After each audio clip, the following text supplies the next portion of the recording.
With a sigh, I collapse onto the couch in the living room of the house I share with a couple of guys from the hockey team and pop open a can of cold beer, guzzling down half of it in one thirsty swig. God damn, but that hits the spot. Know what else would hit the spot? Yeah, you do. It's the second week of September, and Coach Richards has us skating 2-a-days, lifting weights and running 5 miles for extra cardio. As if we need it. Oh, and he added yoga to this year's regimen. Fucking yoga. Can you believe that shit? Let me be perfectly clear. I'm not into contorting my body into a pretzel and breathing deeply from my diaphragm. Sure, I get it. He wants us to work on our flexibility. And I'll do it, but that doesn't mean I have to like it. Coach R is a total masochist. Or is it sadist? I can never keep those two straight. No matter, whatever kind of ist he is, the man thoroughly enjoys working our asses over. The only amusement I get is from listening to all the incoming freshmen piss and moan about what a tough schedule we have. Welcome to Division I hockey, boys. Buckle up, it's going to be a bumpy ride. Pile on 15 credit hours, and I don't have time for much else. Reed, baby, I've been waiting all night for you to return. A curvy female drops onto my lap like an angel falling from heaven before she twines her slender arms around my neck and pulls me close. I stand corrected. There's always time for that. Hell, half the time, that's what gets me through the grind. Sex is an amazing stress reliever, and don't let anyone tell you differently. I'm way more chill after I've blown my load, and if I'm fortunate enough to do it twice in one night, then it's like I've slipped into a damn coma. Pure bliss, baby. Luckily for us, the Red Devils hockey team has its fair share of puck bunnies on campus, who are always willing to provide some much-needed stress relief on a regular basis. God bless every last one of those ladies. They have no idea how much their team's spirit is appreciated. That being said, there are always exceptions to the rule, and the girl currently cozied up on my lap is exactly that. Megan thrusts out her lower lip in a sexy pout. How is it possible that we've never hooked up before? The answer is simple. I go to great lengths to avoid her like a particularly nasty case of crabs. She flutters her mascara-laden lashes and tilts her head. Her voice becomes lispy and toddler-like as she twirls a dark curl around her finger. Don't you think I'm pretty? Pretty? No. Megan is flat-out gorgeous. Her long black hair is as shiny as a crow's wing as it floats around her shoulders in soft waves. She has dark eyes that are tipped at the corners, giving her an exotic look. And her skin is sun-kissed all year round.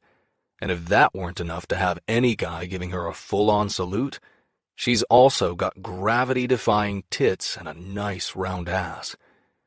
Have I imagined fucking her from behind and smacking that bubble butt a few times before blowing my wad? You bet Megan's perfectly round ass I have. The girl is a walking wet dream. And from what the guys on the team tell me, because they're a bunch of loudmouth assholes who like to brag, she can suck a dick like nobody's business. That being said, I won't be finding that out firsthand anytime soon. I've made it a point to steer clear of Megan because every time I look at her, I see Emerson. And imagining that I'm nailing my best friend is a definite no-no. When I don't immediately respond, Megan grinds her bubble butt against my junk, which is something I really don't need, because just the thought of Emerson alone is enough to have me popping wood. It's a messed up situation, one that M is blissfully unaware of, which is exactly the way it needs to stay. She can't find out that I've got the hots for her. Emerson Shaw is one of the first friends I made when Mom and I moved to Lakefield the summer before freshman year of high school, and we've been tight ever since. While I enjoy having a casual friends with benefits relationship with a number of girls on campus, I've never considered sleeping with them. Okay, maybe I've considered having sex with her. It would be hard not to imagine stripping her naked and getting jiggy with a girl who looks like that, but I've never done anything about it. I've screwed too many women not to know that getting naked changes a relationship, and I like Em way too much to risk sleeping with her. She's the one person who has always had my back, and let's face it, I can be a hell of a lot more honest with her than my teammates. Can you imagine me baring my soul to those assholes? Exactly. I'd never hear the end of it. My friendship with Emerson also gives me all this insight into the female psyche that I wouldn't otherwise be privy to. It's like taking a peek behind the magic curtain. I'm not willing to throw that away when there are plenty of random chicks I can get my rocks off with. Moral of the story, friends are a lot harder to come by than hookups. Reed. Megan nips my lower lip between her sharp teeth before giving it a gentle tug and releasing it.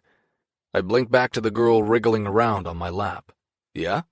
Her hands flutter to my shoulders before settling on them. You're so tense. Damn right I am. All I can think about is Emerson, and that's all kinds of wrong. Let's go upstairs. Her tongue darts out to moisten her lips as she whispers, I know exactly what will fix that. If any other girl were making the offer, I'd already be dragging her up the staircase to my bedroom. But that's not going to happen with Megan. I just can't do it. Maybe I'm not technically doing anything wrong, but it still feels like I'm breaking some kind of friendship rule. Emerson may not realize I'm thinking about her like that, but I do, and that's all that matters. Guess I'll have to find a different girl to get busy with. Preferably a flat-chested blonde with big blue eyes who doesn't resemble M. Or maybe a redhead, just to mix things up a bit.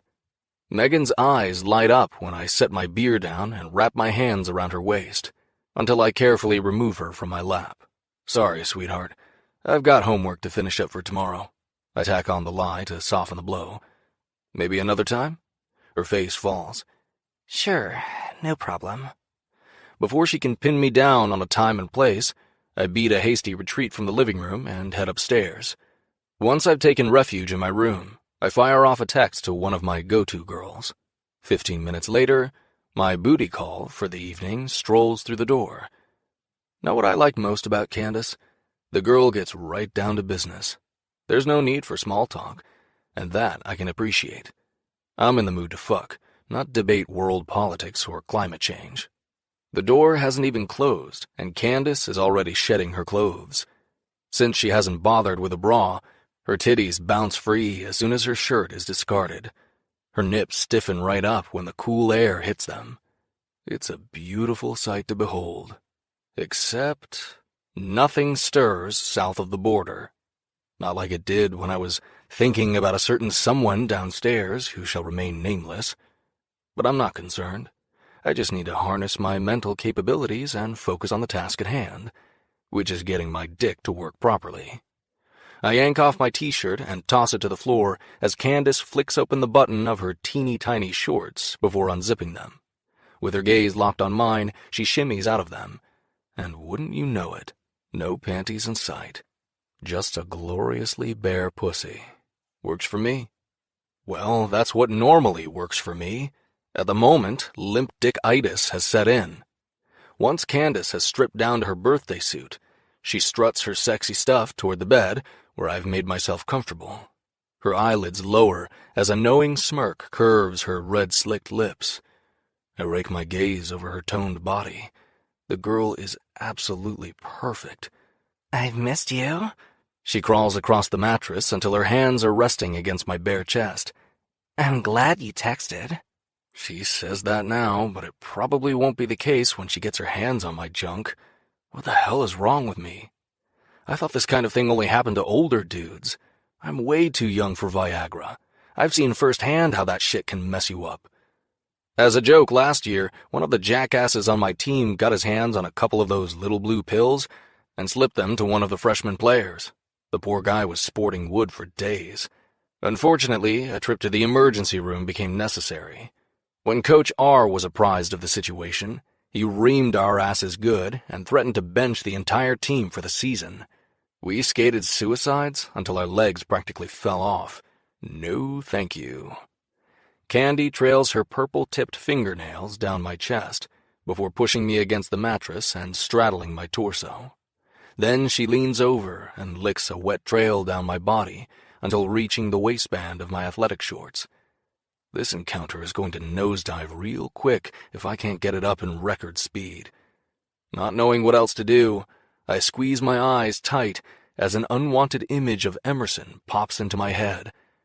Dark hair, lush curves, bright smile. Candace chuckles as she pulls my hard length from my boxer briefs like it's a much-anticipated Christmas gift. There's my big boy. I groan. I am so screwed. Chapter 2. Emerson. Just remember, you agreed to come with me tonight. Brinley reminds me as we walk to our last class of the day. Make that last class of the week. TGIF, baby. I stifle a groan. I won't admit it to Bryn, but I'd much rather stay in and veg out. School started less than a month ago, and it's been a long week. I'm already knee-deep in homework. In a moment of weakness, I promised her I would attend the Alpha Delta Phi party and spend some much-needed quality time with my bestie. Our schedules are so crazy busy that sometimes we're like ships passing in the night. Brinley is majoring in pre-law with a minor in art. It's a weird combination, but it works for her. Art is her creative outlet while she studies politics and history.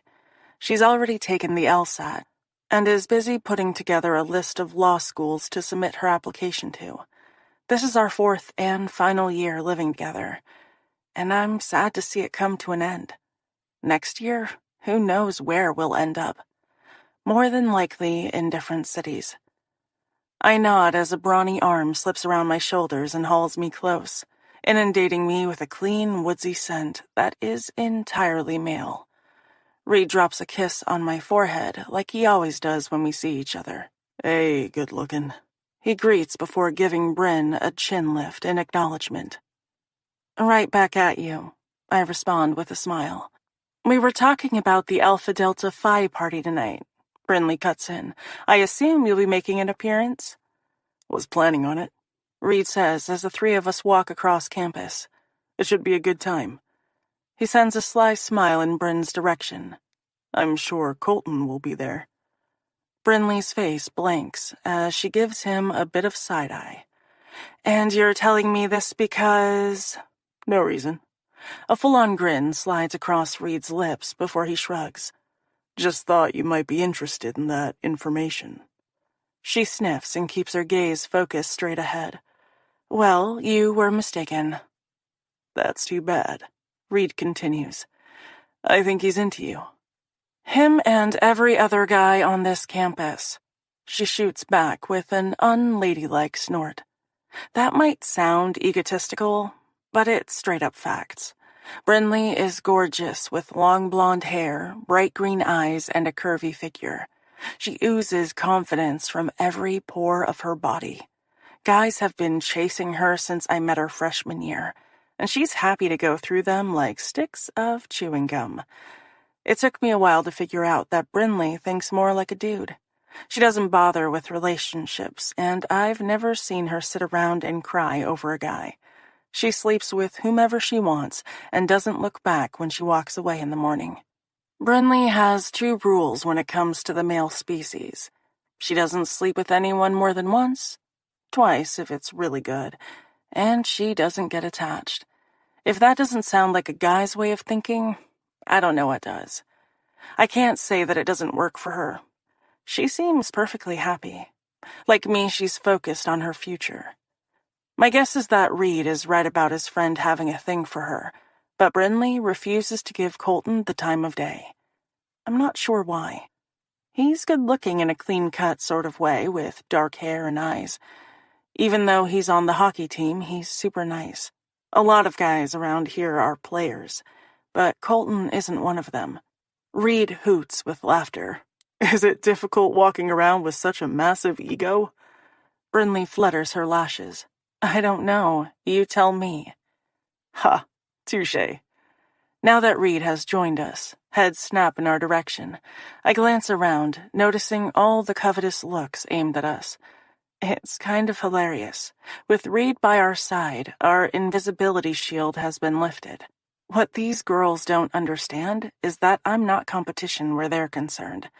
Most people assume I'm one of Reed's bunnies, but nothing could be further from the truth. This kind of female attention isn't unusual. Reed has always been a fan favorite when it comes to the ladies. They're drawn to him like bees to honey. And who can blame them for being interested? Reed Phillips is gorgeous, with long, dark blonde hair that grazes the collar of his shirt, and brilliant blue-green eyes. If that weren't enough to bring the female population at Southern to their proverbial knees, he's 6 feet 4 inches of pure muscle, and the star defense man for the Southern Red Devils. The moment Reed stepped foot on campus freshman year, he was a hot commodity.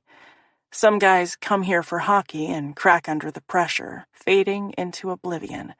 That hasn't been the case with Reed. If anything, his talent and celebrity have only multiplied. It's a given that he'll get drafted to the NHL this spring. Reed squeezes my arm and changes the subject. Hey, I thought we were going to hang out and watch that new horror flick on Netflix. Why'd you bail? I blink back to the present. Movie night, right. Stella called at the last minute and asked if I could work. Zoe came down with the flu or something, so I was able to pick up a couple of hours. Since I need the spending cash, I'm always willing to work an extra shift or two at the diner, where I waitress part-time. I hate asking my parents for money when they're already footing the bill for my tuition and living expenses. How much do you want to bet that it was the booze flu she came down with? Brinley snarks. I shrug. Anything is possible, and Zoe is no stranger to partying. Maybe we can watch it this weekend? I offer, mentally flipping through my schedule. Watching horror movies is kind of our thing. We've been doing it since freshman year of high school. Sounds like a plan. He agrees easily. Am I the only one who thinks it's weird that you spend more time with him? Bryn jerks her thumb at Reed. Than you do with Tyler? She waits a beat before adding, You know, the guy you're actually going out with? Maybe. Reed and I have always been close. I'm sure that's one of the reasons why a number of my relationships have crashed and burned. If a guy wants to date me, he needs to accept that Reed and I are going to spend time together. Sometimes a lot of it. Here's my philosophy on the topic. Deal with it or move on. A lot of them choose to move on. It's their loss, not mine. Tyler understands this and doesn't have a problem with it. When it comes down to it, I don't have a lot of time to put into a relationship. I'm focused on finishing up my accounting degree. School has always been my #1 priority. Boys, much to Bryn's disdain, are a distant second. My parents sacrificed a lot so I could get a top-notch education at Southern University. We've never been the kind of family who took fancy vacations or rolled around in brand-new SUVs the way some of my friends did. My mom is a first-grade teacher at the local elementary school, and my dad works for the Lakefield Police Department. The plan is to finish up my degree this year and secure an entry-level position with a big accounting firm where I can move up the company ladder. I'm the first to admit that it doesn't sound exciting or glamorous, but I've always been good with numbers. One of the reasons Tyler fits so well into my life right now is because he doesn't demand a lot of time or attention from me. He's the president of his fraternity, so his schedule is jam-packed with all the activities that go along with Greek life. He's not constantly breathing down my neck, wanting to spend time together. And I like that. I may not be a student athlete like Reed or involved in the Greek system like Tyler, but I'm still busy. Between school and my part-time job waitressing at Stella's, I don't have much time for anything else. When I remain silent, Reed shrugs in answer. Neither of us seem overly eager to touch that particular question, which is probably for the best. Most people don't understand our relationship, including Brinley. How can you be friends with someone so hot? Easy. Hot people need friends too. It's more of a humanitarian effort on my part. Bryn's narrowed eyes are full of speculation as they bounce between us. Well, I'm telling you right now, it's weird. Reed opens his mouth just as the athletic center comes into view. Instead of responding, he blows out a relieved breath. I'd love to stick around, but I've got to haul ass to practice. Last guy on the ice has to wash the jocks. He drops another kiss on my forehead before releasing me. Now that his warm body is no longer pressed against mine, a sense of loss fills me. I sweep the feelings aside and ignore them. Reed takes a couple of long-legged strides away from us before turning around and jogging backwards. I'll see you tonight. Yes, you will, I agree with a wave. He flashes me one of his trademark grins, and it arrows straight to my gut before exploding upon impact. I quickly stomp out the attraction that's trying to flare to life in my core. Brinley shakes her head and sighs. Her eyes continue to linger on Reed as he jogs down the cement path that leads to the ice arena. Damn, that guy has one fine ass. It honestly defies logic how you people have never gotten naked and sweaty together. Before I can answer, she waves her hand in his direction. Let me break this down for you. He's hot. You're hot. And the chemistry between you two is off the charts. I almost had a mini orgasm back there while you two were flirting with each other. I burst out laughing. Oh my God, you are way too much. Flirting? I don't think so. Reed and I don't flirt. It's nothing more than friendly banter. I'm not kidding, she adds with a smirk. My panties are completely soaked. Brinley, TMI. Yeah, I know, but we're besties. She nudges my shoulder with her own as we continue walking. I can tell you anything. Just because you can doesn't necessarily mean you should, I remind her. She snickers. Bryn may be outrageous, but I wouldn't change her for the world. Just like Reed, she's my people. Chapter 3. Reed. I raise the bottle of beer to my lips and glance around the Alpha Delta Phi party. It's only 10 o'clock, and already people are wasted and passed out on the sprawling front lawn. Inside is even worse. Loud music, really bad dance moves, and an ocean of green and white cups, the official colors of the fraternity. I've been here for about 30 minutes and have yet to see Em or Bryn. I shot her a text before heading out the door. She responded that they weren't finished getting ready. Getting ready for what? Emerson isn't one of those girls who spends a bazillion hours picking out an outfit for the night or caking on makeup. It's one of the things I like about her. She's down to earth, and she might be low maintenance, but she always looks good, which is an elusive combination. Em has that whole natural beauty thing going for her. It's refreshing, especially at a school where girls dress like they're hitting the clubs instead of an 8 o'clock class on a Wednesday morning. I'm just going to come out and say it. There isn't much I don't like about Emerson. Although, I really need to stop thinking along those lines. It's not helping matters. Like, at all. I'm knocked out of those thoughts when Jesse Adams, one of my teammates, jams his elbow into my ribs. Hot damn, Phillips, isn't that your friend over there? I snap my head around and catch sight of Emerson and Brinley as they push their way through the crowd. My brows jerk together as my gaze coasts over Em's body. What the fuck is she wearing?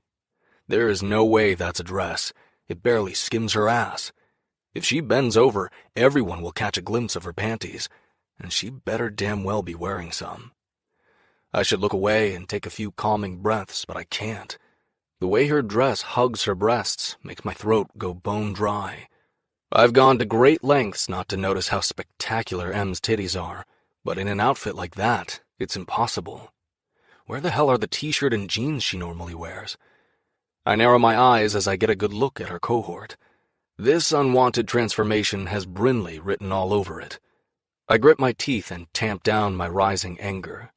She's the one to blame for this. Don't get me wrong, I like Bryn. She's turned out to be a good friend to Emerson. But there are times when she gets carried away and pushes Em out of her comfort zone. This is clearly one of those times. If I were wearing a hoodie, I'd stomp over there and throw it over her body. But since it's mid-September and the weather has been ridiculously seasonable, I didn't bother. I drag a hand over my face, like I need all these assholes checking her out. Holy shit, dude, Alex McAvoy, another teammate, slaps me on the back as he ogles Em. You don't mind if I make a play for her, do you? That girl has it all going on. Before I can blast him into next week, Jesse decides to chime in. Now that is one ass I'd like to tap, maybe a few times. These two are such dickheads. They know damn well talking about M like that is a surefire way to piss me off. And by the wide, shit-eating grins stretched across their faces, I've fallen right into their trap. You can both fuck off. I glare at each of them in turn. You touch one goddamn hair on her head and I'll bust your kneecaps. Winning the Frozen 4 championship this year will be nothing more than a pipe dream when I'm finished with you, I grumble. Plus, she has a boyfriend. Jesse shrugs. Yeah, but it's not you, so who gives a crap? I ball the hand not wrapped around my bottle of beer into a fist and take a step toward him. Apparently, he wants to get his teeth bashed in tonight. And you know what? I'd be more than happy to oblige him in his quest for dentures. It's not the hair on her head I want to touch, Alex adds with a leer. Colton Hayes, our goalie, grabs me by the shoulders before I can rip either of them to shreds. Settle down, Phillips. You know they love fucking with you about Em. She's the only soft spot you have. Everything else slides off your back. I roll my shoulders, and the tension slowly leaks from them. Colton is right. Normally I'm laid back and chill. Nothing bothers me. Except when my teammates talk trash about Em. Or we lose a game. I motherfucking hate that. My competitive streak is a mile wide. It's my internal drive for success that has me hauling ass out of bed at 5 a.m. to hit the gym, and our first practice before heading to class. I end the day with a couple more hours spent on the ice. By the time I'm wrapping up whatever homework didn't get completed around 10, I'm beat. Sometimes it barely feels like I've closed my eyes, and the alarm is going off at 5 again, and I'm up and at it, chasing the day. Hockey is my life, and I'll be damned if I don't do everything in my power to make it to the NHL. After my dad took off, it was just Mom and me. Hockey is expensive, and playing travel comes with an even heftier price tag. She sacrificed a lot so I could play the sport I love. It's important that I give 100%. Emerson and I have that in common. Neither of us comes from money. We attended an affluent high school with kids who were given cars as soon as they turned 16, and didn't have to scramble for scholarships to attend college. I wouldn't be at Southern without an athletic scholarship, and Em works around 20 hours a week at Stella's to help take the burden off her parents. Neither of us has been handed anything in our lives. We've always worked for it. As much as I like to party and screw around, my first priority has always been hockey and school. And Em. My eyes gravitate to the girl who has been occupying my thoughts a little too much lately. I wish I could shake off this attraction. I freaking hate that she looks so hot. Did she dress like that with Tyler in mind? The thought of her going home with him at the end of the night all but kills me. I don't know when my feelings began to change, but they have. I'm just not sure what to do about it. Actually, that's not true. I'm not going to do a damn thing. Emerson is Tyler's girlfriend. She's also my best friend, and I'll be damned if I do anything to screw up our relationship. Before I can get too bent around the axle, I drain my bottle and head to the kitchen to grab another frosty one before I wring someone's neck. I need to stop staring at Emerson like she's mine. She's not. Chapter 4. Emerson. As soon as Brinley and I walk through the door of the Alpha Delta Phi party, we hit the bar and grab a couple of drinks. The guy manning the keg gives me a wide smile before telling me to cut to the head of the line anytime I need a refill. See? Brinley elbows me in the side as we walk away. You are totally working that dress, girl. I tug self-consciously at the back of it, trying to pull the fabric down my thighs. This is Brinley's dress, and it's shorter than I'm used to wearing. It feels like my butt is hanging out, which is disconcerting. I did my best to veto the outfit, but Brinley insisted that I, in her words, sex it up tonight. So here I am, all sexed up. I glance around the darkened space. The first floor is so packed with people that it makes moving around a tactical challenge. Thankfully, Brinley is pushy. She shoves her way forward, plowing a path for both of us. Finding Tyler in this crowd will be impossible. I pull out my phone from my purse and shoot him a text. A minute drags by, then two, without a response. As Bryn and I navigate the dining room, I spot Reed and lift my hand to wave. The motion sends my dress soaring up my thighs until a breeze hits my ass cheeks. I quickly lower my arm and yank the dress back into place. Sheesh, I can barely move in this thing. Reed scowls and pushes his way toward me. People reach out, trying to capture his attention, but he doesn't stop to acknowledge them. His focus is locked on me, and by the dark expression on his face, I know exactly what the first words out of his mouth will be. I sigh. Reed Phillips is nothing if not predictable. It takes less than a minute for him to reach my side. People scurry out of his way, creating a path directly to me. Wait for it. "What the hell are you wearing?" he barks, eyes flashing with irritation. Like I said, totally predictable.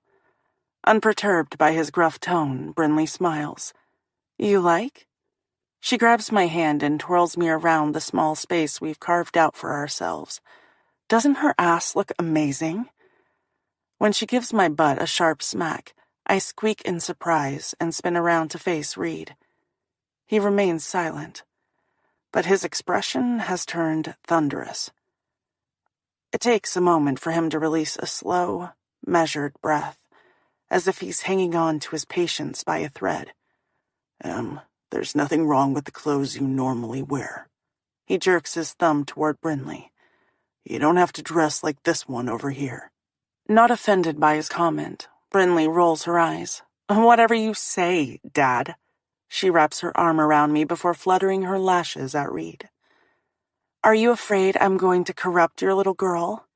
"That's exactly what I'm afraid of," he snaps. I'm pretty sure Reed is joking, although the surly expression on his face suggests otherwise. On that note, I'm off to the dance floor to shake my booty. Brinley gives me a wink. As soon as you ditch your lame-ass friend, come find me. Then she's gone, melting into the crowd with her hands in the air. "That girl is trouble," Reed grumbles. "I know," I say with a smile, wanting to lighten his mood. That's what I like about her. With his eyes locked on me, Reed takes a pull from his beer. Once the season officially begins in October, he won't touch a drop of alcohol. He'll be focused on hockey to the exclusion of everything else. This year is an important one. Come spring, Reed will enter the draft. I'm both excited and nervous to discover where he ends up. Since getting to know one another, we've always attended the same school. First Kennedy High and then Southern University. I don't know what I'll do without him being so easily accessible. There won't be any more impromptu movie nights or grabbing a quick bite to eat. No matter where I end up after college, the chances are good that I won't have either of my best friends with me. Not wanting to dwell on those depressing thoughts, I shove them to the back of my mind before shifting on my heels as a heavy silence descends. It's as if the air surrounding us has become charged with expectation. I clear my throat as a pit of unease settles in my belly. Any chance you've seen Tyler? Needing to break the intensity between us, I pull out my phone and glance at the blank screen. Nope. His answer is more of a grunt than anything else. Reed has never been a huge fan of Tyler. Come to think of it, he's never been a fan of any of my boyfriends. Avoiding Reed's gaze, I focus on the madness unfolding around us. In the living room, there's a crowd of dancers all smashed together, but I don't see Brinley in the mix. After a few minutes, I peek over at Reed. He's still glaring with the same pissed-off expression marring his handsome face. My insides tremble with awareness. I can't think of one time when Reed has provoked this kind of sensation in me, but right now, with that look simmering in his eyes, something feels off, and I can't put my finger on it. Reed has always been my favorite person to hang out with. I gravitate to him, and yet in this moment, I just want to get away. Given how unsettled I feel, maybe it would be best if we went our separate ways for the time being. With an escape plan in mind, I close the distance so he can hear me over the loud thumping beat of the music. As I do, the scent of his aftershave fills my senses. It's a woodsy aroma unique to him. I've always found it comforting, but now I clear my throat along with the inappropriate thoughts trying to take root. I'm going to find Tyler. I point to the living room. He has to be here somewhere. The moment Reed rips his gaze from mine to survey the crowd, everything in me wilts, and I'm able to breathe again. I'll come with you. That is definitely not a good idea. Oh, I shake my head, desperate for distance. I can't tell him the real reason I need to get away, so I wave him off. That's all right. I'll find him on my own. It's not a big deal. His mouth flattens into a thin line. No one said it was, but I'm still coming with you. He places his hand against the small of my back and nudges me forward. Let's go. His touch sends a little zip of electricity scuttling across my spine. It's the strangest sensation. Reed isn't going to take no for an answer, so I don't bother to argue. It's easier to give in. As soon as I find Tyler, Reed and I can part ways. I wince as those uncharacteristic thoughts circle through my head. I can't believe I'm thinking like this, but there's a weird tension throwing off our vibe tonight. For the next 15 minutes, Reed and I searched the first floor of the rambling Alpha Delta Phi house. People are packed into every nook and cranny, making this impromptu game of hide-and-seek more challenging. They're playing pool in the library, flip cup in the kitchen, and beer pong in the dining room. When we don't find Tyler inside the house, we check the backyard where the party has spilled out. People are sitting around a bonfire in lawn chairs, drinking and laughing. By the skunky scent permeating the air, my guess is that more than cigarettes are being smoked. Pockets of students are scattered throughout the yard, but still, there's no sign of Tyler. My lips purse with annoyance. If he changed plans at the last minute, the least he could have done was give me a heads up so I don't waste my time. This isn't the first time Tyler has flaked on me. Normally it doesn't bother me. I've made it perfectly clear that we're not attached at the hip. If I'm being honest, my irritation with Ty has more to do with the strange emotions Reed has stirred up tonight. Whatever is going on between us, I don't like it. And the way Reed's hand is pressed against the small of my back, it's as if his palm is burning a hole through the fabric of my dress. I'm intensely aware of it in him like never before. It leaves me feeling skittish and unsure of myself. Reed's warm breath feathers across my neck, sending an avalanche of shivers cascading through my body. We've searched everywhere else. Might as well look upstairs. He rumbles near my ear. But I'm telling you this. If he's not there, we're forgetting about him. Tyler can fuck himself for all I care. Normally that's exactly what I would do. Like hell am I going to sit around and wait for a guy. But right now, finding Tyler feels imperative. If your boyfriend can't be bothered to show up when he says he will, then maybe he shouldn't be your boyfriend. My tongue darts out to smudge my lips. When I fail to respond, he continues impatiently. Come on, we're done wasting our time. Reed prods my back, and I throw a glance over my shoulder. My breath gets clogged in my throat as our eyes lock and hold. Tyler, I need to stay focused on the guy I'm dating. I yank my gaze from Reed's and stare straight ahead, allowing him to direct me inside the house again. Silently, we retrace our steps through the first floor, but still, there's no sign of Ty. When Brinley and I had walked over earlier, we passed several parties along the way. My guess is that he stopped off at one of them. It takes effort to push our way to the front of the house, where there's a curved staircase that leads to the second floor. People stop Reed along the way, touching his shoulder, fist-bumping him, but he remains undeterred. Partygoers hang out in small clusters along the stretch of hallway, making it nearly impossible to pass through. We peek our heads inside all of the open bedrooms, searching for Tyler, but he remains elusive. The last two doors at the far end of the hall are closed. Once we reach them, Reed twists the handle of the first door. Since it's not locked, it springs open easily. He hits the light switch on the wall, and the room is bathed in brightness. I release a pent-up breath when we find the space empty. Reed closes the door again and jerks his head toward the last room. By this point, I no longer care about locating Ty. He's obviously not at the Alpha Delta Phi house, and I don't feel like wasting any more time. I'm going to head downstairs and find Brinley. Eventually, Tyler will turn up. Or not. Tonight was supposed to be about spending time with Bryn, not playing a game of Where's Waldo with Ty. Before I can tell Reed not to bother, he grabs the handle and turns it. Like the previous one, the door springs open easily. He flips the light switch on the wall, and I blink as my eyes adjust to the illumination of the room.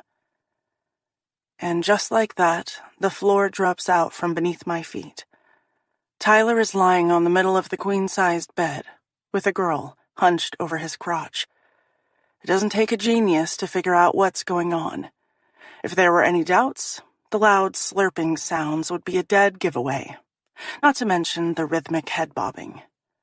Ty doesn't immediately notice that he has an audience. His eyes are squeezed shut and his fingers are buried in her long mane of dirty blonde hair. When a choked sound escapes from me, it sends him jackknifing into a sitting position as his eyes fly open.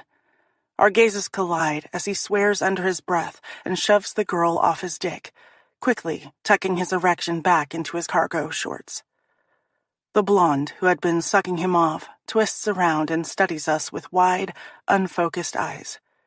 Even though she's topless, she seems strangely unconcerned by her lack of clothing or the people who have gathered in the hallway behind us and are now craning their necks to see what's going on. Averting my gaze seems like the polite thing to do, except I can't stop staring. She's like a horrific traffic accident I'm unable to look away from. "Hey," she slurs, narrowing her eyes. "You're Reed Phillips." She licks her swollen lips and grins. Red lipstick is smeared around her mouth, giving her a clownish appearance. "Want a blowy?" A snarl erupts from Reed's chest before he explodes. "Motherfucker!" And then all hell breaks loose. I squeak as Reed lunges toward the bed. Tyler's eyes widen as he rolls from the mattress and lands unsteadily on his feet. He throws his hands up as if that's going to stop the freight train barreling down the tracks at him. "Hey, man," he shrieks, "it's not what it looks like." A gurgle of laughter bubbles up in my throat. Well, that's good, because it kind of looks like he was getting his dick sucked by a chick who is not his girlfriend. Before I can yell for Reed to stop, he grabs Tyler by the shirt front, pulls back his arm, and slams his fist into my boyfriend's eye. Make that ex-boyfriend. I wince as Tyler grunts. "Fuck, man, take it easy. It was just a blowjob." Reed's face turns a deep shade of purple as his temper skyrockets. If Tyler had any brains whatsoever, he would keep his trap shut. It's only been a minute and already his eye is puffing up. He'll have one hell of a shiner in the morning. Not that he doesn't deserve it, but violence makes me queasy. Ty licks his lips as his eyes dart from me to an irate Reed and then to the people gawking in the hallway. "I didn't mean for it to happen. It was—" "Please don't say it was an accident. Like this girl tripped and fell on your penis? With her mouth?" "It was an accident," he finishes lamely. Now that the shock of the situation has worn off, I bite out, "That's bullshit, Ty." I wave my hand toward the half-naked girl perched on the bed. "Oh my God, why doesn't she get dressed?" "This was not an accident. This was intentional." Unable to look at her for another moment in her sad state, I grab her wrinkled shirt from the bed and yank it over her head before helping her shove her arms through the holes. She may not have a bra on, but at least her boobs aren't hanging out for everyone to ogle. Maybe I shouldn't give a damn, but she's obviously too drunk to realize that people are gawking as they snap photos she'll regret in the morning. "We're through, Ty," I mutter. How did this night go from being one that was full of possibilities to total shit? I rub my temples, wanting to get out of here. "Aw, come on, babe," he whines. "It was just a blowjob." He glares at the blonde. "And not a very good one, either." "That's not what you said a couple of minutes ago." Drunk girl pipes up. Tyler presses his lips together and ignores her. I shake my head. "Sorry. No." Please. "No!" I snap, disgusted with him for thinking that I'd let his cheating slide. "We're over." He throws his arms wide as his eyes darken with frustration. "What the hell do you expect me to do when you won't put out?" His mouth twists into an ugly slash as he snarls. "I should have known better than to date a virgin. It's too much fucking work." The room goes silent. Or maybe it's the party that has gone silent. The only sound I'm aware of is the thumping of my heartbeat as it fills my ears. A strangled noise emanates from deep in my throat before erupting from my lips. Reed freezes before turning in a slow arc to gape at me as if I've grown a horn on my head, or a hymen in my nether region. Heat floods my cheeks. I silently pray the floor will open up beneath my feet and swallow me whole. I can't take the humiliation of all these people staring at me like I'm an oddity. Anyone who's still a virgin at 21 years of age has to be a weirdo, right? I mean, there must be something seriously wrong with them. A condition or deformity they're trying to keep under wraps. What other explanation could there be? Reed whispers hoarsely, breaking the hush that has fallen over the crowd. I open my mouth to deny the allegation, but nothing comes out. It's as if I'm being choked from the inside out, instead of holding my head up high and proudly owning my virginity. I spin around and push my way through the massive bodies that have gathered in the room and hallway, fleeing the scene of the crime. As soon as I do, voices explode around me. Laughter follows. Even after I slam through the front door, it continues to ring in my ears. Chapter 5. Reed. There is no way Emerson's a virgin. It's just not possible. The girl is a senior in college and completely gorgeous. She's had a number of boyfriends since high school.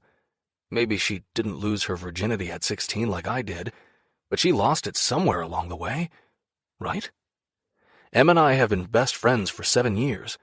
Wouldn't I know if she was a virgin? Wouldn't she have confided something like that in me?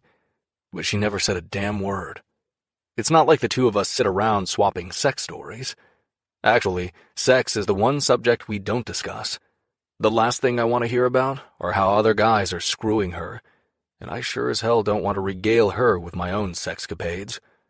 I focus on the space she had just been occupying before shaking my head to clear it. Then I swear under my breath and throw another punch at Tyler. A satisfying amount of blood spurts from his nose and drips onto his pink polo shirt. He's a fucking douche canoe for embarrassing her like this. Instead of sticking around and kicking Tyler's ass, I decide to find Em and make sure she's all right. Tyler sure as hell isn't going to do it. He's too busy whining about his nose. He doesn't give a fuck about her. Probably never did. He was looking for one thing, and I'm glad he didn't get it from her. Damn, but I'm tempted to hit him again. One last time for the road. "Fuck, dude," Tyler complains, sounding nasally as he holds his nose with both hands. It doesn't stop the blood from dripping. "That was totally unnecessary." "The hell it was," I growl. "I'd be happy to inflict more damage, but you're not worth it." I shake out my hand and glare at the gathered crowd as it spills into the room. People are snapping photos with their cell phones. By the morning, they'll be plastered all over Instagram. I'm glad Em took off and isn't around to see this. "So, about that blowy," the drunk blonde slurs, still sitting on the bed. Ignoring her, I take a menacing step toward Tyler and stab a finger at his chest. He stiffens, but doesn't back away. "Stay the hell away from Emerson. She doesn't want anything to do with you." He sneers through the blood dripping down his face. "This is exactly what you wanted, isn't it, Phillips? How long have you been waiting to get in her pants? Guess you've got your opportunity now, haven't you? I shove him back a step. Fuck off. Whatever. I give him one final push before walking out of the room and maneuvering my way through the narrow hallway and down the staircase. Word that a fight has broken out has spread through the party like wildfire. Everyone is moving en masse like a herd of cattle to the second floor to get a first-hand look. Once I reach the landing of the staircase, I pause and search the crowd for Emerson's dark head. Panic fills me when I don't find her. I should have taken off right away instead of letting my temper get the best of me. God damn it! I drag a hand through my hair and head for the front door. If I know Em, and I do, she'll want to put as much distance between herself and this party as possible. I certainly can't blame her for that. I just wish she hadn't left without me. She shouldn't be walking around alone at 11 o'clock on a Friday night. Southern is a fairly safe campus, but incidents happen. As soon as I hit the sidewalk, I scan the street and huff out a breath when I see her familiar figure striding in the direction of her apartment building. Thank fuck. It takes less than a minute for me to catch up to her. Even in the darkness, her face is heated and her lips are set in a grim line. There aren't any tears in sight, which is a relief. If there's one thing I can't stand, it's female tears. They make me feel as helpless as a newborn baby. I'm rendered useless in the face of them, never quite sure how to make the situation better. With her black heels dangling from one hand, she ignores me as I pull alongside her and slow my pace. Now that I've found her, my mind goes blank. What the hell am I supposed to say? An awkward silence falls over us, and I clear my throat, wanting to banish it. How many times have I told you not to walk around alone at night? I pause before adding, it's dangerous. Emerson snorts but doesn't stop. If anything, she hastens her pace as if trying to shake me loose, which isn't going to happen. Em is almost a foot shorter than I am, and doesn't have nearly as long a stride. I could walk circles around her in my sleep, and we both know it. The sound of her breathing fills my ears until it's all I'm cognizant of. I rack my brain for a way to ease into the whole virgin conversation, but my mind remains empty. We're best friends. Em and I can talk about almost anything. This shouldn't be difficult. And yet I'm reeling. It may not be any of my business, but I have to know. Is it true? I pause as her breath hitches. It's just a small sound, but in the quietness that has settled around us, it's deafening. Is what Tyler said true? Chapter 6. Emerson. I wince and jerk my shoulders in response. The one person I didn't want to find out I was a virgin has now, thanks to Tyler's big mouth, discovered my secret. Kill me now and put me out of my misery before this gets any worse. I'd rather yank my own teeth out than have this conversation with Reed. Maybe if I refuse to answer, he'll get the hint and drop the topic. Reed's voice softens, and even though I stare straight ahead, his gaze burns a hole through me. Why didn't you tell me? Seriously? What was I supposed to say? Hey, you're never going to believe this, but... Or, you know how people get together and put the P to the V? Well, give me a break. I stop short and swing around to face him. My hands are balled tightly at my sides. There's no reason for me to be angry with Reed, but I'm inexplicably pissed at him. Is it too much to ask that he leave me alone to lick my wounds in private? Haven't I suffered enough humiliation for one night without having to explain myself? To Reed, no less, who has probably worked his way through half the girls at Southern. It's just a little too much to deal with at the moment. And to think, I could have stayed home and binge-watched something on Netflix. Instead, I allowed Brinley to cajole me into attending one of the biggest parties of the year. Reed's footsteps falter as I glare at him. We're far enough away from Greek Street, where the majority of fraternity and sorority houses are lined, that the sounds of revelry can barely be heard in the distance. Even in the darkness, his eyes pierce mine, searching for answers I'd rather not give. What do you want me to say? I mutter. The truth. I groan and glance away. Why does it matter? The state of my virginity has nothing to do with Reed. It's none of his business, just like his sex life is none of mine. Does he really think I'm oblivious to the gossip that surrounds him? Of course I'm not. Do I run back and ask uncomfortable questions? Hell no. It would be great if he could give me the same consideration. Instead of backing off, Reed snags my fingers with his own. His hand is so much larger that it swallows mine up. It just does. Even though that's not an answer, I reluctantly admit the truth.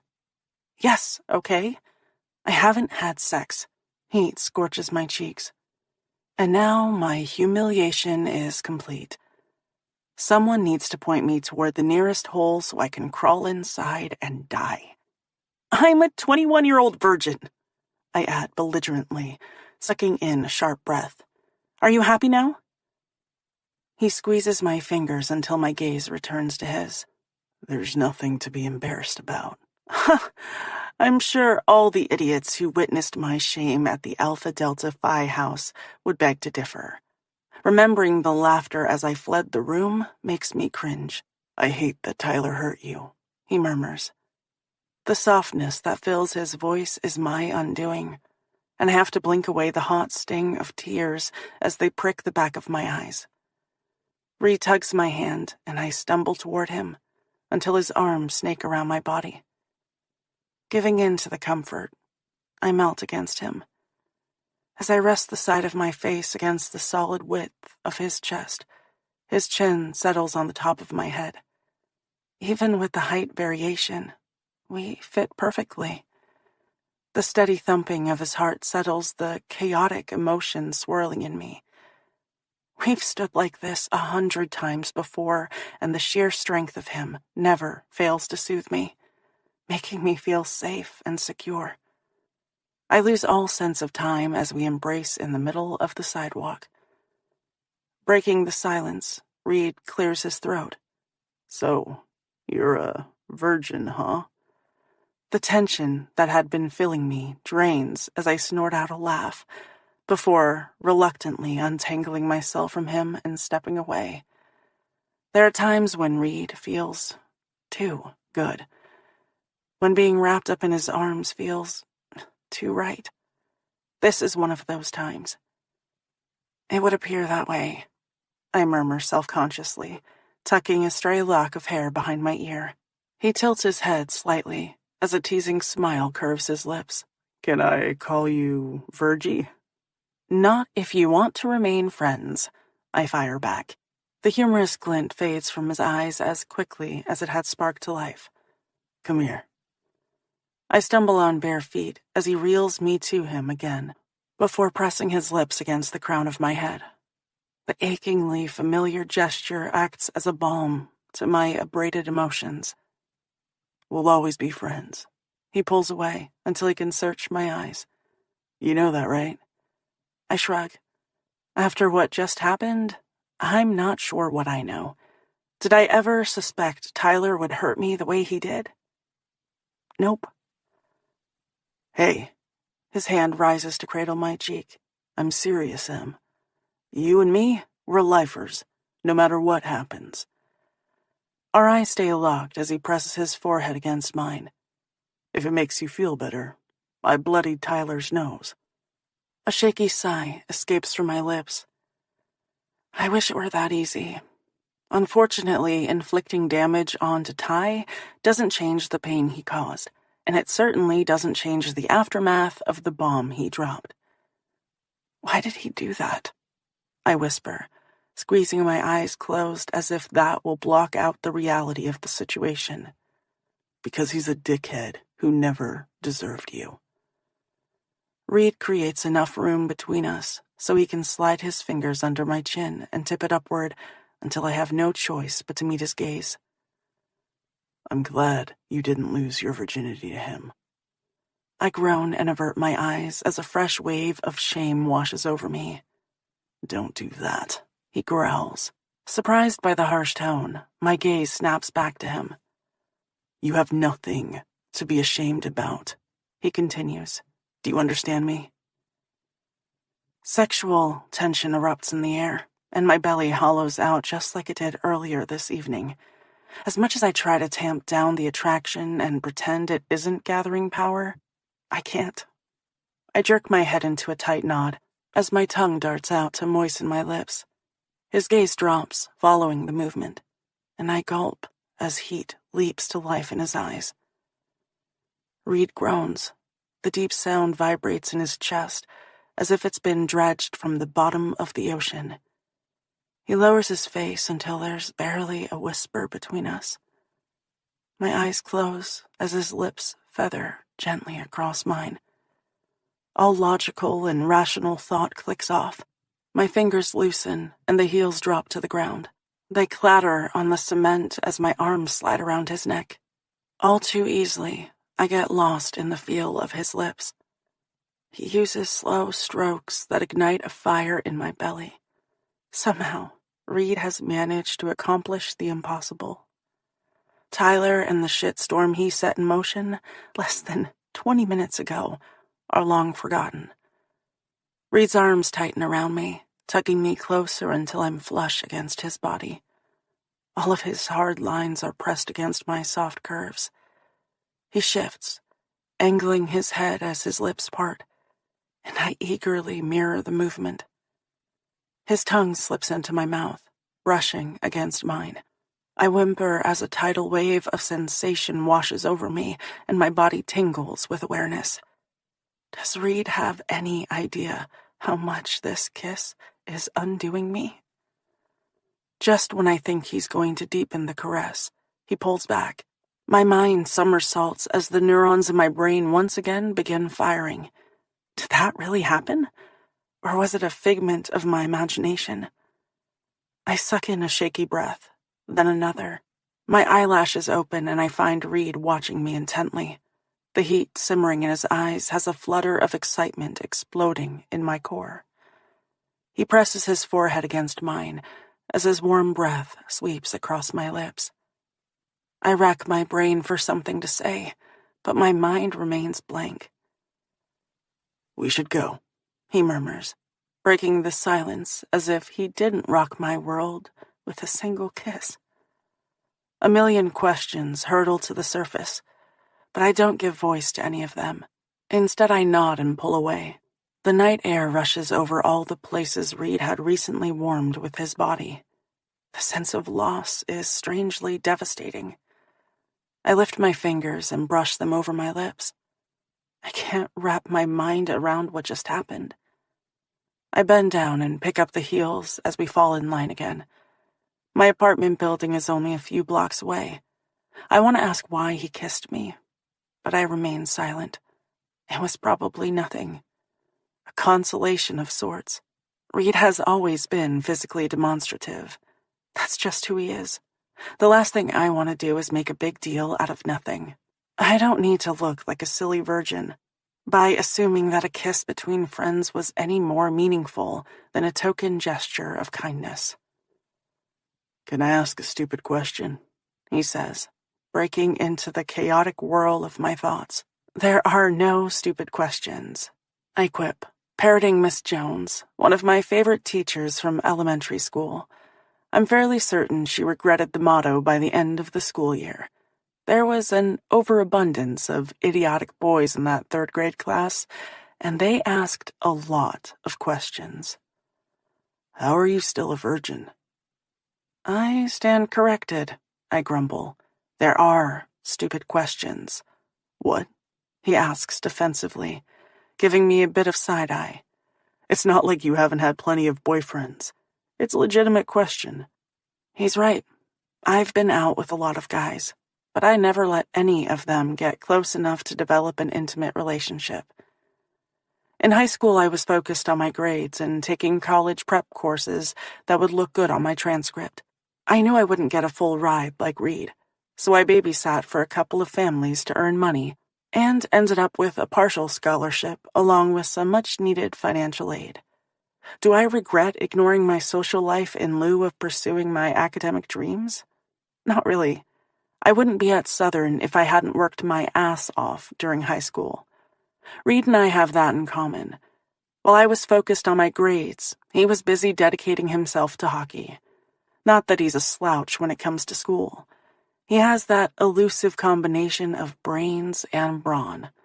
While I needed to secure academic scholarships to pave the way for my future, Reed needed to become a hockey phenom in order to make his dreams a reality. In that regard, we've both achieved our goals. I don't realize that I've become tangled up in my thoughts until he calls my name. I jerk my shoulders. I guess there have always been more important things to focus on. Did I ever imagine that it would get to this point and I would still be a virgin during my senior year of college? Of course not. I'd assumed somewhere along the line I'd find a guy I cared about and it would happen naturally. But that hasn't turned out to be the case. Out of all the boys I've dated, none of them have come close to touching the kind of relationship I have with Reed. He's my best friend, the one I turn to when I have a problem or news to share. I can tell him anything, virginity notwithstanding. Until I find someone similar, I'm not sure when I'll lose my beat card.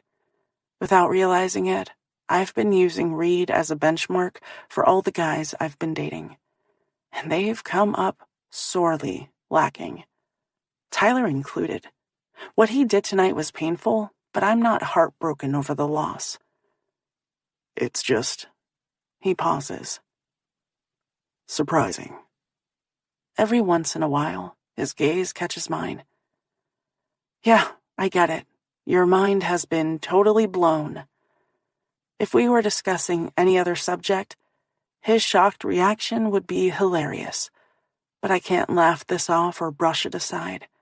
It feels too personal. I never imagined. He murmurs, more to himself than to me. I'm sure the idea of being a virgin at my age is something he can't fathom. Reed has been having sex since sophomore year of high school, and he wasn't the one to share this monumental news with me either. It was Carrie Smith, the girl he slept with. Unable to contain herself, Carrie sought me out before first hour the next morning so she could share all the gory details. Before Reed came into the picture, Carrie and I were cool with each other.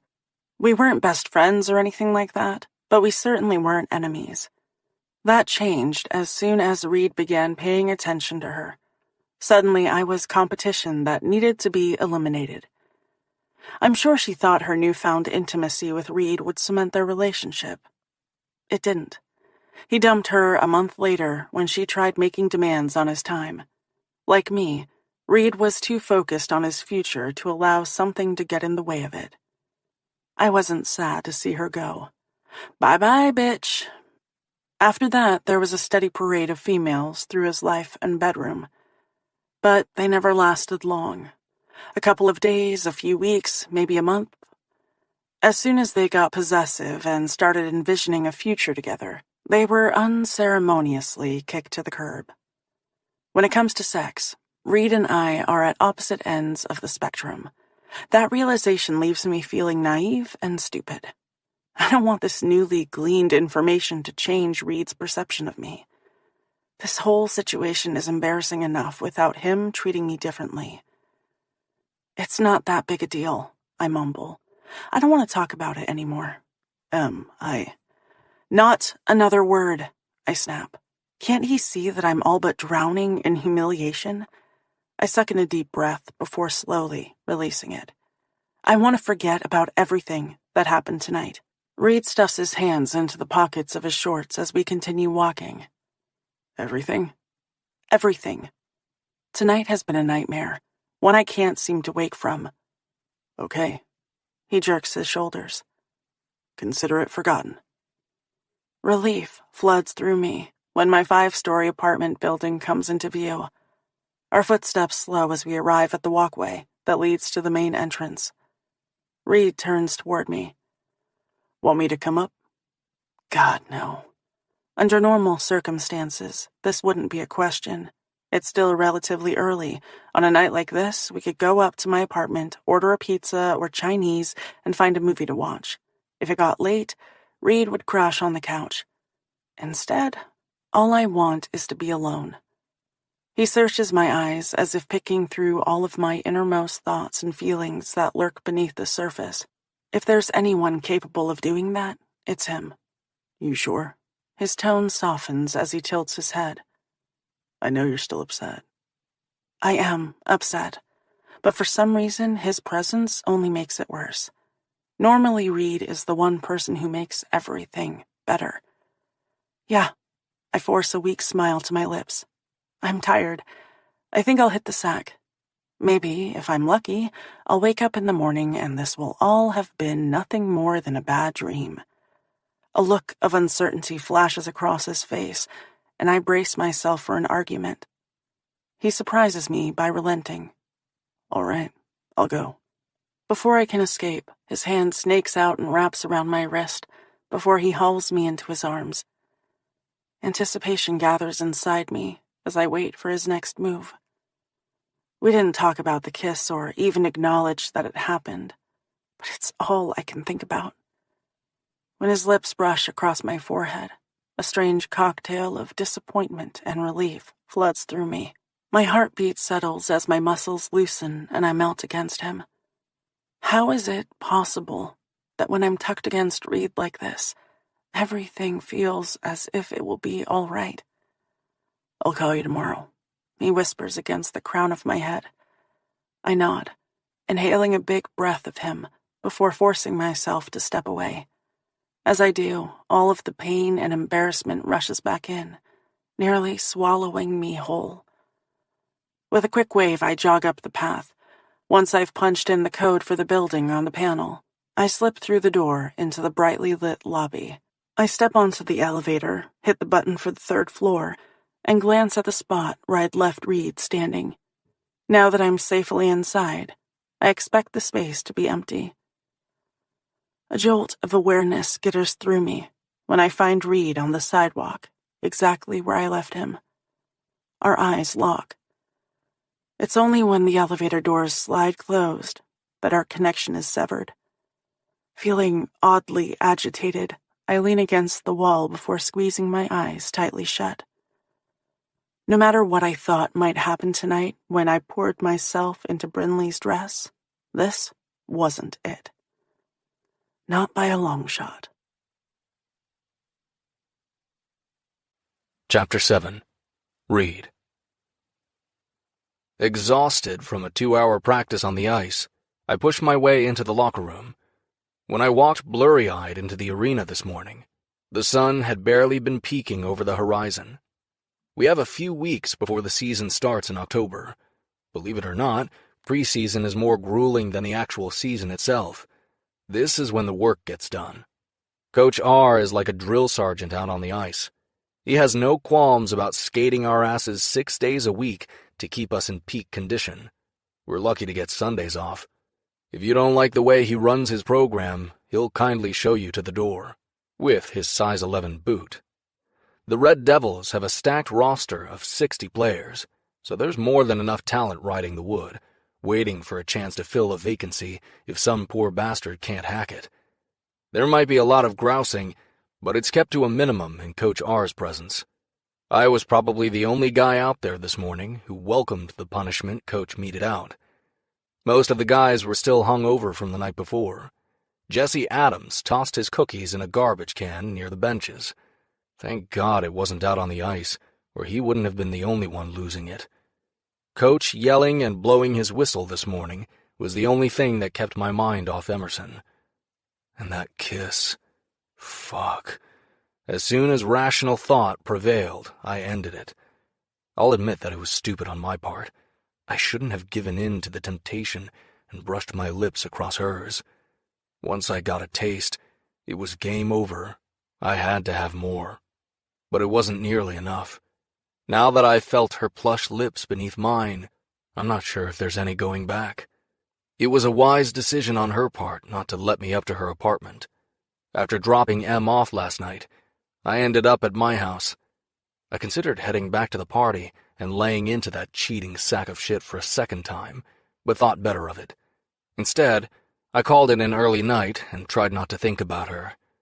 I dropped my stick in the rack near the door, and walk over to the bench before yanking off my practice jersey. My shoulder and elbow pads are next to come off. With a huffed-out breath, I plunk down onto the bench and unlace my bowers. The locker room fills with loud voices.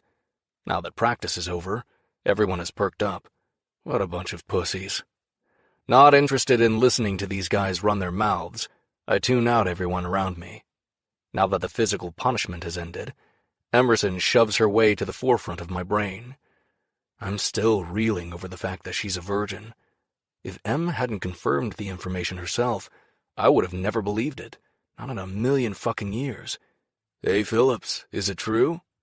I glance at Jesse, whose color has returned as he leans all casual-like against his locker. He hasn't bothered to strip out of his pads. There's a grin plastered across his face. That alone tells me I'm not going to like where this conversation is headed. When I say nothing, he continues in an overly obnoxious voice. Is sweet little Emerson still a virgin? My jaw locks as a few other guys swing around and stare in our direction, their expressions peaked with interest. Last night, I turned down the chance to beat the piss out of Tyler, but it looks like I might be able to take my anger out on this dumbass. I rise to my feet. Even without my skates, I'm still taller than him. Shut your fucking mouth, Adams. I stab a finger in his direction and bark, before I shut it for you. Jesse shrugs, and his grin turns into more of a sly smile. It would be a pleasure to wipe it off his face. Calm down, man. No need to get your panties in a twist. I'm just asking if what I heard was true. He waggles his brows. 'Cause if it is, I'd like to be the first to offer up my services. I'd be more than happy to pop that overripe cherry. A growl vibrates in my chest as a handful of guys chime in with what they'd like to do to Emerson. I'd fuck that virgin pussy all night long, someone shouts. Gruff laughter rings throughout the locker room until I'm on the verge of losing it. How come you haven't tapped that ass, Phillips? That girl has got one hell of a sweet body. Alex McAvoy gyrates his hips and moans like he's just about to come. I'm sure this is what he sounds like in the bathroom when he's rubbing one out. Not that I would know, or want to know. A few of the guys throw balls of wadded-up tape at him, and he bats them away with a laugh. That's it, I mutter under my breath. I don't care if I have to beat the hell out of every guy on the team. No one talks about Emerson like that and gets away with it. Em has always been off limits when it comes to these boneheads. A heavy hand falls on my shoulder and pushes me back down to the metal bench.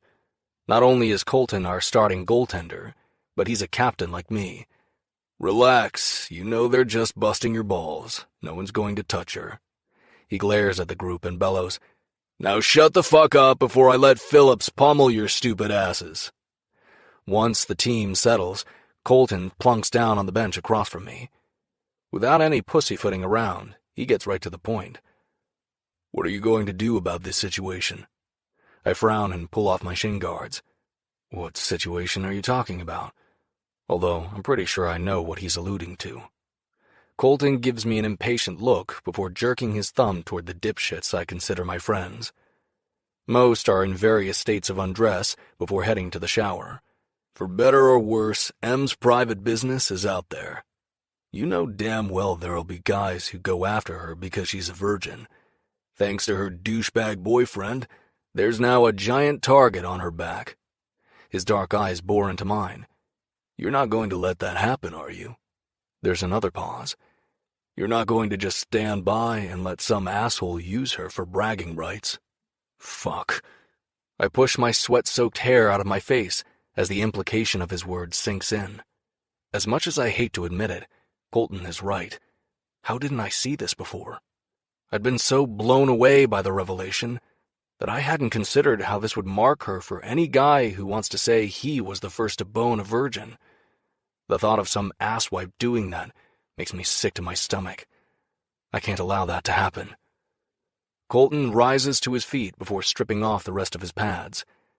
You better think long and hard about what you're going to do, man.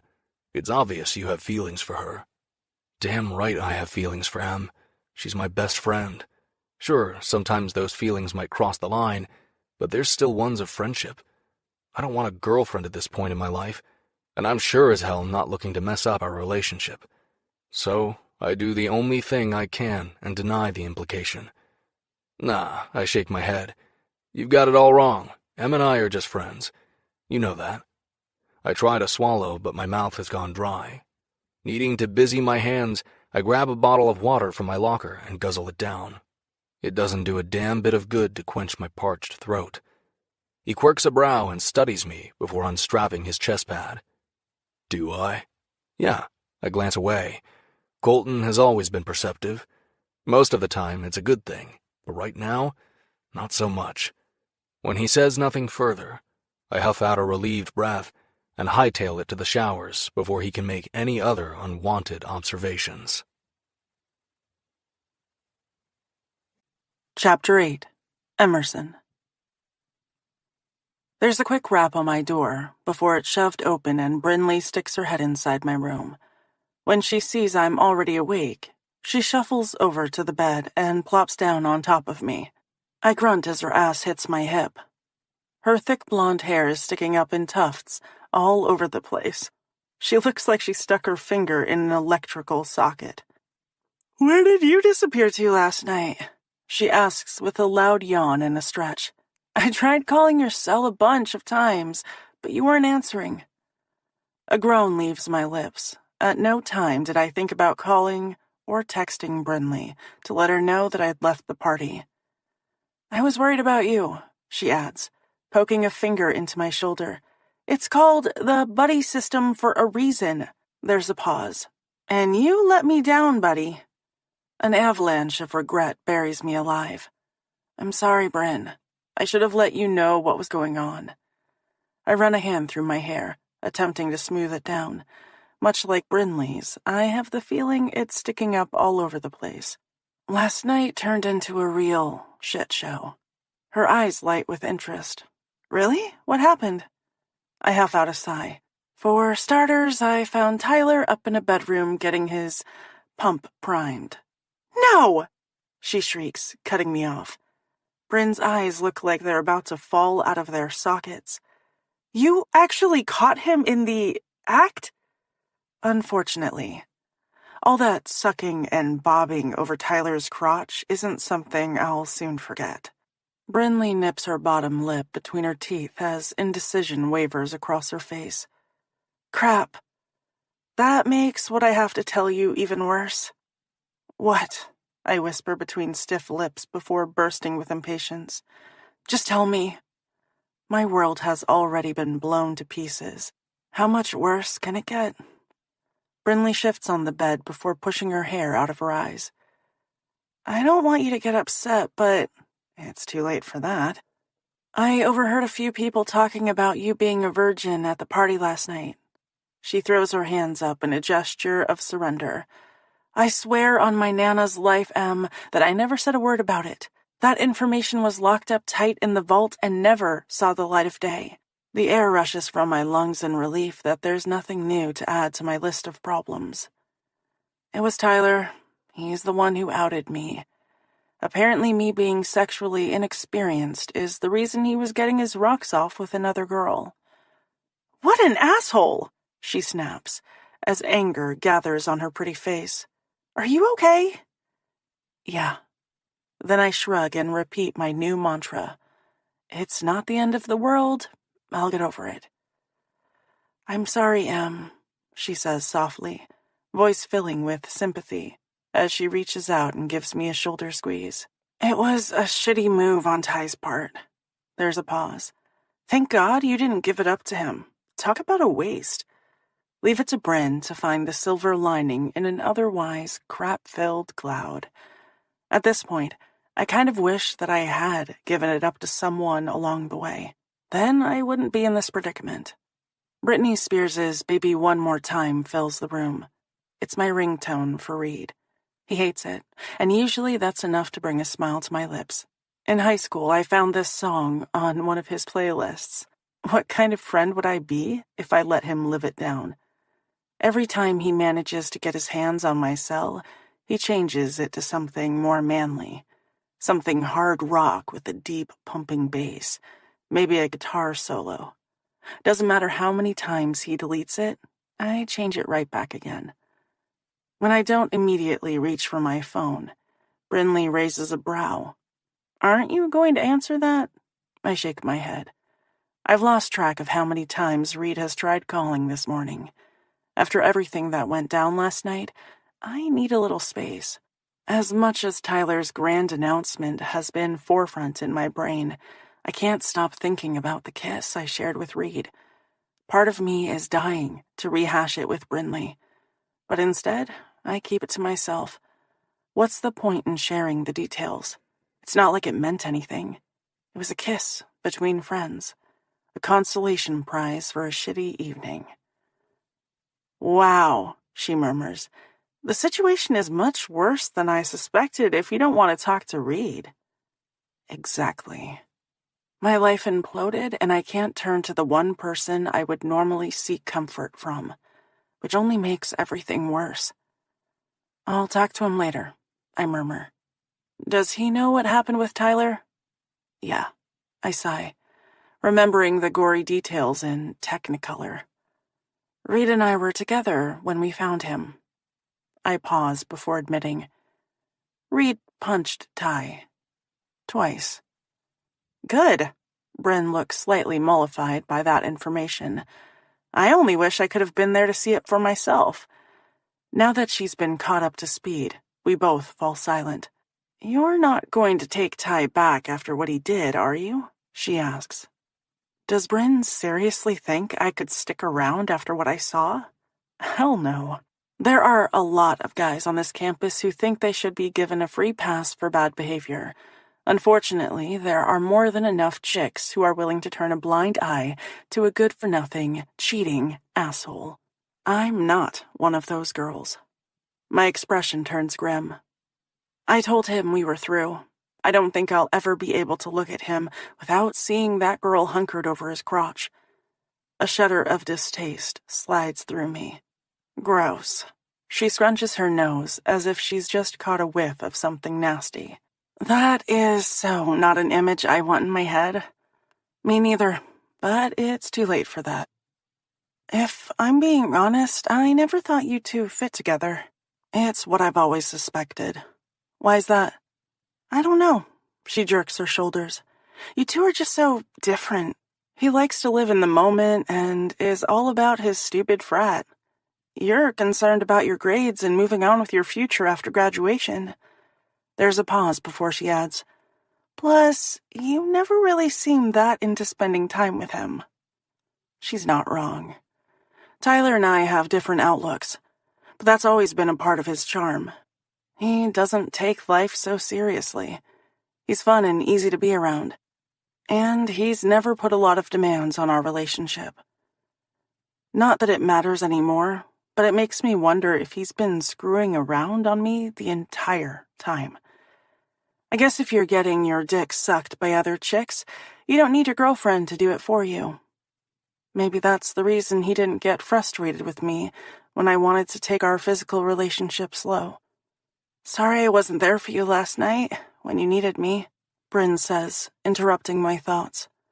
I wave off her apology. Don't worry about it. I shouldn't have taken off without letting you know. Bryn perks up. Hey, I know exactly what would make you feel better. Staying in my pajamas for the rest of the weekend? Binge watching Gossip Girl and ordering an extra-large pepperoni pizza? Inhaling a gallon of Rocky Road ice cream? That just might do the trick. I heard there's a huge party. Is Bryn out of her ever-loving mind? Absolutely not. I shake my head and stab a finger at the bed we're both sitting on. I'm not leaving this apartment. My plans include hiding out until this all blows over. Aren't you scheduled to work at 9? I yelp and glance at the clock on the nightstand. I almost forgot. Actually, I did forget. I whip off the covers and jump from the bed before racing to the closet. I pull out my hot pink waitress uniform that is standard issue at Stella's diner. Stella, the owner, thought it would be fun for the waitresses to wear 50s throwback uniforms. I'm not a huge fan, but the customers seem to love it. We always get a ton of compliments.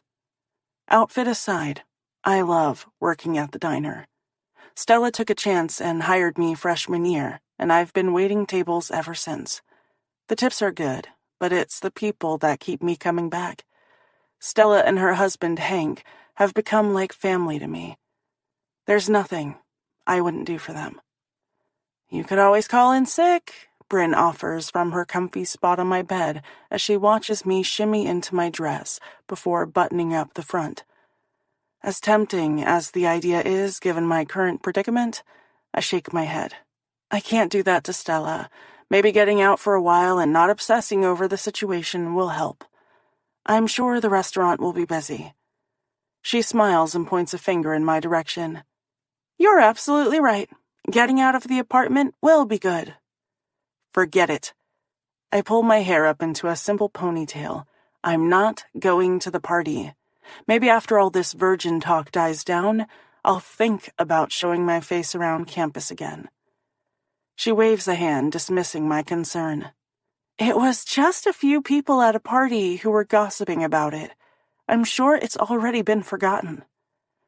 I hope so, I mutter, slipping my feet into my pink Converse sneakers. I barely have time to catch my breath before I swipe my purse off the dresser and rush out the door. All I can hope is that my shift at the diner is less eventful than last night's party. Chapter 9. Read. I glare at my cell in frustration as my call goes straight to voicemail. Why isn't Emerson picking up her damn phone? I've left a shit ton of messages and haven't heard a peep in response. I don't like it, not one bit. Is she avoiding me? Emerson has never purposefully dodged my calls. If she thinks I'm going to let her ignore me, the girl has another thing coming. She should know me better than that. Now that I'm finished with practice, I can head over to her apartment. My mind circles back to what Colton said in the locker room. As much as I hate to admit it, he's right about guys going after her now that they know she's a virgin. It'll become a game. We need a plan. Actually, I've already come up with a course of action. All she needs to do is agree. Just as I click the locks of my truck, I realize that Emerson is probably working the early shift at Stella's. That must be why she's not picking up her phone. Em isn't avoiding me, she's just busy. I don't even know why I jumped to that conclusion. All right, yes I do. It's the kiss we shared last night. I have no idea how she felt about it. Maybe I should have manned up and discussed it with her, but I let the moment slip away. Once I slide behind the wheel of the truck and start the engine, I pull out of the empty parking lot near the sports arena. Stella's Diner is located about a mile away from campus on the main strip, which means it gets a mixed crowd of people who live in town as well as a number of students from the college. Everything about the place is retro 50s diner throwback. The floor is black and white checkered tiles, and the ceiling is covered with shiny silver tin. Framed photographs of old Hollywood stars interspersed with Coca-Cola memorabilia decorate the walls. The booths are bright red leather with shiny white linoleum tops. I love hanging out here. Hank makes the best Salisbury steak and mashed potatoes I've ever tasted. The guy is a culinary wizard. I'd wolf it down every night of the week after practice if I could, although it's doubtful my arteries would thank me for it. Another perk is seeing Emerson in her tight pink waitress uniform that hugs every curve. Yeah, I shouldn't be looking, but I'm a guy. I can't help but notice how hot she is. As soon as I push through the glass door, I spot Em waiting on a group of dudes who are around our age. I'm willing to bet they attend Southern. She's all smiles as she takes their order. My eyes narrow as I watch them flirt with her, each one jockeying for attention. Normally, that wouldn't bother me. It's part of her job to be friendly. But for some reason, it hits me differently this morning.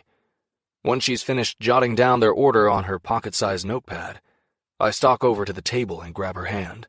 Her eyes widen when she sees me. Reed, what are you doing here? We need to talk. Not waiting for a response, I tow her toward the cash register where Stella is waiting. The older woman beams.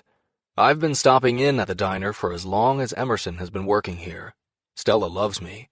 Plus, it doesn't hurt that I've helped fix a few things around the restaurant. Dad left when I was around 10, and Mom never remarried. I learned at an early age how to repair leaky pipes and hang drywall. It's amazing what you can pick up from the internet. Give me YouTube, and I could fly blindfolded through the Swiss Alps. Reed, what a nice surprise, Stella greets. You want Hank to cook you up something for breakfast? We've added a new special to the menu.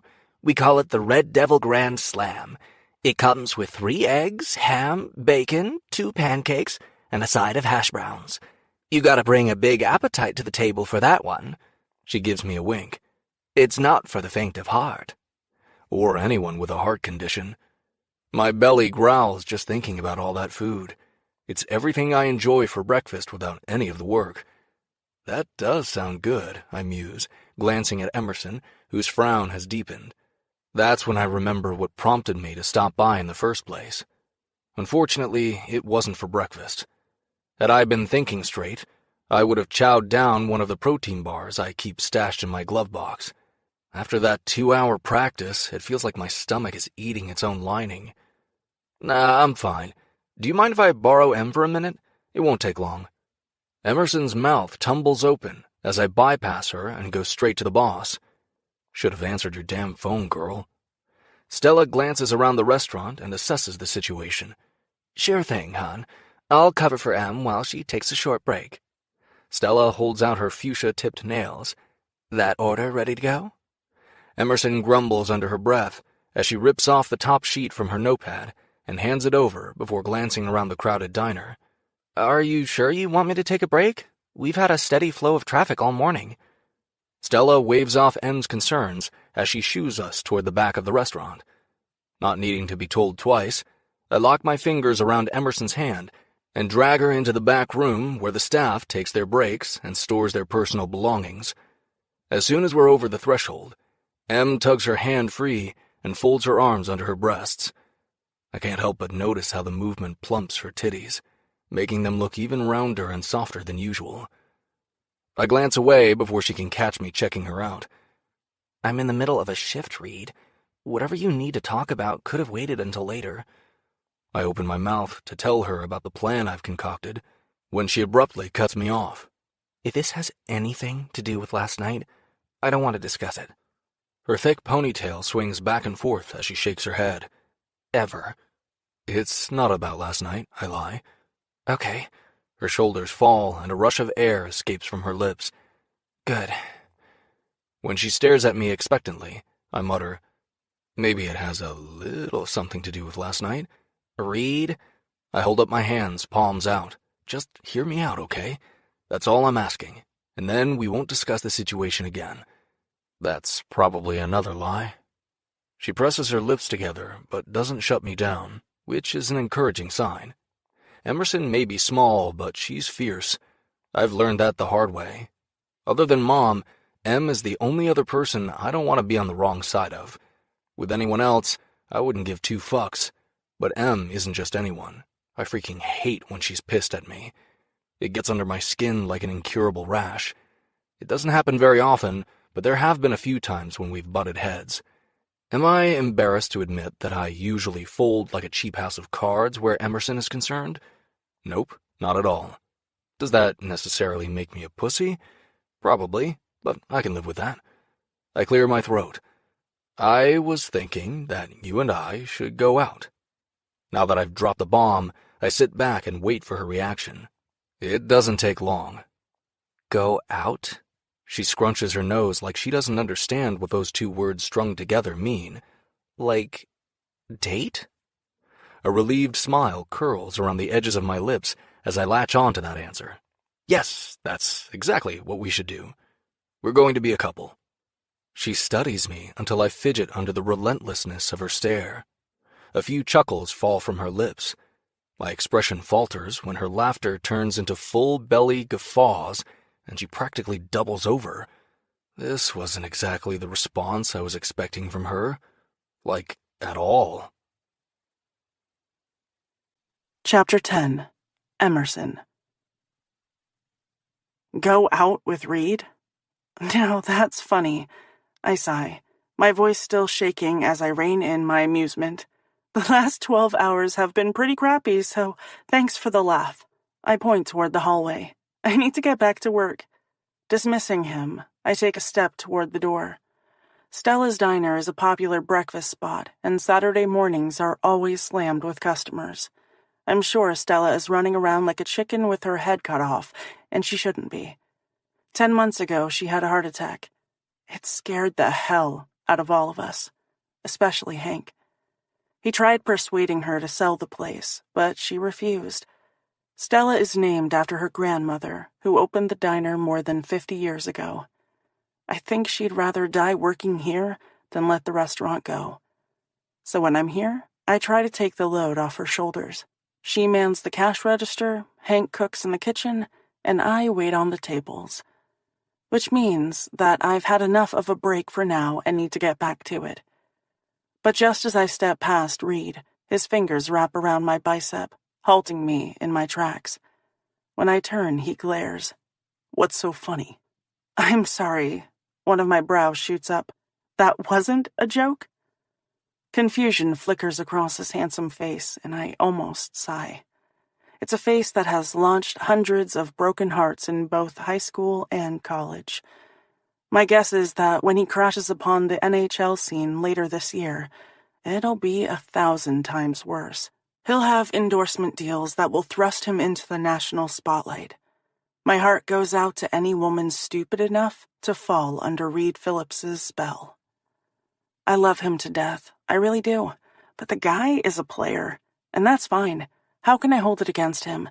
He's 22 years old. Life is his oyster, and he's nowhere near ready to settle down. If I were in his shoes and had everything going for me, I'd probably feel the same. For as long as I've known Reed, he's never had to lift a finger to attract female attention. Girls swarm him, whether he wants them to or not. The guy has way too many options for his own good.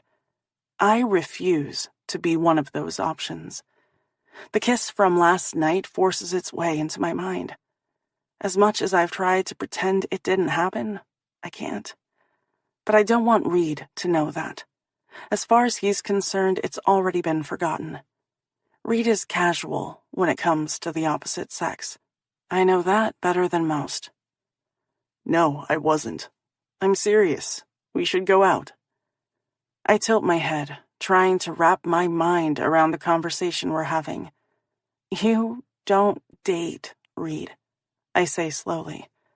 "You're too busy cycling through your harem of puck bunnies." "Give me a break. I don't have a harem." I yank my arm from his grip. "We both know that you do." When he remains silent, I continue. "Did you think I was oblivious?" I snort and wave my hand. "Please, everyone knows that you've slept your way through half the population at Southern." "Just the female half," he mutters, as if that makes it any better. Newsflash, Reed, it doesn't. "And you want to go out with me," I press a hand to the middle of my chest. "All of a sudden because—" Reed's gaze skitters away before darting back with a look of determination. I've seen it enough times to know when he's going to get stubborn and dig in his heels. What I don't understand is why. "It's the right thing to do," he says, obstinately. The right thing to do. I shake my head and wrinkle my nose. What are you even talking about? He steps closer. "Word has spread that you're a virgin." My heart, the one that had started thumping harder with his proximity, drops to my toes. "You're wrong." I swallow thickly, unwilling to believe what he's saying is true. No one is talking about it. "Some of the guys on the team were asking about you this morning." I groan and rub my forehead. This can't be happening. When I remain silent, he continues. "Do you have any idea how many assholes will come after you so they can be the first to get you in the sack?" "No one is going to do that," I whisper. Reed lets loose a bark of laughter, and I wince. "Of course they will." He waggles a finger between us. "But that won't happen if we're together." Oh, he's not interested in me like that. He's trying to protect me, just like he always does. I flinch, unsure why his offer feels like a slap in my face. It shouldn't. We're friends. This is what he does, It's his modus operandi. Unable to hold his gaze, I glance away. I don't need your protection. I'm capable of taking care of myself. A shiver of longing dances down my spine when he invades my personal space. After last night, I'm more aware of him on a physical level than ever before. The golden hair that brushes against the back of his neck, the way his eyes flash and change hues with his mood, the muscles of his arms that flex and bunch when he moves. I don't want to view Reed through a different lens. I want everything to remain the same between us, but I can't stop my mind from tripping down that dangerous path. I'm just trying to help you, Em. I blow out a measured breath, hoping it will help gather my scattered thoughts. And I appreciate it, but I think you're making a bigger deal out of this than it is. No one cares about, I drop my voice, my virginity. Looking unconvinced, he presses his lips together. If the guys on the team were talking about it, then other people know. I shrug, trying to downplay the situation. It's just them. Except Brinley had mentioned something about it as well. When I remain silent, he reaches out and lays his hands on my shoulders before giving them a gentle squeeze. Whether you want to admit it or not, us going out is the simplest solution.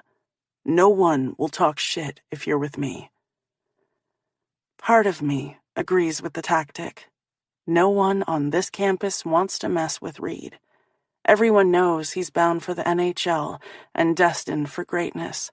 He's treated like a celebrity around here. I understand why Reed is doing this, and I appreciate the sentiment, but I can't pretend he's my boyfriend. Not after that kiss and the unwanted feelings he's roused inside me. My gaze reluctantly falls to his mouth. Our relationship has never felt complicated, but right now it does. And I hate that. Hate that it has to feel like this when we've always been such great friends. No, I shake my head. Everything will settle down. Maybe it'll take a few days, but it'll happen. We just need to be patient. Then I add, because I need it to be true. Trust me, my virginity isn't that interesting. Exasperation rumbles up from his throat, manifesting itself into a frustrated growl. With his hands still gripping my shoulders, he gives me a little shake. Why do you have to be so stubborn? Can't you see that I'm trying to help you? Just accept my offer and say thank you. Stop trying to be such a hard ass. I'm not trying to be difficult, I reply calmly. I just don't think it's necessary, and this is about me. So it should be my decision, right? His lips sink further into a frown. What does it hurt for us to appear as a united front? Let's cut this rumor off before it has a chance to gain traction. That's all I'm saying. I sigh. And Reed has the audacity to imply that I'm the stubborn one when it's him who's being pig-headed. I've already nixed the idea. He needs to accept it and move on. His eyes narrow. Are you refusing my help because I kissed you? The question comes from out of nowhere and knocks me off balance. I had assumed we weren't going to talk about it. What? My mouth dries at the mention of us locking lips. I laugh, but it comes out sounding high-pitched and shaky. Of course not. In fact, until you mentioned it, I'd already forgotten all about it. That's what he wants to hear, right?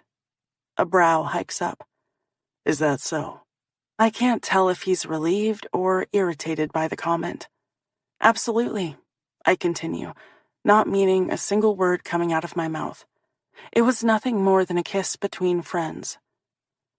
The small amount of distance between us is swallowed up when he steps close enough for the tips of my breasts to brush against the sinewy strength of his chest, and I have to crane my neck to meet his eyes. My nipples immediately tighten at the contact. His voice dips lower. Do you kiss all your guy friends like that? He knows damn well that I don't. When I fail to respond, he snaps. Well, do you? His warm breath feathers across my lips. It's a little dizzying.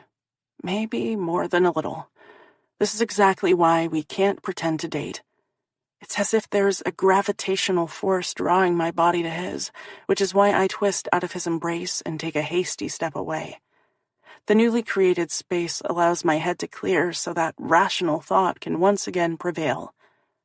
What was the question? Oh yeah, do I kiss all my guy friends like that? No, I don't. But that's beside the point. I fold my arms tightly against my chest, hoping he hasn't noticed the dreaded headlight effect I have going on. We don't need to pretend we're going out. Just drop it. He shifts his weight from one foot to the other. Give me one good reason why we shouldn't. I throw my arms wide, irritated that he won't let this insanity go. Because I don't want to pretend we're a thing when we're not. He shakes his head, not understanding why I'm being so adamant about this. That's not a reason. I press my lips tightly together. I can't tell him the real reason. That my feelings have changed or that I've started noticing things about him that I definitely shouldn't be taking notice of. We're friends. Best friends. And that's the way it needs to stay. That kiss didn't help matters. If anything, it made the situation worse. Reed isn't going to drop this nonsense unless I give him a convincing reason. Fine, I can do that. Because, I mutter, still unable to meet his searching gaze, I'll look like an even bigger idiot for hopping from Tyler, who I caught cheating on me, to Southern's biggest player. No, thank you. When he remains silent, I gather my courage and peek in his direction. My face heats when our eyes catch. There's an intensity swirling in his blue-green depths that knock the breath from my lungs. I won't touch another girl while we're together. I make a strangled noise deep in my throat. How can he make that kind of promise? There's not a weekend that goes by that I don't hear about the rumors running rampant the following Monday. Why would he willingly give that up? Even for a couple of weeks or months. I shake my head. Just think about it, he presses. I've thought about it and the answer is no. There's nothing he can say to change my mind. You're being stupid about this, he growls, looking as frustrated as I feel. My eyes flare as I plant my hands on my hips. Excuse me, did you just call me stupid? I said you were being stupid about the situation. I didn't actually call you stupid. His shoulders fall as his anger disintegrates. You know I would never do that. This conversation has spun so far out of control, and I have no idea how to reel it back in. The answer is no. You don't have to go all celibate for me. When he opens his mouth, I cut him off by raising my hand. I appreciate the gesture, but it's not necessary. I make a point of glancing at the clock on the wall. I have to get back to my tables, otherwise my tips will be crappy, and I don't need that on top of everything else. Not waiting for his rebuttal, I storm past him. No! I swing around. I'm done arguing about this. His lips flatten. Then we'll discuss it later. Grrr! No, we won't! I snap. Go home, Reed. We're done here. I stomp from the break room and into the diner, beelining for the cash register to see what I've missed. I'm so aggravated, I'm practically vibrating with it. As soon as Stella sees me, her eyes fill with concern. You all right, Em? She knows me well enough to realize when something is wrong. I inhale a deep, cleansing breath and try to calm myself from the inside out before pasting a smile on my face. Yep, it's all good. I pick up my pad, taking a moment to glance through the sheets while Stella catches me up to speed on the customers and which tables need what. Switching mental gears is exactly what I need right now. It allows me to focus on something other than Reed, and the kiss we shared, and his offer to be my fake boyfriend. Ugh. Chapter 11. Reed. What the fuck just happened? I shake my head and try to figure out exactly where our discussion went off the rails. Here's how I thought our conversation would play out. I'd waltz in, tell Em about the plan. She would, of course, be grateful, and maybe I'd lay another kiss on her to seal the deal. Or not, just saying. Instead, I got a shit show of epic proportions. I'm going to be honest here, most girls would be thrilled to date me, even fake date me. Emerson is the exception to the rule. But then again, that girl is always the exception to the rule, so maybe I shouldn't be so surprised. I don't get it. What's the big freaking deal about us pretending to go out? The last thing Em needs is a bunch of assholes sniffing around, trying to get in her pants because they want bragging rights. Even the thought of that happening pisses me off. I racked my brain trying to remember the last time Emerson was this angry with me. Doesn't she understand that I'm only trying to help? If we weren't such good friends, I wouldn't give a shit about what happened to her. But that's not the case. Em means everything to me, and yet here I am, on the outs with my best friend, because I'm trying to do her a solid. You know who I blame for this? Colton. He put this stupid idea in my head. Yeah, the sneaky bastard never actually came out and said that I should date Em, but he alluded to other guys going after her. What the hell else did he expect me to do? Emerson should be grateful that I'm trying to help solve this problem instead of being pissed off. This is exactly why I steer clear of relationships. When it comes down to it, I have no idea what girls want. And I don't have the time or inclination to figure it out either. Except the same rules don't apply to this situation or this specific girl, because this is Em we're talking about. Somehow, I have to find a way to fix this. I just don't know how to do that. Yet. But I'll figure it out. I always do. I don't know what you did, but you certainly put a burr up that girl's ass. I blink and find Stella leaning against the door jamb with her arms folded across her ample bosom. There's a shitload of pity held in her gaze, which only confirms that this situation is as bad as I suspected it was. When I remain silent, she arches a penciled-in brow. You going to tell me what you did to make her so mad? I straighten to my full height and try bluffing my way out of this conversation. What makes you think I did anything? A knowing smirk curls around the edges of her lips. I've been married to the same man for nearly 40 years. She steps inside the break room until she's able to pat my cheek with her hand. What I've learned is that the ones with the X and Y chromosomes are always in the wrong. I roll my eyes and suppress a snort. Nice try, but I don't think so. There might be an occasion or two when I slip up, but that doesn't necessarily mean I'm always in the wrong simply because I'm a man. That's sexist, and frankly, I'm insulted. I will not, however, be arguing the point with Stella. I'm smart enough to know when to keep my trap shut, and this is definitely one of those times.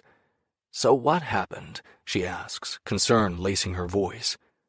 As close as Emerson is to Stella, it's highly doubtful she would want the older woman knowing about last night. I shrug and keep it general. She took offense to my offer of assistance. It doesn't get vaguer than that. Huh, she lifts a brow. Exactly how did you propose to help with her virginity?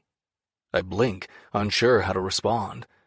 A spark of anger ignites in her eyes. Yeah, I know all about what happened at that stupid frat party. My mouth opens, but I slam it shut and shake my head. Thankfully, she continues because I'm at a loss. Some kids stopped in this morning for breakfast. I overheard them laughing about it. There aren't many girls named Emerson, so it didn't take much to put 2 and 2 together. I groan. This is bad on so many levels. Emerson would die if she knew Stella had caught wind of what's going on. I clear my throat and ask cautiously, You haven't mentioned any of this to Em, have you? Of course not. She straightens her shoulders and glares. My girl has a lot of pride. If she wants to talk about it, then she'll tell me herself. If not, she'll be none the wiser. Good. I blow out a relieved breath as this information rolls around in my head. A calculating light enters Stella's eyes. You never answered the question. She pauses. Exactly how did you offer to help with the situation? Sheesh, really? Not like that, I grumble, slightly offended. Better not have. She gives me a pert look and wags her finger in my direction. I'd hate to have Hank wipe the floor with your ass. Hank is probably somewhere in his late 60s. Hell, he could even be in his early 70s. It's hard to tell. so I'm not all that concerned about the threat, but still. I get where she's coming from and appreciate that she's looking out for Em. I told her that we should go out. When Stella's forehead remains furrowed, I make a gesture with my hand. You know, like date. A wide smile breaks out across her face as she pats my cheek again. It's about time you came to your senses, boy. Hank and I were on the verge of losing all hope. Huh? Wait a minute. Oh, she thinks that we're together. Like together. I shake my head. All I'm trying to do is protect her, Stella. If the two of us are going out, then all of this crap will die down. When she remains silent, I add, you know that Em and I are just friends. And if I sometimes imagine what my friend looks like naked, well, we'll keep that little tidbit to ourselves. She shifts her weight as her expression turns skeptical. You sure about that? Hell no. Completely, I confirm with far more certainty than I'm feeling. Stella is the second person today to question my feelings for Emerson. Am I that transparent? She huffs out an exasperated breath. You're a smart guy, Reed Phillips. You'd better open your eyes or that girl is going to slip right through your fingers. When I fail to respond, she claps me on the shoulder and leaves me standing in the break room alone to ponder our strange conversation. Stella has it all wrong. Emerson isn't interested in me as anything more than a friend. She's made that perfectly clear, especially after that kiss last night. So, yeah, I'm not going to push this situation any further. I blow out a breath and consider my options. Who knows? Maybe Em has the right idea. Maybe everything will die down and there's nothing to be concerned about. For her sake, I hope that's the case. As soon as I return to the main dining area, my gaze is immediately snagged by Emerson. Irritation slides through me when I see her talking to the same bunch of guys as when I walked in earlier. What the hell are they still doing here? Shouldn't they have paid their bill and taken off already? My feet grind to a halt as she flashes them a full wattage smile. She sure as hell wasn't looking at me like that 5 minutes ago. And why that should piss me off, I have no idea. Before I realize I'm on the move, I find myself hovering over Emerson. Her eyes darken with storm clouds when she sees me. Obviously, she's still irritated because she turns back to the table and says sweetly, Whenever you're ready, you can take care of the bill with Stella at the counter. Have a great day. Then she breezes by me without one damn word. Feeling annoyed and strangely unsure how to proceed, I stare after her. Once Emerson disappears into the kitchen, I swing around and glare, making sure to eyeball each and every one of these jokers before growling, "That waitress you were just talking to?" All of the easy banter from moments ago dies a quick death, which is exactly the way it needs to stay. When I have their undivided attention, I place my hands on the table and lower myself to eye level. If any of you so much as look in her direction again, you'll be wearing your balls for earrings. I pause, allowing those words to sink in. You got me? The spokesman of the group clears his throat. Yeah, Phillips, we got you. Another dude holds up his hands. Sorry, Reed, we had no idea she was yours. I don't correct his assumption. When it comes down to it, Emerson is mine. Just not in the way he means. Chapter 12. Emerson. Zoe, one of the waitresses who works at Stella's, gives me a wave as she rushes through the door. I smile and deliver a plate of food before glancing at the clock over the long stretch of counter, only to realize it's after 4 o'clock, which means that my shift is officially over for the day. That's one of the best things about working at Stella's. Time always flies because I'm busy with customers. Hours can slip by and I barely notice. You're late, Stella barks from behind the register. Zoe winces and holds up her hand in apology. Sorry, Stella, it won't happen again. That's what you said last week, the older woman grumbles. Like me, Zoe is a student at Southern University. She's a sophomore who started working here at the end of the spring semester last year. I will fully admit that the girl is flighty, but she makes up for it with exuberance. Zoe's gaze settles on me again, and she mouths, I need to talk to you. It's important. I really shouldn't leave the floor until Zoe returns from the back room to take my place, although I'm curious as to what that look is all about. Even though we're still pretty busy, it doesn't seem like anyone needs my attention at the moment. I give Zoe a quick nod and trail after her. By the time I reach the back, she's already shoved her purse inside her locker. As soon as I walk through the door, she pounces on me, grabbing my arms and shaking me until my teeth clatter. OMG, I just heard the juiciest rumor about you. And just like that, everything I had been trying so hard not to think about comes crashing down around me. It's like she took a pin and popped the self-protective bubble I'd wrapped around myself for the afternoon. My shoulders slump. I'm afraid to even ask. Zoe? Is it true? Her eyes are wide with eager curiosity. There are 3 things you need to know about Zoe. 1. Everything revolves around her sorority, Sigma, Sigma, Sigma, and Greek life. 2. Her time management skills suck, which is why she's always late for work and class. And 3. She's a huge gossip.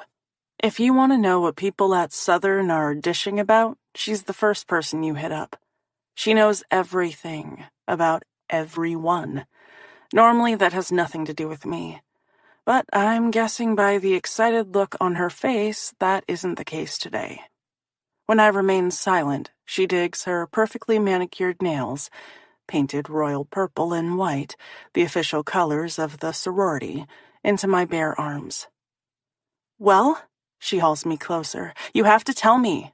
She pauses dramatically before the words shoot from her lips in an explosion of rapid fire. Are you really a virgin? Ow! I pry Zoe's claws from my forearms and take a step back, massaging the indentations she left in my skin. If Zoe knows about it, then everyone does. Where did you hear that? I ask, cautiously, evading the question. She rolls her blue eyes. I was at the Alpha Delta Phi party last night, silly. You know they're our brother fraternity. She continues talking a mile a minute. Anyway, that's where I heard it first. First? My heart sinks to the bottom of my toes. Yeah, she takes a step closer, and I'm half afraid she's going to grab hold of me again. A couple of girls at the house were gabbing about it this morning. A groan slips free from my mouth. Aw, hell. You didn't answer the question, Emerson. Inquiring minds want to know. She pauses. Give it to me straight. Are you still a virgin? I shake my head as my mind cartwheels. I'm going to plead the fifth on that one. Oh, come on. She stomps her foot. Unlike me, she's not wearing a comfortable pair of tennis shoes, but cute kitten heels. All of my sisters are wondering if it's true. How can I confirm or deny the information when you won't give me the lowdown? Maybe because it's no one else's business but my own? I shrug and inch my way toward the hall. When I get to the door, I jerk my thumb toward the dining area. I need to get back out there. We'll talk soon, she hollers as I rush from the room. Not if I can help it. Thankfully, by the time Zoe makes it out on the floor, a few more customers have trickled in, and there's no more time for her to interrogate me again. 20 minutes later, I've closed out most of my tabs, grabbed my purse, and am beelining for the door. Normally, I love being at Stella's. It's my home away from home. Sometimes I linger to help Zoe out since she gets flustered easily. That's not the case today. I'll text you later, Zoe chirps as she walks by with a tray full of food. I think she's taking her journalism major a little too seriously. Who does she think she is? TMZ? With one final wave in Stella's direction, I push through the door. As soon as the fresh air hits my cheeks, I stop and inhale a big breath before slowly releasing it. My shoulders fall as some of the tension melts from them. Thank God today is almost over. Now I can go home and... Hey, Startled out of my thoughts, I yelp and swing around. Tyler holds up his hands in a gesture of surrender. Sorry, I didn't mean to scare you. My hand flies to my chest, as if that alone will settle the thunderous galloping of my heart. What are you doing here? My gaze roams over his battered face. He's sporting a black eye and his nose is bruised and swollen. He's a mess. Reed shouldn't have hit him, but I can't bring myself to feel bad about it.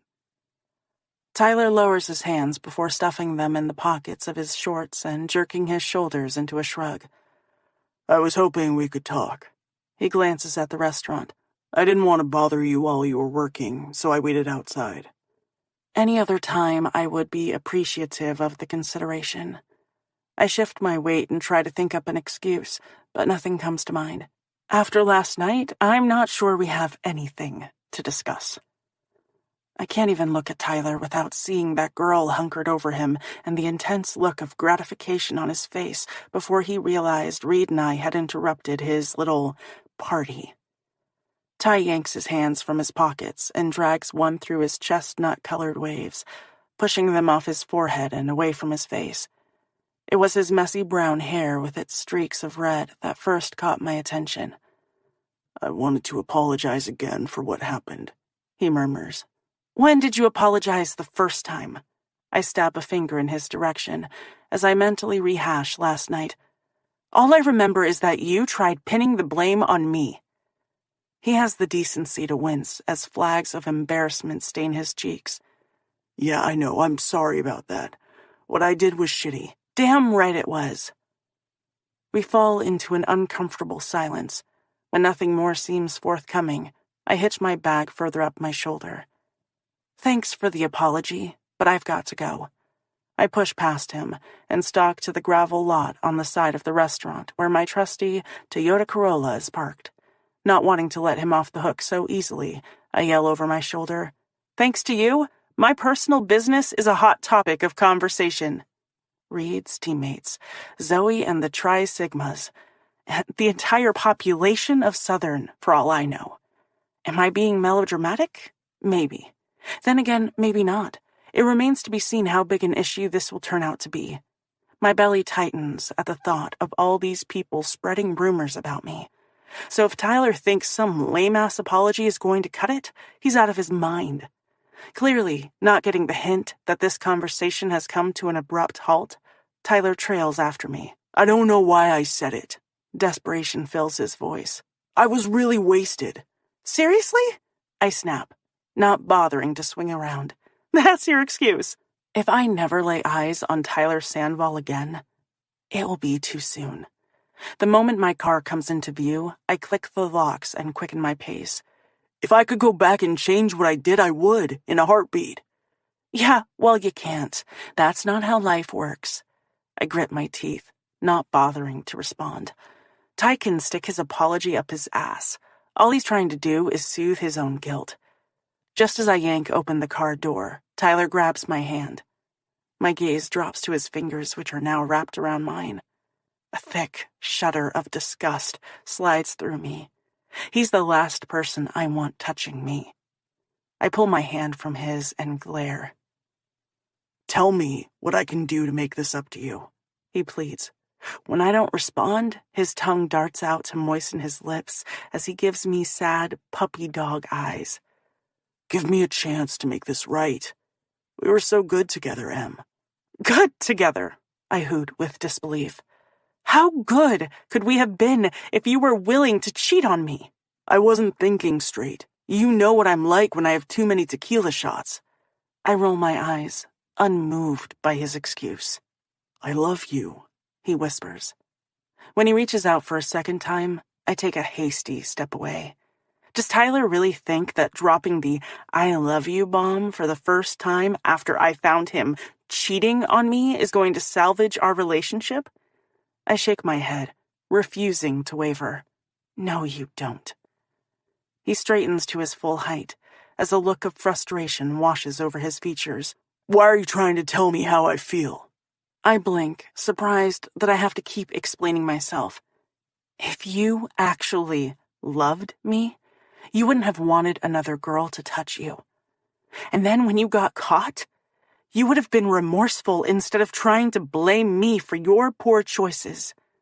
Tyler doesn't love me, and I most certainly don't love him. I liked him. That was the extent of it. We were never meant for the long haul, We were a here and now kind of thing. He may not realize that, but I do. His shoulders slump under the weight of my words. I don't know what to say to make this better. I just want another chance. There's nothing else to say. I waggle my finger between us. You and me ended when I found your cock in another girl's mouth. He flinches. Doesn't my apology mean anything? I toss my hands up, just wanting this to be over with. No, it doesn't. Why am I starting to feel like the bad guy here? We're over, Ty. Please don't say that, Em. I'm saying it. We're over, I growl with exasperation. Go find the girl who was sucking you off last night. Maybe she would be interested in a relationship, but I'm not. As difficult as it is, I keep my voice reined in. We're standing in the parking lot next to Stella's. Customers are coming and going. A few have thrown curious looks in our direction. The last thing I need is another scene involving Tyler, especially at my place of employment. I glance at the building, willing to bet that Zoe has her face smushed against the window so she can get a first-person account of what's going on. Ugh. Neither of us was looking for a serious relationship when we got together. It was supposed to be light and easy, and it was, up until last night. Now it's over. Accept it and move on. He leaps forward and grabs my hand again. People make mistakes. Then they get back together and are stronger for working through the tough times. Why won't you give me a chance to prove how much I care about you? I huff out a frustrated breath and pry my fingers from his grip. I'm sorry, Ty.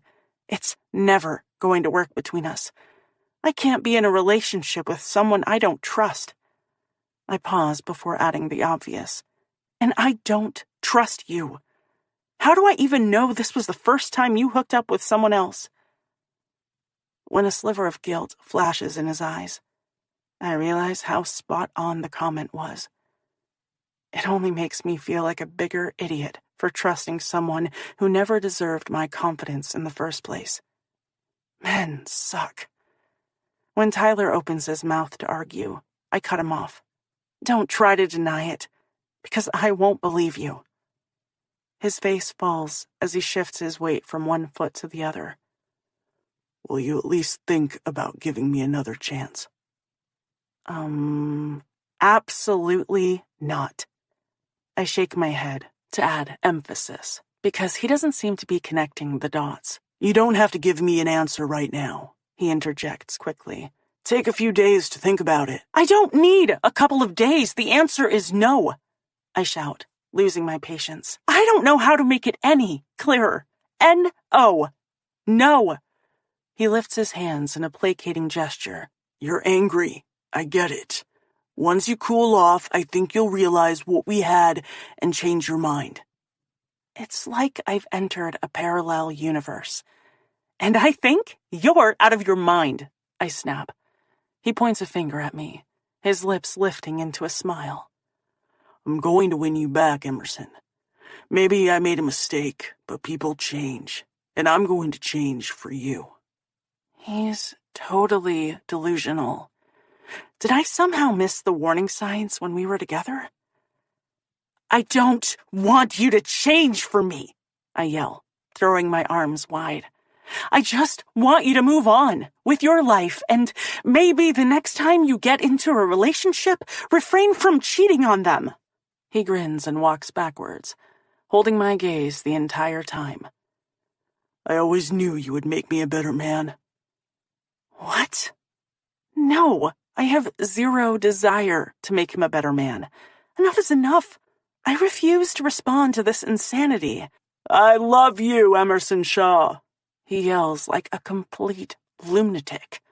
I cringe as a few patrons stop and stare. Noticing the onlookers, Tyler points to me. You see that girl? I love her.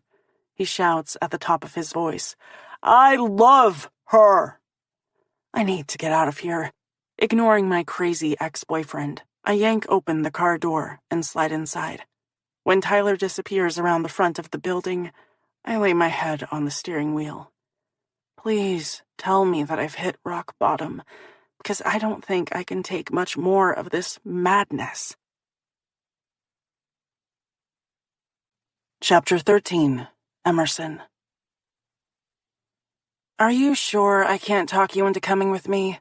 Bryn asks while sliding chunky silver hoops through the pierced holes in her earlobes. After the day I've had, there's nothing she could entice me with to leave this apartment. Nope, I say, settling on the couch in my pajamas with a big bowl of buttery popcorn, 3 blankets, and an icy cold Diet Coke. I've got the remote in one hand, and I'm just about to cue up Gossip Girl. Bryn assesses her reflection in the beveled mirror that hangs over a small side table in the living room, making sure her hair and makeup are on point. Yeah, she sighs, touching up her glossy red lipstick. I didn't think so. My bestie knows me well. I grin and shovel an overflowing handful of popcorn into my mouth. But I appreciate the effort, I say while chewing. Her face scrunches with disgust. That's gross. I shrug, not giving a damn.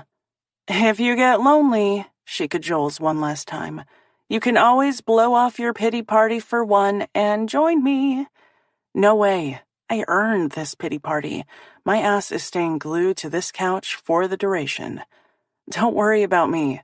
I'll be here when you get back. I point to where I'm sitting, most likely in this exact spot.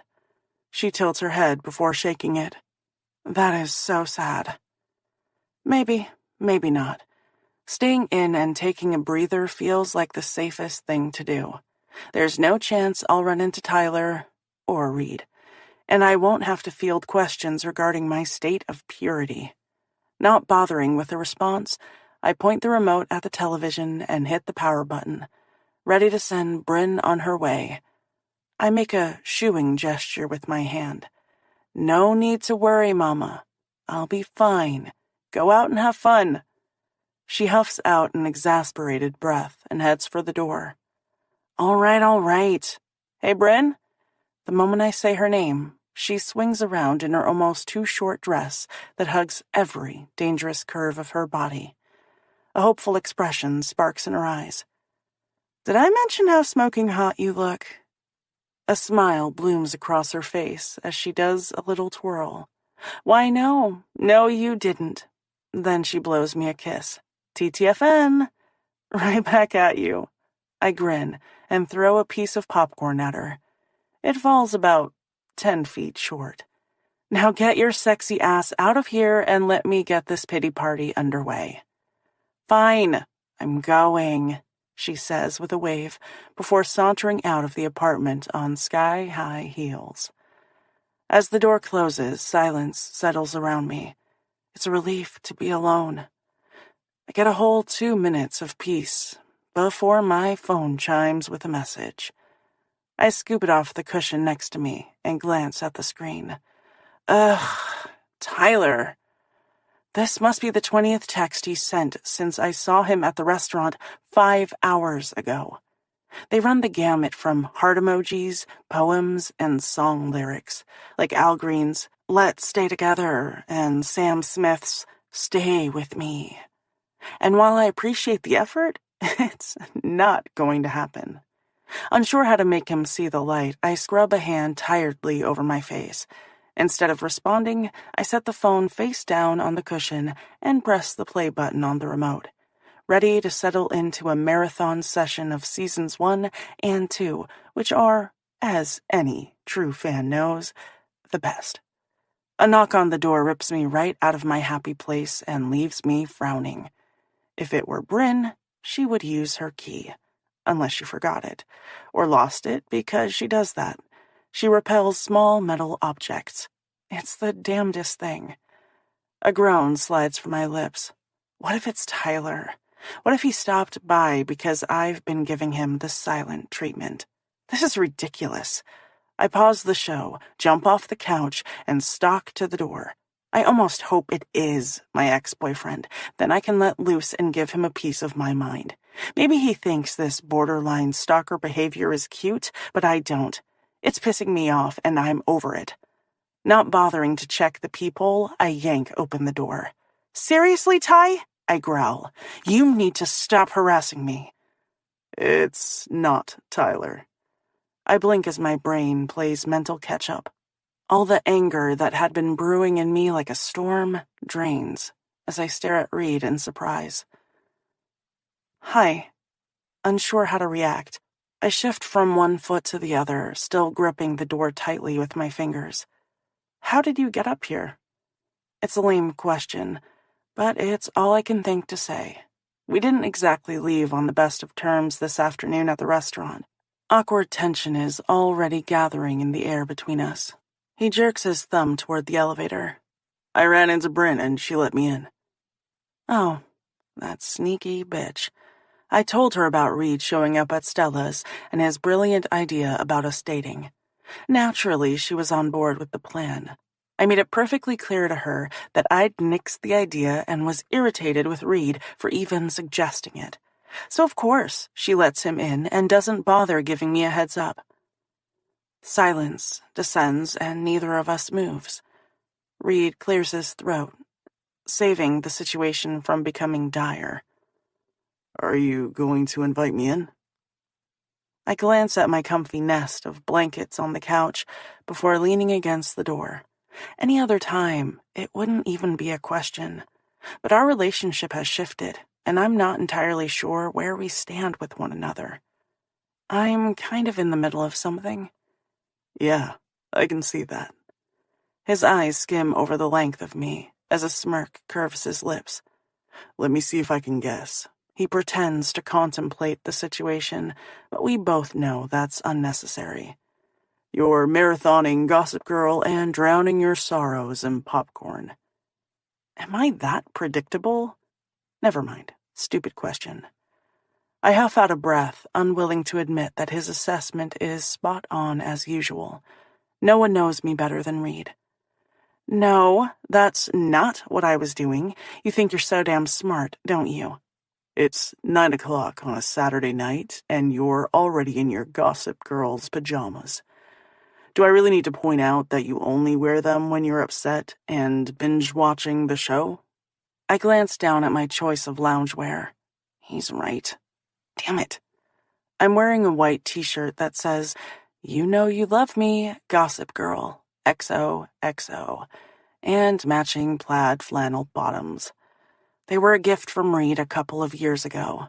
I only wear them when I'm feeling blah and want to watch my favorite show to lift my spirits. Can I help it if I'm a creature of habit and Gigi is my happy place? When I scowl, he adds, "Plus, Bryn told me that's what you were up to." Brinley. One of these days, that girl is going to get her ass beat. If she were a good friend, she would have told Reed that I was busy. Instead, here he is, at my door, wanting to crash my pity party for one. Fine, I grumble, reluctantly stepping away from the door and holding out my arm with a flourish. Come in. Wow, he mocks.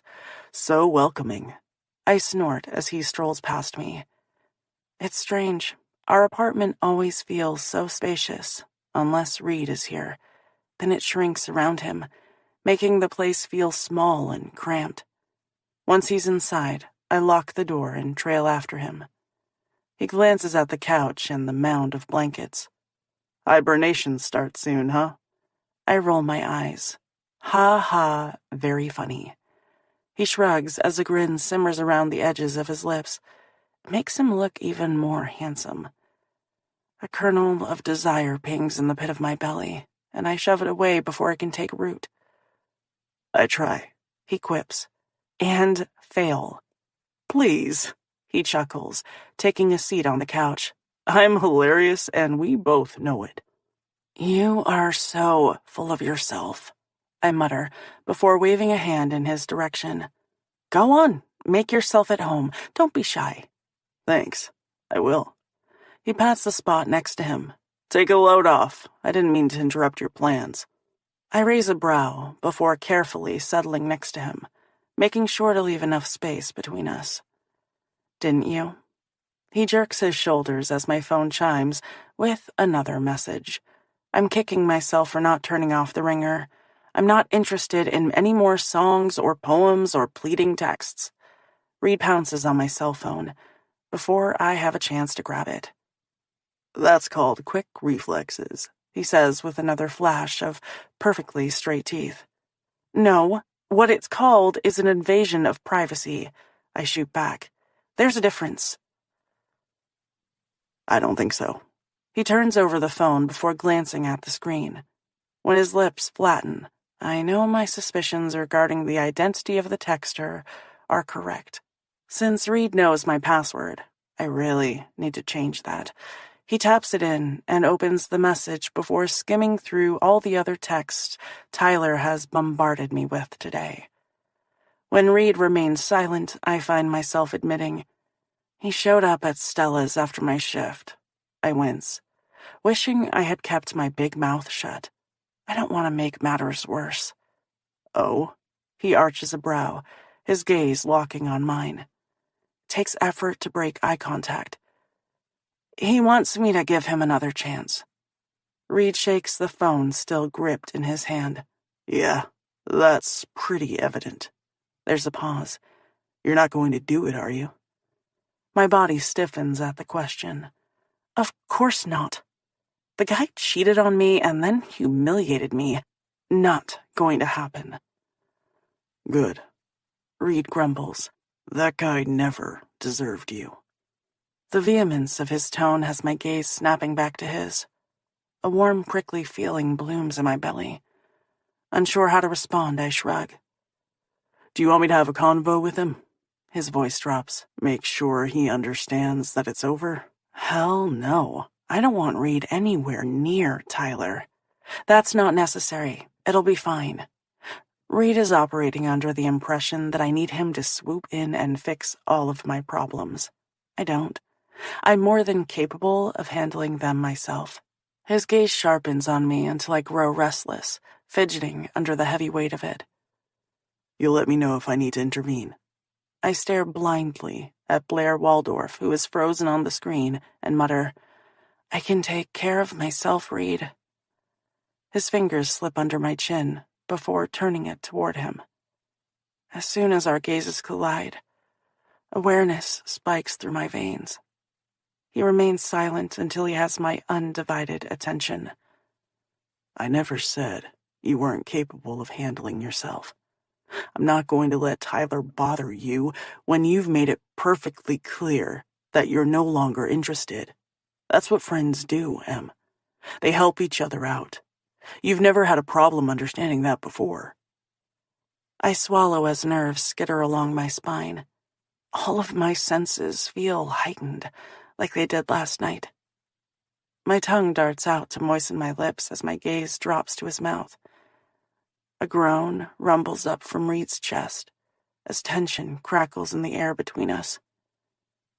Just when I think he might lean in for a kiss, he drops his hand from my chin and the connection is severed. Air leaks from my lungs, a mixture of relief and disappointment curls its way through me. But I'm not sure which one is stronger, and that's a problem. Without a word, Reed picks up the remote from the couch and hits play. Everything inside me that had been coiled tight slowly loosens. How about we watch a few episodes and then order a pizza? My treat. With that, everything between us slides back to normal. Sort of. Sounds good. Needing something to busy my hands, I grab the bowl of popcorn off the couch cushion. It only takes a moment for me to get sucked into the Constance Billard School for Girls and St. Jude School for Boys. Tyler and all the havoc he caused fades to the background, but I'm never quite able to forget that Reed is sitting next to me. Chapter 14. Emerson. Are people staring? I whisper from the side of my mouth as my gaze darts around, because it feels like they are. I pause for a beat, waiting for Bryn to jump in and tell me that I'm crazy. When she doesn't respond, I prompt, I'm being paranoid, right? Brinley yawns as we troop across campus for our 9 o'clock Monday morning class. Her eyes are barely, open, which is normal for this time of day when she hasn't been previously caffeinated. Without question, you're paranoid. You didn't even look, I grumble, as my gaze gets snagged by a girl walking on the path toward me. Most people glance away out of politeness when caught staring. This girl doesn't. In fact, she snickers as we pass one another. The edges of my lips sink into a frown. I throw a glance back at the girl as my feet slow. There's no way that was my imagination. I don't have to. I've always thought you were paranoid. You're only confirming my suspicions. I jab my elbow in Bryn's side, and she chuckles before yawning again. Can we please stop for coffee? My ass is literally dragging. She points to the space directly behind her. Can't you see it on the ground? I'm never going to make it through the day without several caffeinated beverages. In fact, let's just skip the drinks and go straight to the IV drip. Even though I should have known we'd have to make a coffee pit stop and planned accordingly, I didn't. I had a difficult time falling asleep last night and didn't hear my alarm this morning. I pull my phone from my pocket and glance at the screen. Bryn is lucky that we're miraculously ahead of schedule. It needs to be quick, I say, caving in. Thank you, baby Jesus. It's doubtful I would have made it 5 more steps, she says, sounding as though she might collapse from lack of cold-pressed Java beans. We make a detour through the heart of campus, where the beanery is located. I enjoy coffee like most of civilized society, but I don't have addiction issues the way a certain someone does. As we maneuver our way through the early morning crowd, I can't shake the disconcerting sensation that I'm being watched. It leaves an unsettled pit prickling at the bottom of my belly. I hope Brinley's right, and it's all a figment of my overactive imagination. I have to remind myself that no one actually gives a damn about me or my virginity. Seriously, no one. I barely care about it. Most of the students on campus don't even know I exist, and I'm perfectly fine with that. My popularity status at Southern has never been a concern for me. Brinley pulls open the coffeehouse door and inhales a deep breath. Do you smell that? She pauses over the threshold and makes a big production of wafting her hand in front of her nose, as if sniffing a fine wine. Pure ambrosia for the senses. I roll my eyes at her dramatics. The girl needs serious help. When she doesn't budge, I prod her along so the people piling up behind us can get through the door. Come on, let's get in line. I can't be late for class. Dr. Dickerson is a stickler for timeliness. He loves to call people out and shame them in front of everyone. The thought of enduring another humiliation makes me break out into a sweat. She snickers. Dickerson. I shake my head and grab her hand, towing her to the end of the line. You are such a child. I know, but it's part of my charm. Is it? I narrow my eyes and shoot a skeptical look her way. Who convinced you of that? You tell me all the time. I don't think so. Brinley glances at the blackboard behind the counter, where the specials for the day are listed in colorful chalk. She's the only person I know who delights in choosing something different every time she stops in. My guess is that she enjoys keeping the baristas on their toes. With a contemplative look on her face, she slowly taps her lips with her forefinger. What shall I try today? This is more of a rhetorical question, so I don't bother answering. In the past, I've thrown out a few appealing suggestions only to have them shot down for one reason or another. She turns to me with raised brows. Any ideas? Sorry, girl, not falling for that again. With my lips pressed together, I shake my head. Nope. Unperturbed by my unwillingness to participate, Brinley shrugs and goes back to eyeing the chalkboard. As we fall silent, the back of my neck tingles with awareness. It feels like a million pairs of eyes are trained on me. I lift my hand and rub the spot before turning and scanning the area. Almost immediately, my gaze collides with that of a girl sipping her drink at a table wedged in the back. Without looking away from me, she leans across the small cafe-style table and whispers to her friend, who then turns and stares at me before whipping back around. It's just a coincidence. Why would they be talking about you? I yank my gaze from the pair. If I were smart, I'd stare straight ahead and ignore the creepy, crawly feeling eating me alive. Instead, I glance around, needing to confirm whether I've got legitimate mental health issues. There are 3 girls and a guy sitting at the next table. None of them are paying me the least bit of attention. Relief rushes through me. Okay, good. The Rhode Island-sized pit sitting at the bottom of my belly diminishes. As my gaze slides around the room, it gets caught by a lone guy sitting at a table, enjoying a cup of coffee. Our eyes lock, and a shiver of unease scuttles down my spine when he smirks and waggles his brows. What the hell? I shoot him a frown, wanting him to look away first. When he remains focused on me, I turn away and rub my hands up and down my bare arms.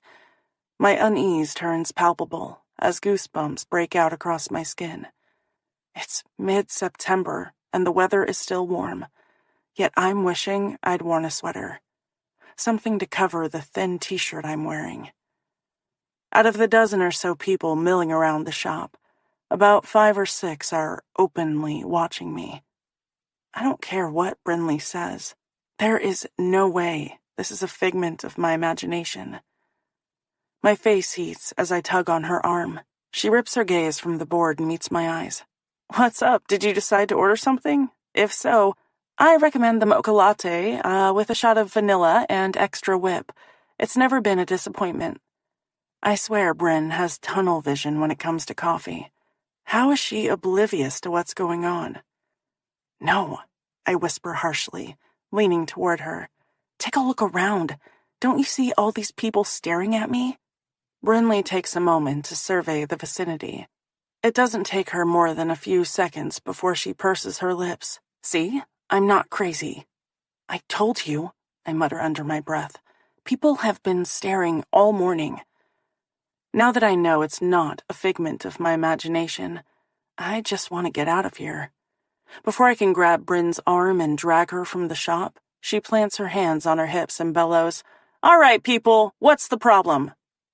All previous chatter screeches to a halt as customers swivel in their seats and gape at her. What the hell is so interesting, huh? There's a pause. Haven't you ever seen a virgin before? She's not some kind of freak show you can gawk at. Brinley waves a hand in my direction. The girl has feelings, just like everyone else. My mouth falls open, but all I can manage is a small, pathetic squeak of humiliation. Bryn doesn't glance my way as her voice continues to escalate. Sure, I wanted everyone to stop watching me, but this wasn't the way I envisioned it happening. Seriously, go back to your pathetic lives. There's nothing to see here. She takes a moment to glare at each and every person until they lower their gazes. Without Brinley's booming voice to fill the void, the coffee house is dead silent. Even the baristas have stopped what they were doing and are gaping in shock. At the both of us. But mostly me. The last virgin at Southern. Maybe on Earth. Unable to stand another moment, I dig my nails into Brinley's hand and drag her from the shop. The door hasn't even closed behind us when I hear a burst of laughter and voices from inside. Damn, girl, that hurts, she yelps, prying my nails from her flesh. What's that about? Really? I want to scream.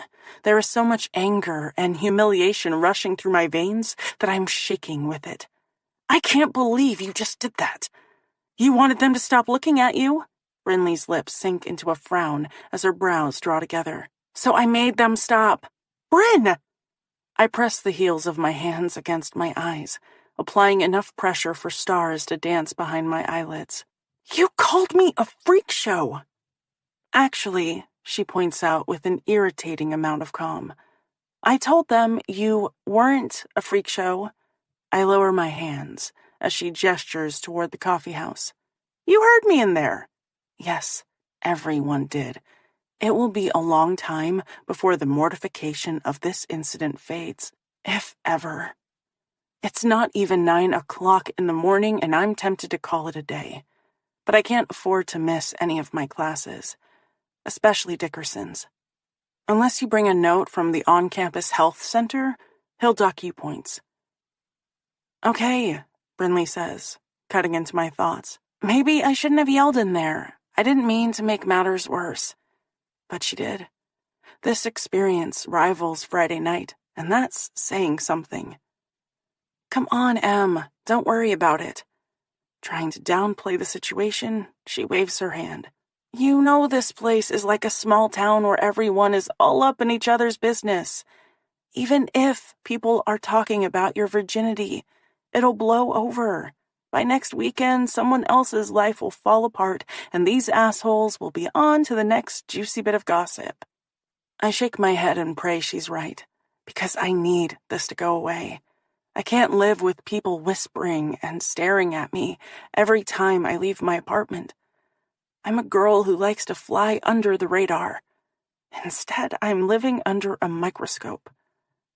I gotta go, I mumble, dreading the next couple of hours on campus. I'll see you later. Before I can escape, Brinley pulls me in for a hug before smacking a quick kiss against my cheek. Everything will be fine. Promise? Her reassurance is all I have to cling to at the moment. Yup, it always is. She gives me an encouraging smile before nodding toward the beanery. I'm going to duck back inside and grab a coffee. My professor won't care if I'm a few minutes late. Only Bryn would return to the scene of the crime. She gives 0 fucks.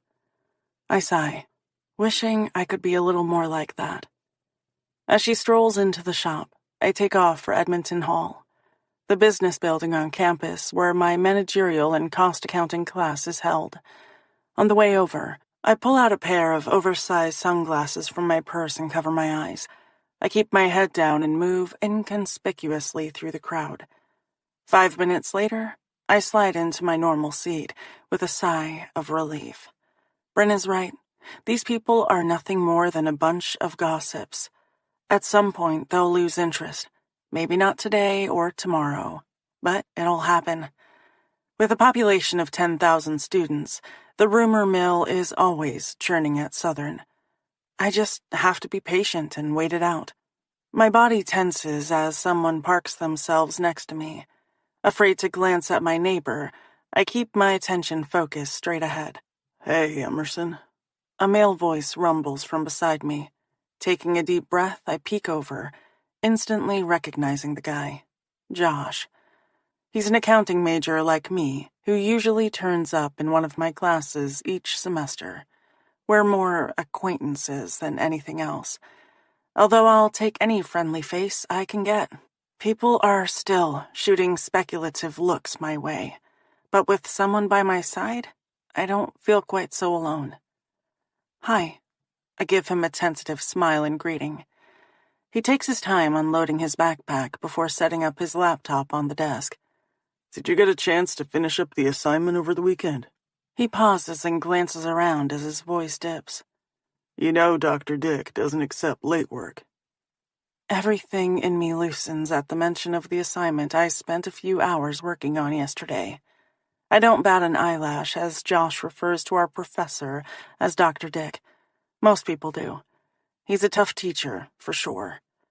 What I discovered when I had him sophomore year is that if you show up on time, pay attention, and hand everything in by the due date, there's no reason you can't do well in his class.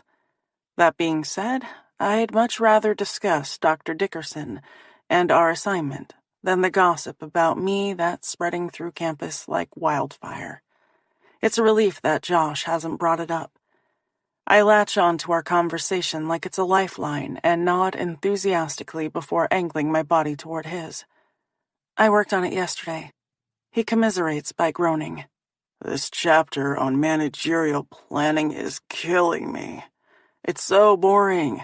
I could barely slog through it. I release a chuckle and relax against the seat. This just might be what turns the morning around for me. It's not the most interesting material, but it's not so bad. We pull out our assignments and, with our heads bent together, compare answers. They're similar enough, which means we're both on the right track.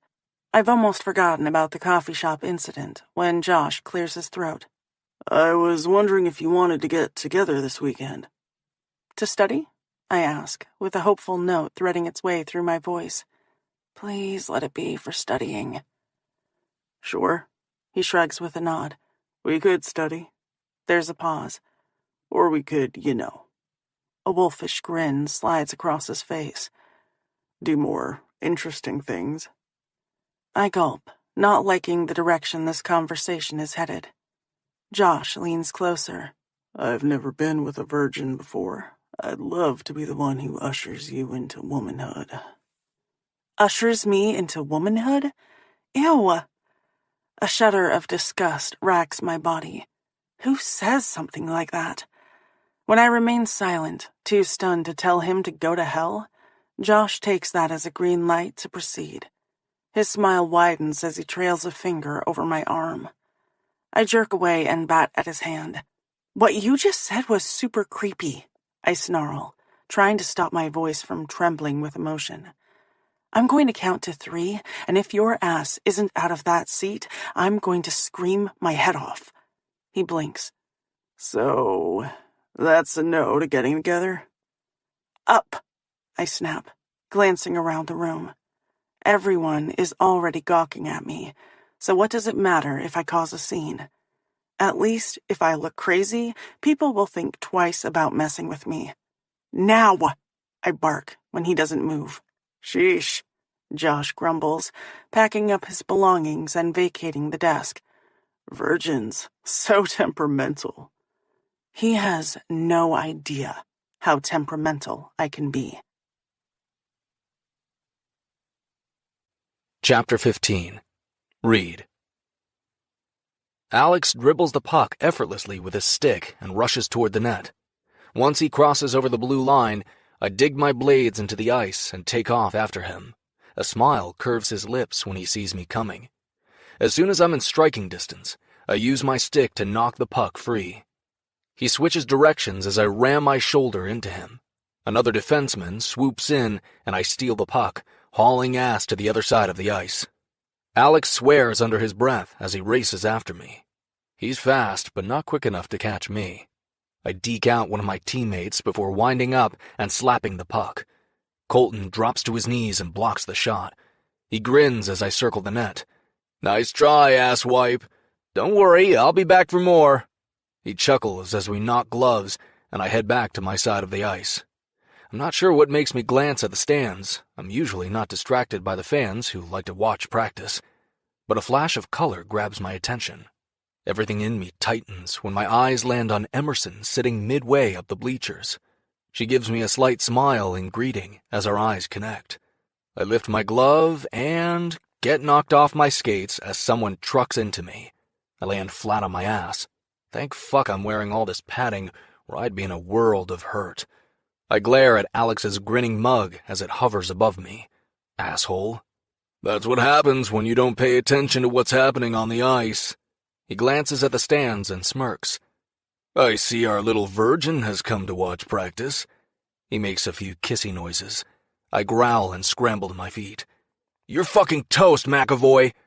Already 10 feet away, he chuckles and flips around on his skates, creating more distance between us before blowing me a kiss. Come and get me, lover boy. For the next 20 minutes, I make Alex my bitch. He wants to teach me a lesson? I don't think so. The next time he decides to come for me, he'll think twice. But then again, this is Alex we're talking about, so maybe not. By the time Coach blows his whistle, signaling the end of practice, I'm breathing hard and ready to tear Alex's head from his body so I can shit down his throat. In the 3 years that Alex and I have been teammates, we've never had an issue. Well, other than him being a dumbass. I don't necessarily have a problem with him now, but the guy loves to shoot off his mouth, and like Colton said before, Emerson is my Achilles heel. I haven't looked in M's direction since I was knocked to the ice. It pisses me off that she saw one of my teammates make a fool out of me. When I finally do glance her way, her face is pinched with concern, as if she doesn't know what to make of my behavior. Guess that makes two of us. Once the team hits the locker room, I strip out of my gear, shower, and change. Alex stops by on his way out. No hard feelings? Nah. I huff out a breath as the tension drains from me and we bump fists. He jerks his head into a nod and shifts the bag on his shoulder. So, about Emerson. I point toward the locker room door and bark, "Get out of my sight, McAvoy." A shit-eating grin slides across his face as he holds up his hands in a gesture of surrender. Chill out. It was just a question. With a hoot of laughter, he disappears through the door. That guy is going to wake up covered in bruises tomorrow morning, thanks to yours truly. You'd think he would learn to keep his big trap shut. No such luck. Colton smiles and shakes his head. What a dickhead. I'm sure it hasn't gone unnoticed that Emerson is waiting for me in the rink. The last thing I need is another convo with Colton regarding that particular situation. All his advice did was cause problems with her, and I don't need that. Once I'm dressed, I grab my backpack and head for the door. See you back at the house. Yup, catch you later. The moment I push out of the locker room, my gaze arrows to the stands where M had been sitting. My steps falter when I realize she's no longer there. Instead, I find her with Alex by the glass doors that lead to the lobby. As soon as Alex catches sight of me, he slings an arm around Emerson's shoulders and hauls her close. I grind my molars until it becomes painful. Don't get your undies in a bunch, Phillips, he says gleefully. I was just keeping your girl company so she wouldn't be lonely. He grins, flicking his gaze at M. Isn't that right, sweetheart? In answer, Emerson rams her elbow into Alex's side. He grunts and rubs his ribs. You're a feisty little thing. He makes a purring sound deep in his throat before snapping his teeth playfully at her. I like that in a girl. Emerson rolls her eyes as a smile hovers around the corners of her lips. I know that Alex is just yanking my chain, trying to get a rise out of me, but I don't like his hands on M. Actually, I don't like any guy's hands on her. Alex's gaze bounces between us with interest. When he realizes I'm not going to take the bait, he says, All right, kids, I'm going to take off. I've got things to do and places to be. He unwinds his arm from Emerson before waggling a finger between us. You two keep it PG, none of that below-the-belt stuff. I narrow my eyes. Alex must realize that he's skating on thin ice, because he keeps his pie-hole shut before pushing his way into the lobby. It's only after he disappears through the crowd that everything in me loosens. I've never been so happy to see the back end of someone in my life. Fucking McAvoy. Now that Alex is gone, I turn to Emerson. I wasn't expecting to see you here. What's up? A look of uncertainty flashes across her face. Do you have time to talk? Sure. I tilt my head and study her for a moment, trying to figure out what's going on. I haven't seen M since we ordered pizza and watched a movie Saturday night. Want to grab something to eat and we can talk over dinner? She nods and gives me a tentative smile. Do you mind if we go to Stella's? I'm in the mood for Salisbury steak. Then again, I'm always in the mood for that. 10 minutes later, we slide into our usual booth at the back of the restaurant. Stella takes our order, even though she knows what we want without having to ask. Salisbury steak with an extra helping of mashed potatoes for me, chicken strips and fries for M, honey mustard dipping sauce on the side. I'm freaking famished. I'm always hungry after spending a couple of hours on the ice. I could easily eat a double helping of dinner and not make a dent in my appetite. Stella sets 2 glasses of water in front of us. You kids need anything else? We shake our heads and she bustles over to another table of customers. My eyes settle on M. Maybe I didn't comment on it, but she was unusually pensive on the way over. What's up? My gut tells me it's something important. Otherwise, she wouldn't have shown up at the rink. Emerson's dark eyes skitter away as she silently removes the protective paper from her straw and plays with the wrapper. She folds it up like an accordion before flattening it out on the table and doing it all over again. It's a nervous tic, one I've seen 1,000 times. What I don't understand is why she's so anxious. Instead of reaching across the table and stilling her fingers, I pick up my glass of water and bring it to my lips. My throat is dry. I didn't hydrate nearly enough during practice. I was too damn busy knocking Alex on his ass. Before I have a chance to ask what's going on, she beats me to the punch. I've come up with a solution to my problem. Oh? Apparently, the shitstorm that was last weekend hasn't blown over the way she had hoped it would. But thanks to me, we already have a plan in place. All we have to do is spread the word that we're dating, and we'll coast through the rest of the school year without further issues. Easy as pie. Speaking of pie, Stella serves an awesome blueberry one. It's my favorite. She bakes them fresh every morning with her own 2 hands. Want to know what the secret ingredient is? Lard.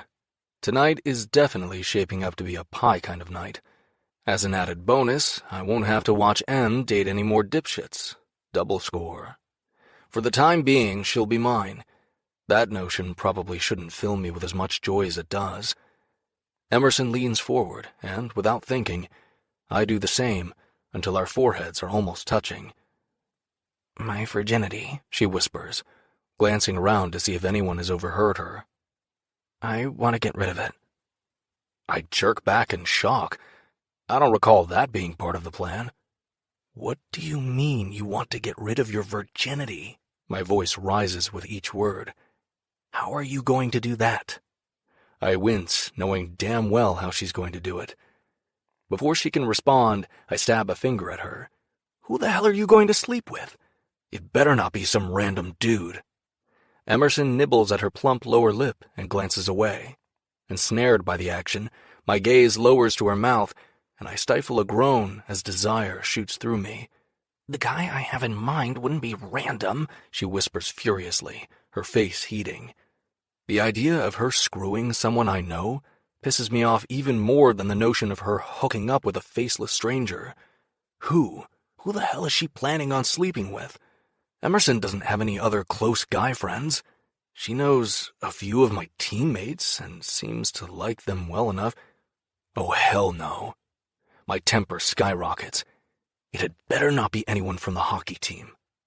I'm about 10 seconds away from losing my shit. Out of all the guys, she probably likes Colton the best. He's the nicest of the bunch, and he's a good guy. The thought of them together makes me want to smash something with my fist, like Colton's face. Emerson quickly shakes her head. You know I would never mess around with any of your friends. All of my tightly coiled muscles gradually loosen. I tilt my head from side to side, cracking the joints to release the mounting pressure. If it's not someone from the hockey team, then who could it be? A guy from one of her classes? An ex-boyfriend? I'm drawing blanks.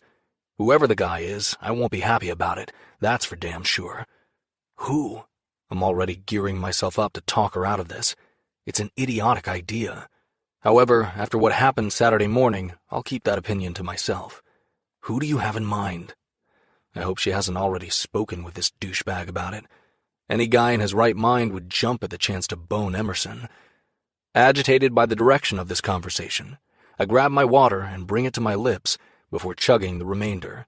The glass is so tightly clenched in my hand, it feels moments away from shattering. Not wanting that to happen, I make a concerted effort to loosen my grip. You. The water goes down the wrong pipe, and I end up sputtering all over the table. Fucking hell. Chapter 16. Emerson.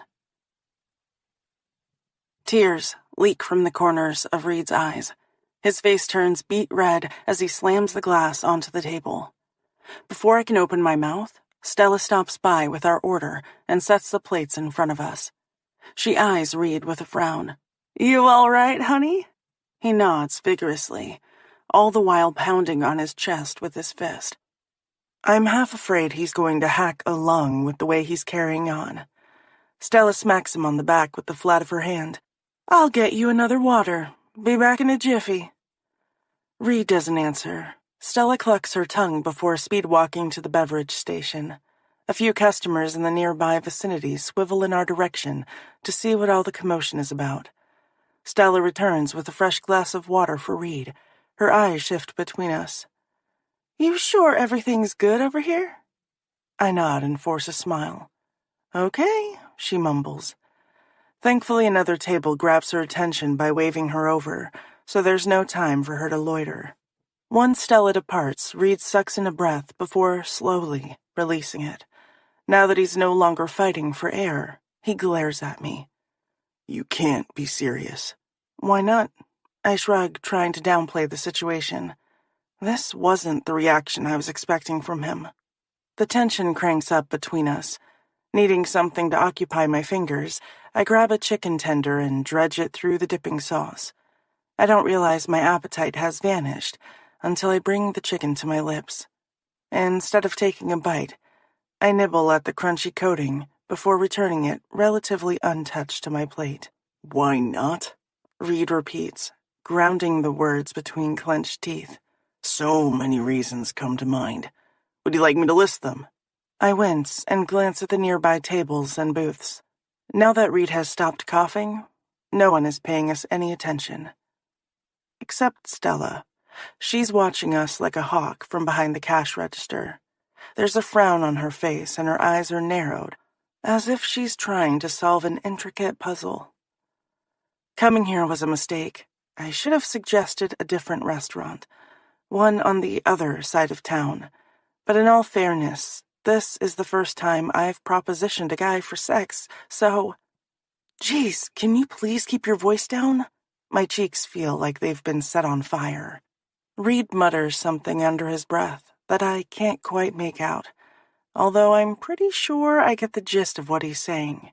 He's not happy that I've asked him to de-virginize me. That sounds awful, like a painful medical procedure. I shake my head. I really thought you'd be on board with this. He pokers up on his seat as his scowl intensifies. Why in the world would you think that? Isn't it obvious? Do I really need to explain it? You're something of an expert in that department. I wave a hand in his direction. If there's anyone who should be able to help me out, it's you. Sex is like... I mentally grope for an ordinary task to compare it to. Brushing your teeth. Maybe that's a little too ordinary, but I'm sure he gets where I'm going with this. You don't think twice about it. I need someone with that kind of attitude to get the job done. I didn't think it was possible for the corners of his lips to sink any further.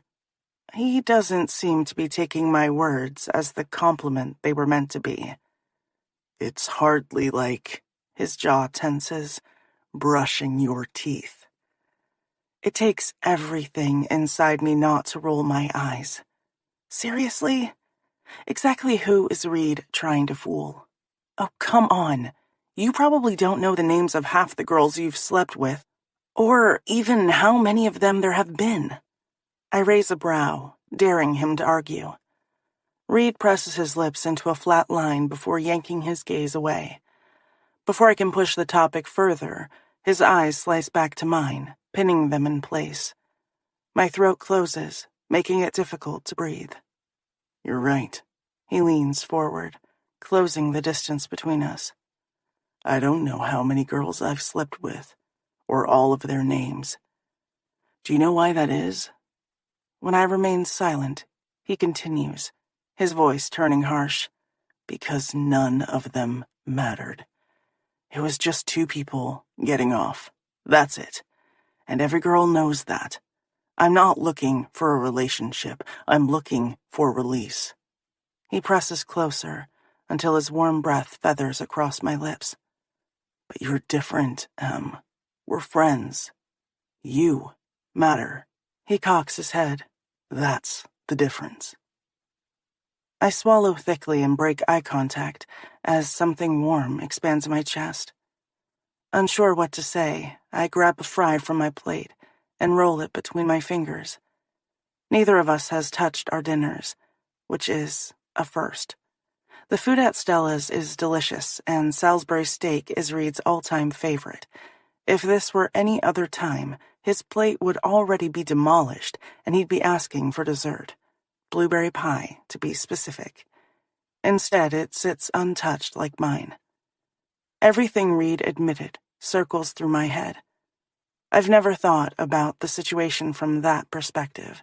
I had assumed Reed wouldn't have a problem sleeping with me because he's had sex with so many girls. One more female added to an already lengthy list shouldn't matter.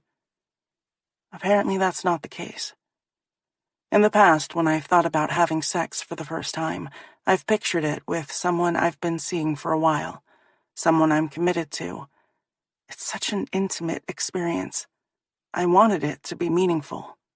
And as cliché as it sounds, special. Which is why I've always shied away from random hookups. And yet, from what Reed revealed, the opposite is true for him. Sex is all about the physical and not the emotional. He's looking for gratification. He doesn't want a connection or a relationship with these girls. Disappointed by his stance on the matter, I keep my gaze averted and swallow what's left of my pride. Will you at least think about it? When he fails to respond, I muster all of my courage and force myself to meet his eyes. The intensity of his stare sends a shiver scampering down my spine. It's as if he's stripped everything bare and is able to see straight down to my soul. It's an uncomfortable sensation that leaves me feeling vulnerable and exposed. I don't know. A heavy silence falls over us before he grudgingly asks, Aren't you afraid sleeping together will ruin our friendship? I pick up the same fry I've been toying with for the last 10 minutes and dredge it through the sauce. My appetite is still MIA, but I need something to focus on other than Reed, who sits tensely across from me. Why would it? Because it's sex, Em. He shakes his head and shoots me a pitying look.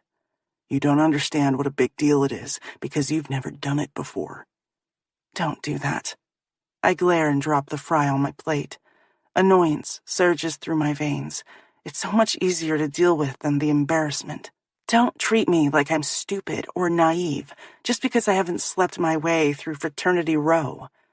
Reed blows out an exasperated breath. That's not what I meant. He slams his mouth shut, as if unable to articulate his thoughts properly. Agonizing minutes tick by that leave me fidgeting uncomfortably on my seat. I'm sorry, he finally murmurs. I'm at a loss for what to say. This entire conversation has thrown me. I jerk my shoulders, wishing I'd never brought up the subject. Clearly, it was a mistake. You're making too big a deal out of this. Give me some time to think about it. I nod. What more is there to say? If Reed won't have sex with me, then I'm not sure what I'll do. Graduate from college a virgin? It's a depressing thought. Chapter 17. Reed. I'm in a shit mood when I slam into the house after my conversation with Emerson. To make matters worse, I didn't get to enjoy my dinner. I glare at the doggy bag in my hand, like I could eat a damn bite with M sitting across from me, asking me to have sex with her. I don't think so. The whole situation pisses me off. Seriously, what the hell is that girl thinking? How could she even suggest we sleep together? We can't have sex. It's not that I don't want to, because we all know that I do. I'd like nothing more than to slide my hard dick inside her tight... Nope, not gonna go there, not even for a moment. The thought of having M and her delectable body all to myself is much too dangerous to contemplate. My cock stiffens at the possibility. And to be her first? Fuck. That's all I've got to say about that. I shake my head to clear it of those unwanted thoughts. I should have told her no instead of chickening out and saying I needed time to think about it. There can only be one answer, and that answer is an unequivocal abso-fucking-lutely not. Emerson may not understand that it would ruin our friendship, but I do. It would destroy everything good we have. You can't have sex with a girl you care about and then jump back to being friends. It doesn't work that way. Someone, probably me, is going to want more. there's a delicate balance that needs to be maintained, especially with male-female dynamics. You throw off the equilibrium and everything will turn to shit before you can blink your eyes. And once that happens, there's no going back. Which is exactly why I stick to fooling around with chicks I have zero relationship with. There's nothing to ruin because we never had anything in the first place. But Em, that girl is my everything. She's the one person I refuse to lose. Sure, I'll man up and admit that I've been battling an attraction for her, but I've been able to keep it under control. Do you think that would be the case if we had sex? Hell no. I drag a hand over my face and head to the kitchen to put my doggy bag in the fridge. It's doubtful that it'll be there in the morning. One of these assholes will end up chowing it down in their inebriated state. It's very possible that the conversation at Stella's has ruined Salisbury steak forever. How am I going to enjoy my favorite meal without being reminded of Emerson sitting across from me, a warm blush heating her cheeks, asking me to have sex with her? Please, Reed. Please, won't you put your cock in me? All right, so maybe that's not exactly how the conversation went, but you get where I'm going with this. I've got so much pent-up energy careening through my system that I'm half tempted to grab my gym bag and head over to the athletic center and lift weights. I need to burn off some of this agitation, or I'll never be able to crash tonight.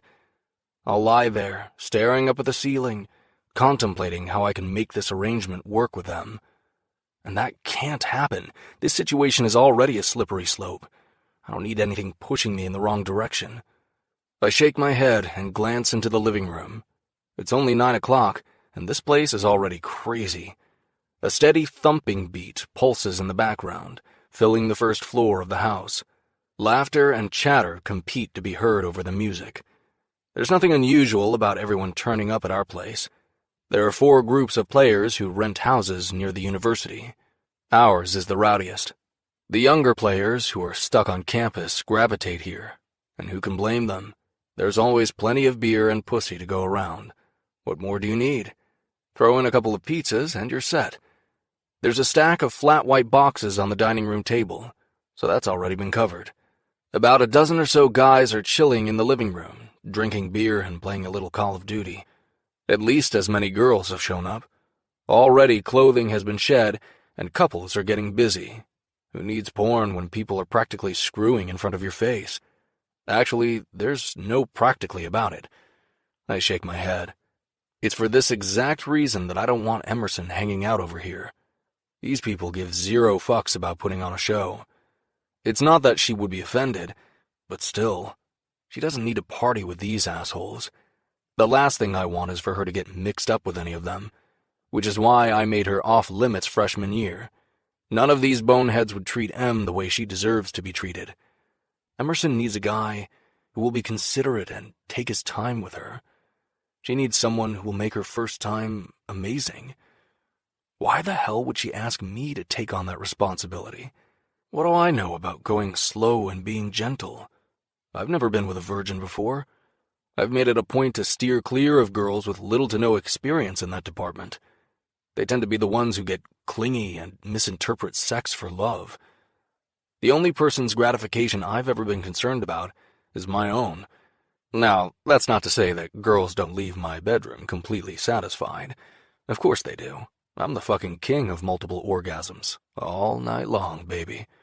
I can't imagine what it would be like to have sex with Em. God damn it.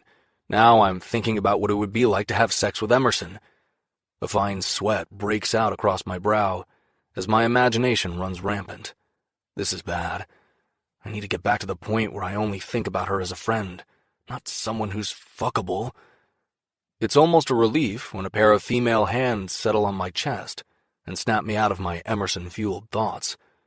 I blink back to the present, only to find Jenna Wilson gazing up at me with big green eyes. Once she has my attention, her lips curve into a sexy smile full of promise. Hi, Reed. I was hoping to get you alone tonight. Even though I'm not feeling it, my mouth crooks at the corners as I settle into the game we're about to play. Oh, yeah? This girl looks nothing like Emerson, and right now, that's exactly what I need. Whatever it takes, I have to banish my best friend from my mind, along with her tempting offer. Then tomorrow, when I'm able to think clearly, I'll let her down gently. She has to realize that us sleeping together would end disastrously. I'll spread the word that we're an item, and we can ride out the rest of senior year without anyone making another peep about her virginity. Once we go our separate ways next spring, she can take care of business. And I won't be around to witness it. I won't have to think about some guy getting that close to her. I won't have to watch her fall in love. And I sure as hell won't have to stand by as some dude takes my place in her life. The thought of not having her by my side next year sucks, and I don't like to dwell on it. Which is crazy because if all goes according to plan, I'll be playing in the NHL. I should be totally psyched. Instead, I shake my head to clear it of those unwanted thoughts. All of the tension careening through my system calms as I settle on a course of action.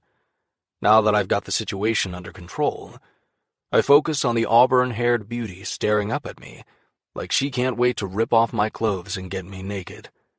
This girl doesn't mean a damn thing to me. I can fuck her brains out tonight and not think twice about her tomorrow. Jenna reaches up on her tiptoes and presses her lips to mine, sealing the deal with a kiss. One hand wanders from my chest to my junk before giving it a squeeze. A delighted grin spreads across her face at what she finds waiting for her. Are you ready to take this little party upstairs? You bet your damn ass I am. In fact, I've never been more ready in my life.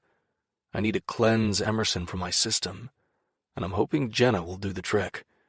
In answer, I grab her hand and head up the staircase to my bedroom. Unlike a number of my teammates, I'm not into having an audience. Impatient much? Jenna giggles, trailing after me.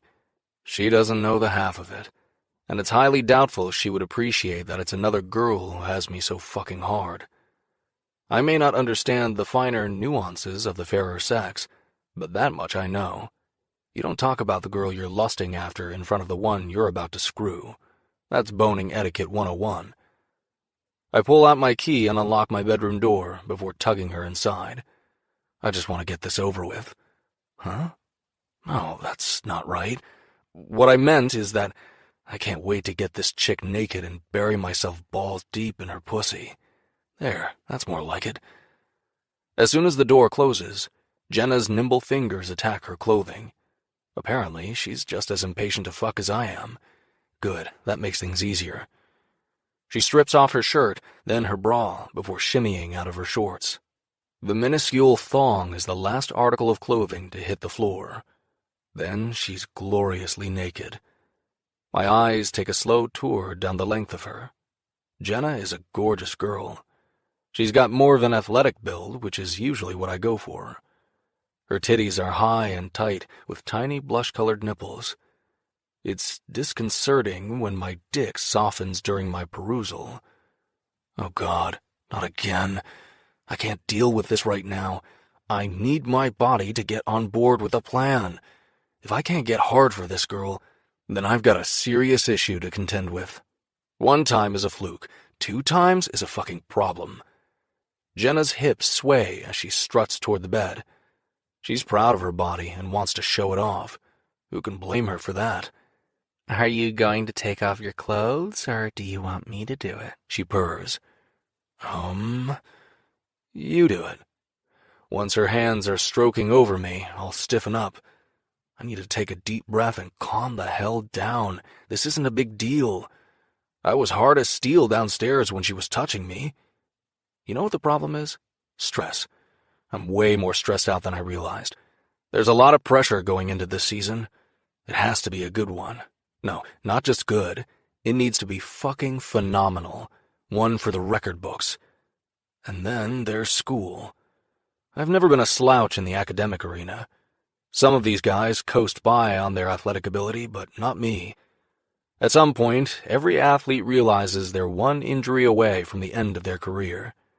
When I was awarded my scholarship, Mom pounded it into my brain that I needed to use this opportunity to earn a degree, something useful. I ended up majoring in communications. The plan is to play in the NHL for a solid decade. Anything more is gravy. Then I'm hoping to transition into the field of broadcasting. Last summer, I landed an internship with ESPN and loved it. Sitting in front of a camera and talking about hockey felt natural. So yeah, I've got my professional career mapped out ahead of me. But none of it will come to fruition if I don't get picked up by a team this spring. What doesn't make sense is that sex has always been a way for me to relieve stress. It's never been something that jacked me up inside. I shove all those thoughts from my mind and focus on the girl in front of me. Thankfully, she's taking control of the situation. Once she reaches the bed, she presses her palms against my chest and pushes me back so I land on the bed with a bounce. Jenna crawls onto my lap before straddling my torso. Her fingers go to the hem of my shirt, pulling it over my head and tossing it to the floor. I relax against the mattress and allow this girl to work her magic. I need Jenna to do the impossible and evict Emerson from my head once and for all. Her gaze licks over me before her hands follow suit. She strokes my pectorals and tweaks my nipples. Then she leans over and drags her teeth across my flesh. Normally, all this foreplay would have me ready to go, but that isn't happening. She murmurs. You have an amazing body. I could play with you all night long. Right back at you, babe. She flashes me a sultry smile before kissing her way from my chest to my abs, and then further south. When she reaches the waistband of my khaki shorts, she peers up at me before flicking open the button and undoing the zipper. Her fingers tug my shorts down my thighs until she can unveil my cock, which is totally flaccid. I hold my breath, hoping she won't notice, but the surprised look on her face says otherwise. This has to be one of the more humiliating moments of my life. Jenna bites her lip and glances at me. Concern swirls in her green eyes. Is, everything okay? Hell no, it's not okay. I'm not sure if anything will ever be okay again. But I can't say that. I don't even want to think it. It's fine, I grunt. I just need a little incentive. She brightens. I can do that. Jenna is nothing if not a team player. Her fingers stroke over my cock, playing with it, massaging it. Hell, she even gives it a pep talk, but still, nothing happens. I squeeze my eyes shut. I need to focus. Just think about how damn good it's going to feel when I slide inside her wet pussy. This isn't my first hookup with Jenna. The girl definitely has a few tricks up her sleeve, and right now, it would be great if she'd pull those tricks out. 5 torturous minutes later, and I'm starting to lose hope that I'll ever get another erection again. It's like I'm dead from the waist down. Maybe I need to have a sit-down with a team physician. I'm a healthy 22-year-old male. This shit isn't normal. I rack my brain for diseases that affect being able to get an erection, but nothing immediately comes to mind. When I'd been downstairs, thinking about Emerson and the situation we'd discussed at the diner, I'd been hard as hell. The moment M pops into my head, my dick stiffens right up. I'm so hard I could punch a hole through the bedroom wall. Yay! Jenna squeals, clapping her hands in relief. Freaked out by the situation, I jackknife to a sitting position and pry Jenna off my dick. Her brows slam together as her lips sink into a frown. What's wrong? I shake my head and quickly tuck my boner back into my boxer briefs before yanking up my shorts. Sorry, this was a mistake. Are you serious? Her eyes widen with confusion. But Yeah, sorry. How can I explain myself to this girl when I don't have a firm grasp on what's going on inside my own head? How the hell did my relationship with Emerson become so complicated? My mind remains frustratingly blank. There aren't any answers. None that don't involve me having sex with my best friend. Chapter 18. Emerson. I groan as the alarm goes off on my phone. A dull headache throbs against my temples. It doesn't feel like I slept a wink last night. Probably because every time I closed my eyes, the humiliating conversation with Reed played through my head, as if it were on a constant loop. Can you imagine asking someone to throw you some pity sex only to be shot down? More like annihilated on the spot. I wince at the image. Unwilling to face the day just yet, I roll to the side and yank my pillow over my head, drowning out the sharp buzzing.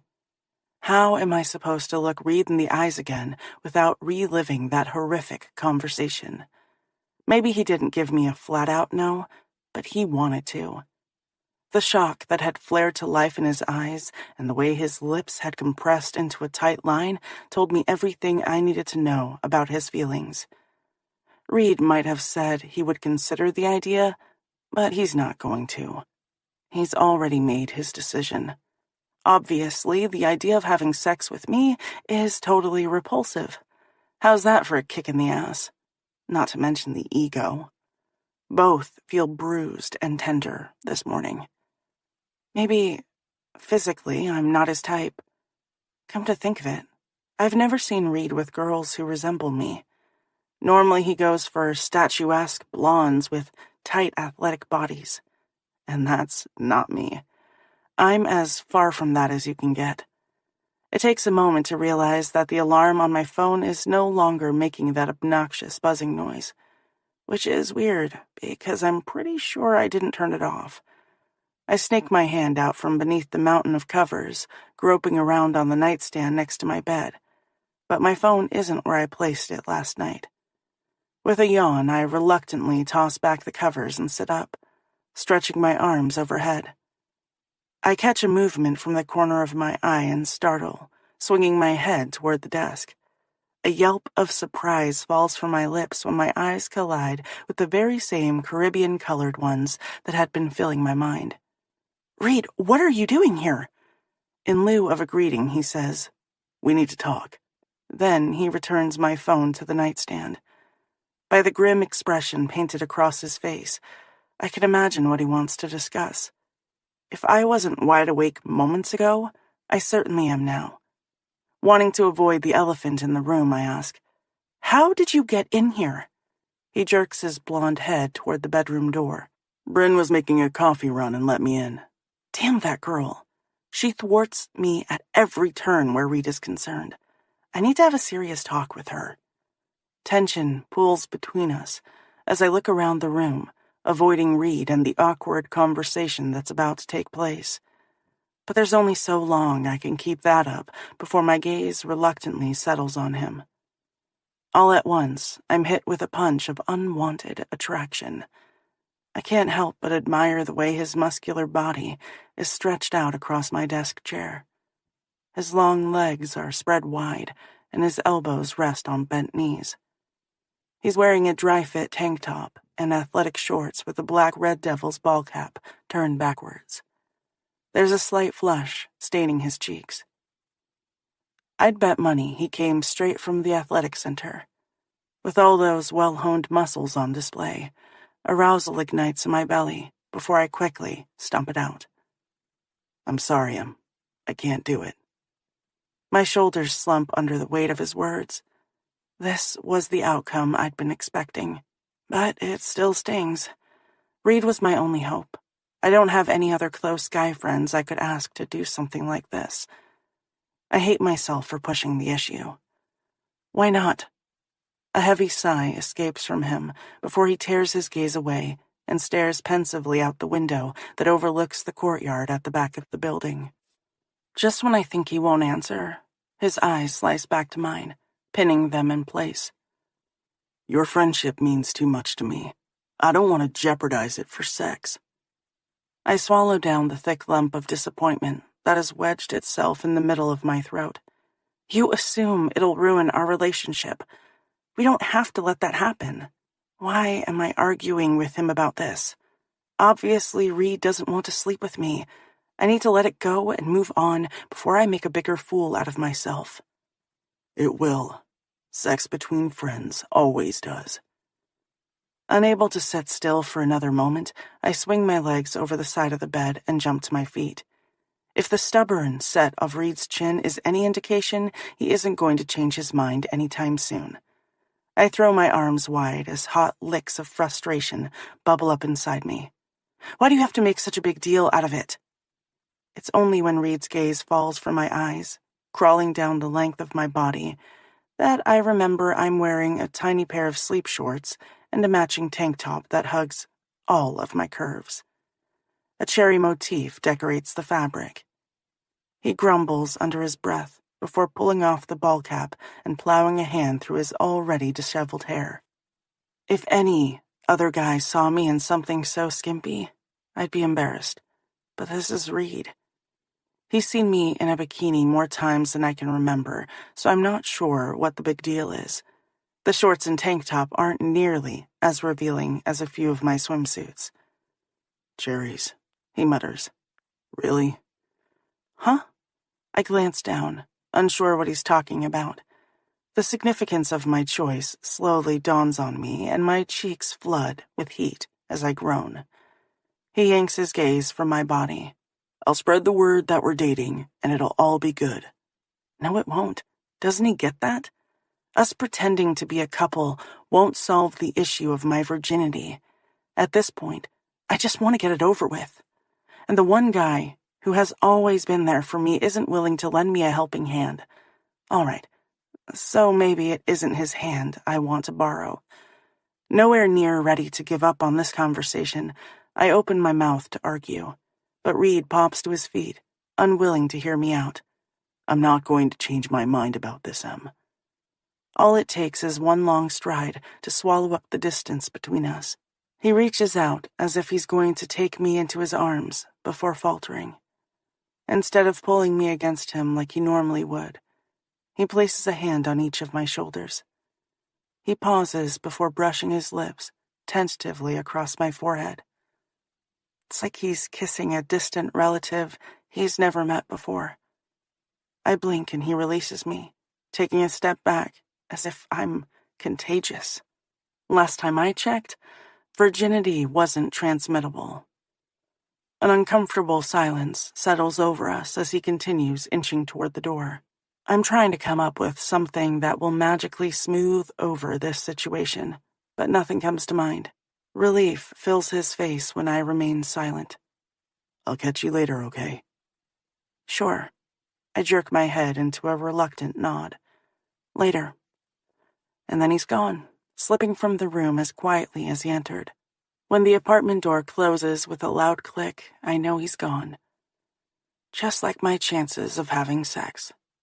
As brutal as our conversation had been last night, this was somehow worse.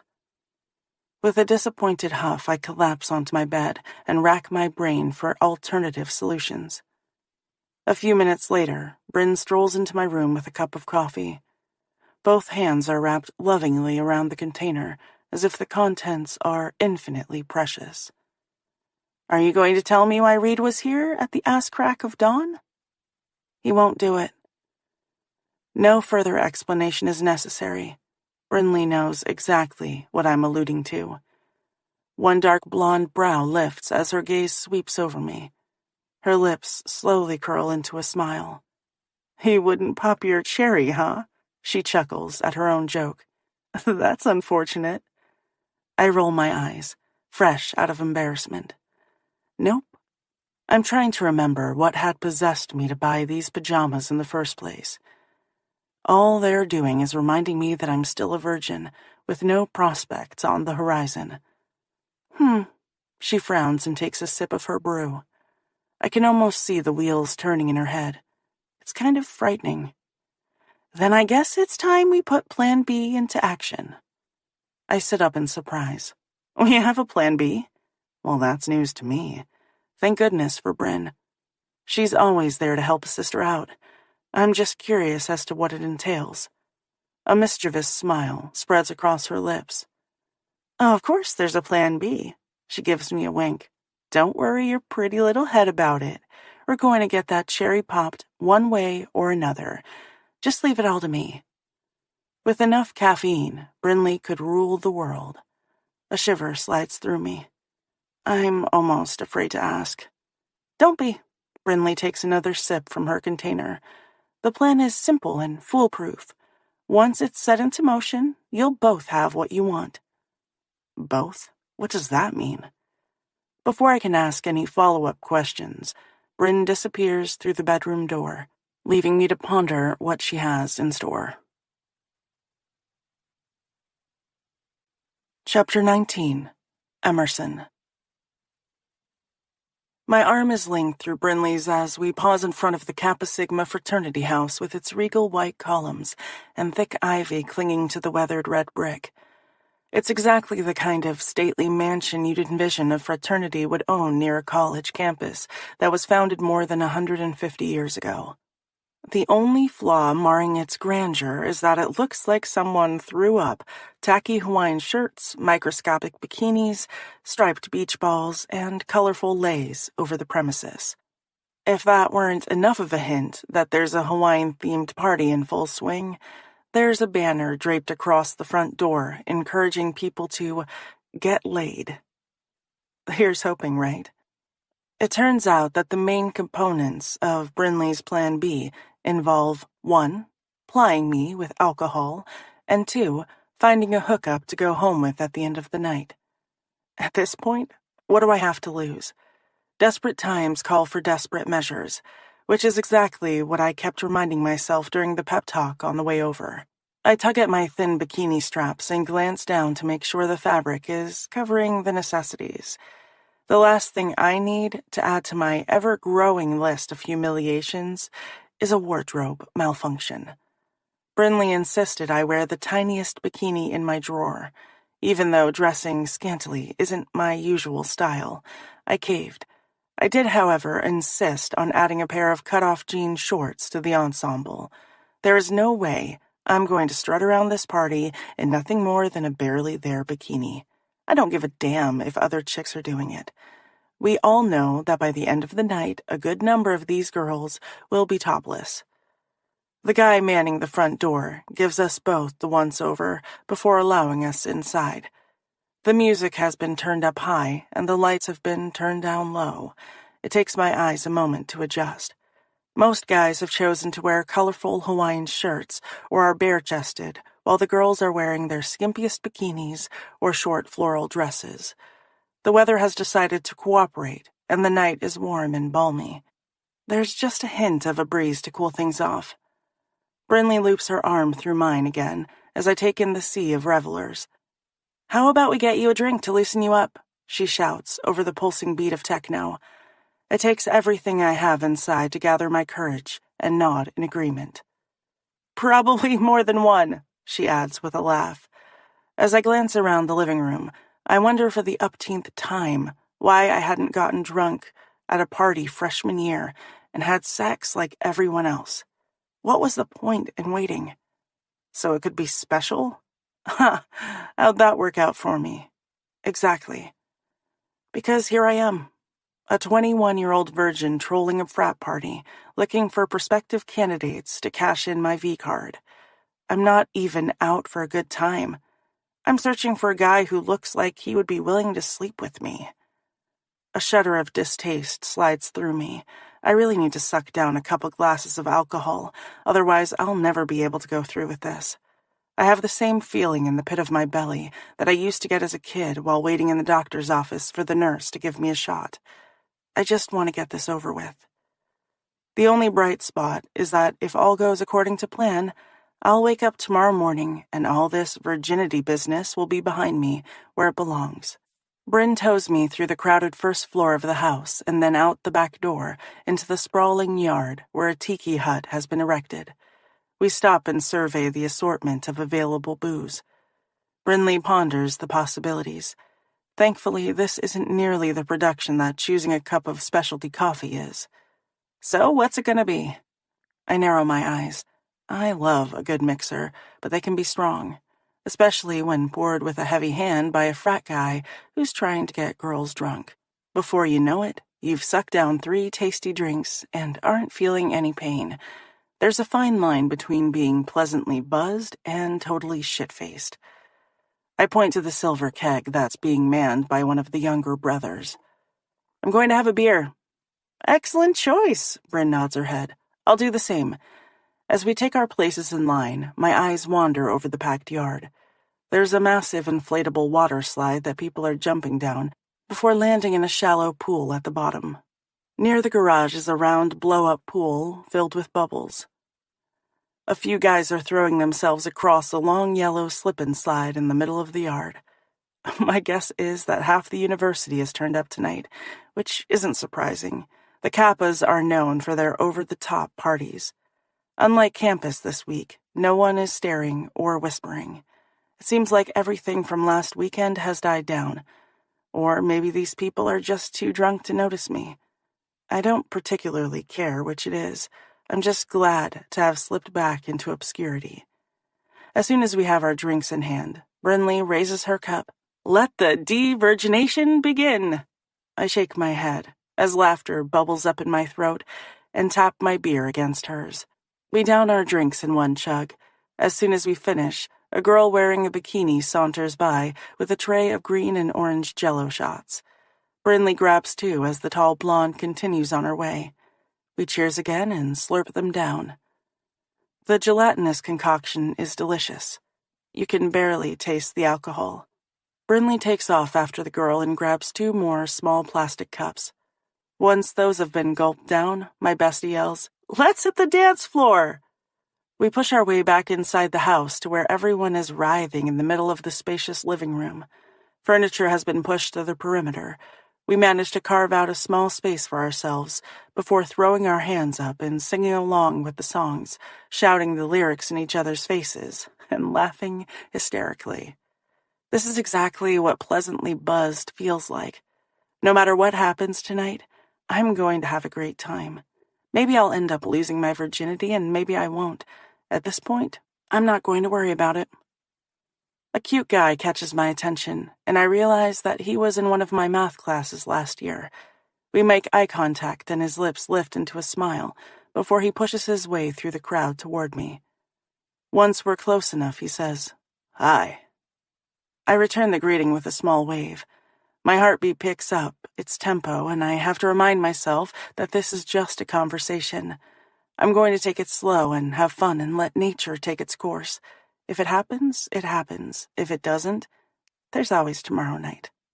"We had Adler's class together last spring," he shouts over the music. "I'm Andrew, by the way." I press my hand against my chest. "Emerson. I remember." He flashes a grin and looks around. "This party is wild. It's totally out of control." I agree. The conversation melts away as our bodies fall into a rhythm on the dance floor. A little spark of attraction flares to life in my belly. Andrew is definitely cute. I could do a lot worse. Plus, I haven't seen him around campus this semester, which hopefully means if we sleep together, I won't run into him around every corner. That would be awkward. After a couple of songs, Brinley shouts, "I'm going to use the bathroom. I'll be back in a few." "Do you want me to come with you?" We usually stick together and use the buddy system when we're out and about. I hate the idea of her taking off on her own. She shakes her head and waggles her brows. "Now you stay here. Don't worry, I won't be long." Bryn flashes me a discreet thumbs up before disappearing through the crowd. That's her way of giving me the green light to proceed with Plan B. And you know what?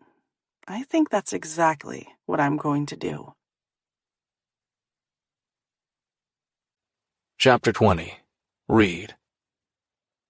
"Dude, can you do something about the look on your puss?" Alex grumbled. "Your crap mood is scaring away all the hotties." I tip the beer to my lips and take a long swig before snapping, "Maybe you should consider standing elsewhere." Alex is right. I'm in a shit mood, and there's not a damn thing anybody can do to pull me out of it. Instead of checking out the Kappa party, I should have sat my surly ass at home and played video games. Maybe after I finish this beer, I'll take off so I can stew in private. From the corner of my eye, I watch Alex elbow Colton in the ribs and jerk his head in my direction. What crawled up his ass? Couldn't tell you. Colton shrugs, but a knowing smirk has settled on his face. I don't like it one damn bit. My advice is to keep chipping away at him. I'm sure you'll get your answer. If Alex insists on yapping at me about my piss-poor attitude, he's going to get more than he bargained for. There's a whole lot of pent-up agitation bubbling beneath the surface. In true McAvoy fashion, he ignores Colton's comment and says instead, "I think Phillips needs to take the cure." Our goalie quirks a brow. "The cure?" "Yeah, it's an old family recipe. You down a shot of whiskey and then eat some pussy." He grins. "Works like a charm every time." Colton shakes his head and gives Alex's shoulder a shove. "And you wonder why you can't get a girlfriend?" Alex scoffs. "When did I say I wanted one of those? The last time you were shit-faced and crying in your beer about not being able to find a nice girl who likes you, small dick and all?" "Fuck off, Hayes," Alex grunts with a scowl. For the first time all night, a hint of a smile curves my lips. There's nothing more that I enjoy than watching Alex get his balls busted. If there's any guy who deserves it, it's him. If this were any other Friday night, I'd be scouting the party for talent, looking for a girl to hook up with. After my conversation with Emerson this morning, that's the furthest thing from my mind. It's doubtful I'd be able to get my cock to cooperate, and I don't think I can deal with limp dickitis for the third time in little more than a week. So I'll be passing on any sexcapades for the time being. It doesn't sit well with me that all I have to do is conjure up an image of M, and I'm giving a 5-star salute. And those freaking pajamas this morning. The mental snapshot alone is enough to have me pitching a tent. I grit my teeth and will down the growing erection before it gets embarrassing. Maybe I won't be getting laid tonight, but I will definitely be getting tanked. I need some liquid assistance in order to forget just how sexy my best friend looked in a body-hugging tank top and tiny shorts that left very little to the imagination. And don't even get me started on the cherries. I'm liable to come in my shorts. How fucking embarrassing would that be? This whole situation has gone sideways, and I have no idea how to fix it so Em and I can move past it. A flash of blonde hair catches my attention, and my gaze zeroes in on Brinley as she maneuvers through the drunken crowd. No matter where Bryn goes, she attracts male interest, but I've never felt any particular pull toward her myself. Colton, on the other hand, that's a different story. I gave him a bit of side-eye, wondering if he'd caught sight of her yet. By the possessive look that has settled on his face, I'm guessing he has.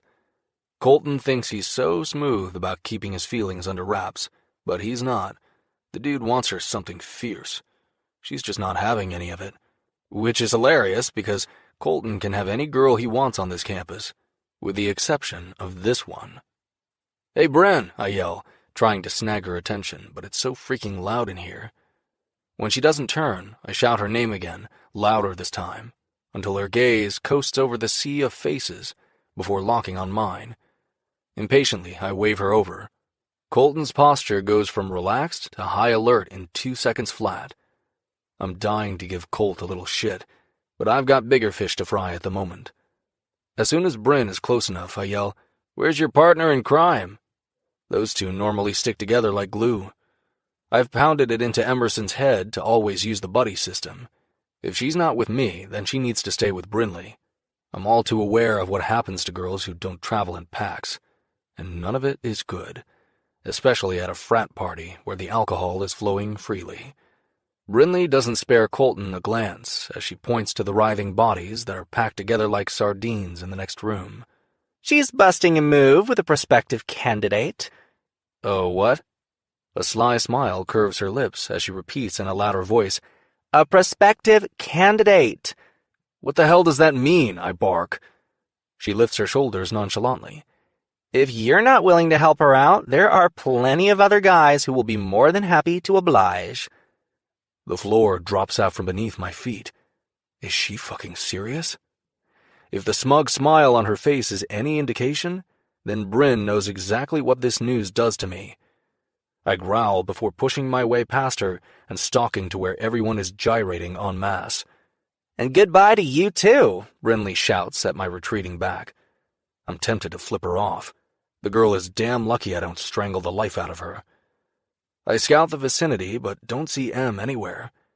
The room is shrouded in darkness, and there are too many bodies crammed together. Just as I'm about to lose my shit, my gaze lands on her dark head. People shift and I catch snippets of her. My breath hitches, getting clogged in my chest, until it feels like I can't breathe. M's eyes are closed, and her fingers have slid into her long, dark hair. My mouth dries as I watch her body move in perfect rhythm to the music. She's wearing a tiny blue bikini top that barely contains her breasts. One wrong move and they'll pop free from the overflowing cups. I ball my hands into fists and notice that there's more than one dude checking her out, and who can blame them? The way she dances is mesmerizing. What's worse is that she's not even aware of her own allure. Emerson has no freaking clue how tempting she is. How she remained a virgin for this long is a total mystery. Thank God her lower half is covered by jean shorts. Not that they leave much to the imagination, but it's a hell of a lot better than a minuscule bikini bottom that doesn't cover her ass cheeks. I got an eyeful of that particular suit when we hit the beach last summer.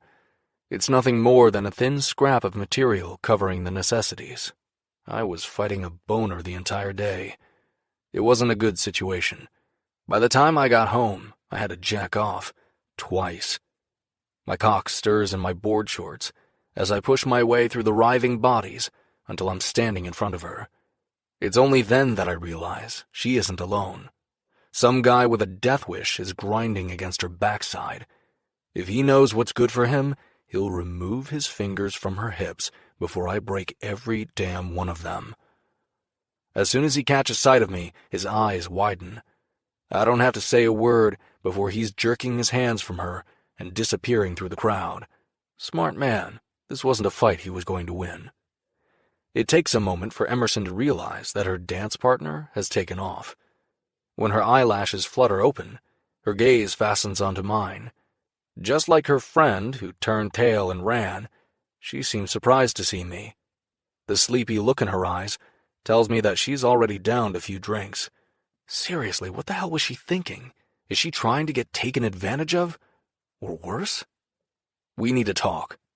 I don't bother waiting for a response. Instead, I shackle my fingers around her upper arm and drag her from the living room. The crowd parts like the Red Sea, making it easier to maneuver.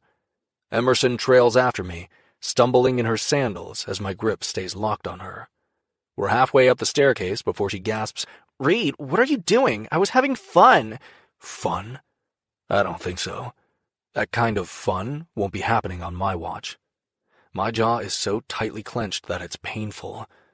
I don't bother to answer as I search for a quiet place where we can talk privately. But this party is raging, and every square foot of space is occupied. I head down the hallway before barging into one of the back bedrooms and flicking on the lights. The couple on the bed jumps apart. Luckily for them, clothing has yet to be shed.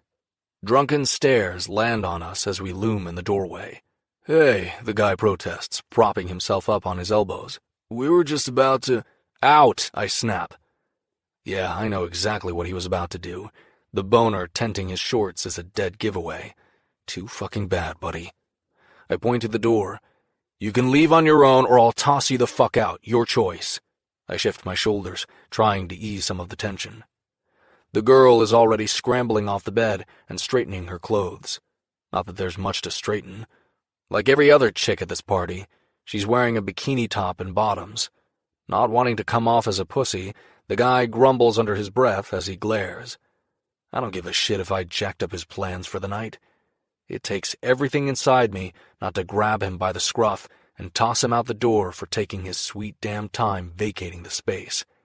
Once they're gone, I drag Emerson further into the room, away from the noise of the party, before releasing her. I close the door and twist the lock, ensuring our privacy, which is exactly what the jackass in here previously should have done.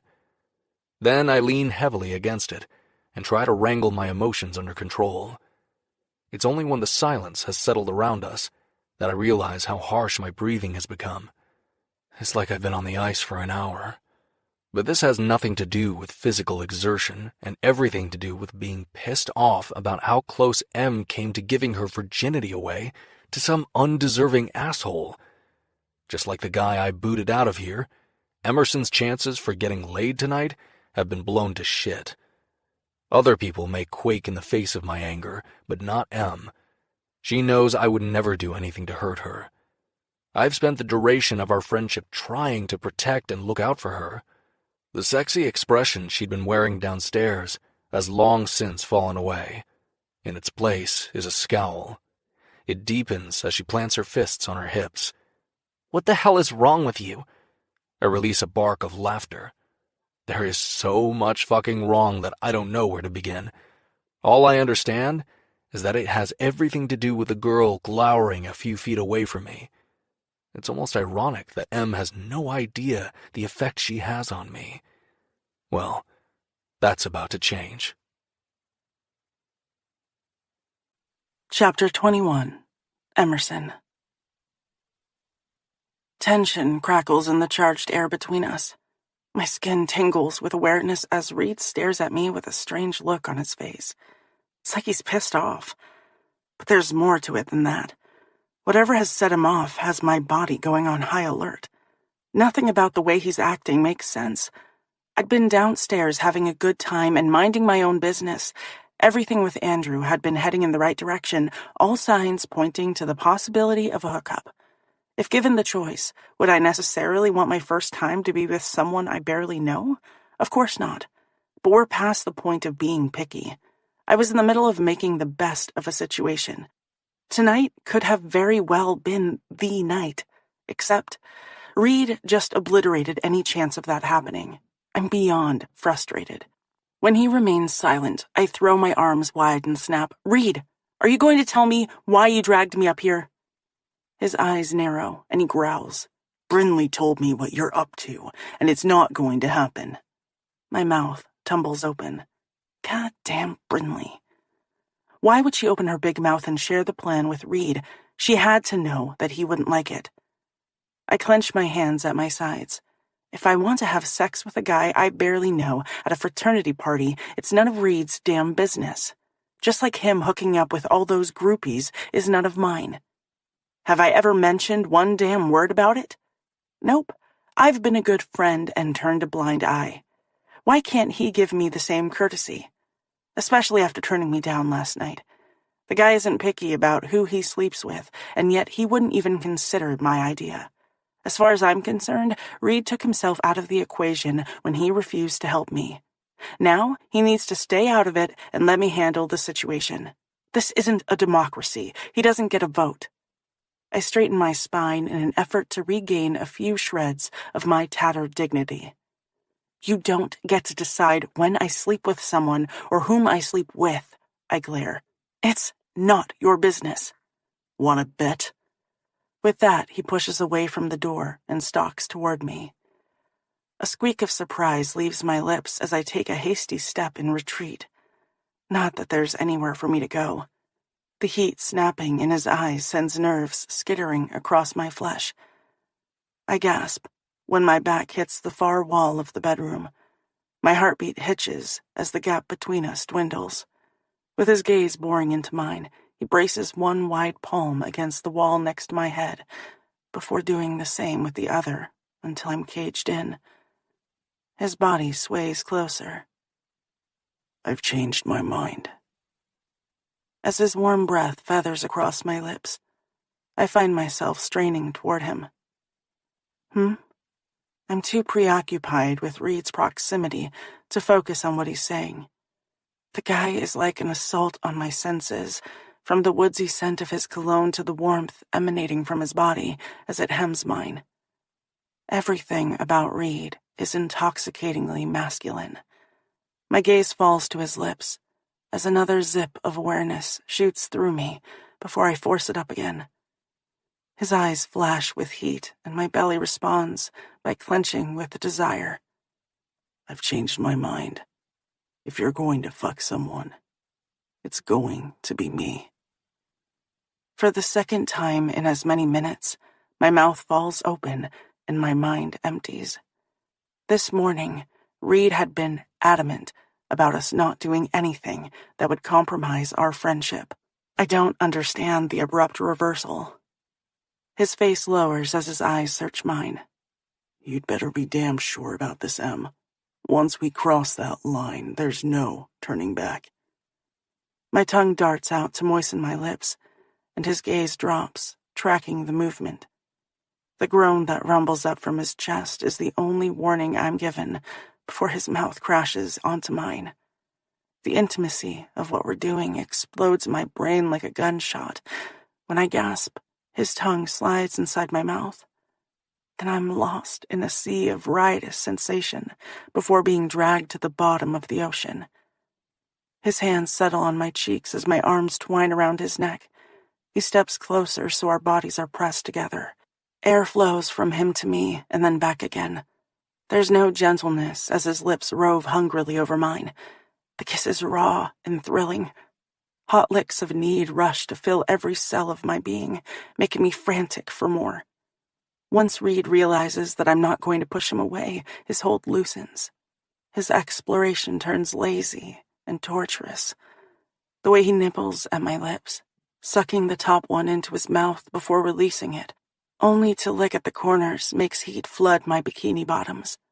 Pleasure rolls over me like a wave, pummeling my senses. I'm all but drowning in it. Never in my life have I been kissed so thoroughly. Is it any wonder that I lose track of time and space? My world shrinks until it's just big enough to encapsulate the two of us. His hands frame my cheeks, holding me in place as he explores every inch of my mouth. I'm so caught up in the way he's touching me that I don't realize Reed has spun us around and is walking us backward, until my calves hit the mattress and I'm falling onto the bed, where I land with a bounce. There's barely time to catch my breath before Reed follows me down.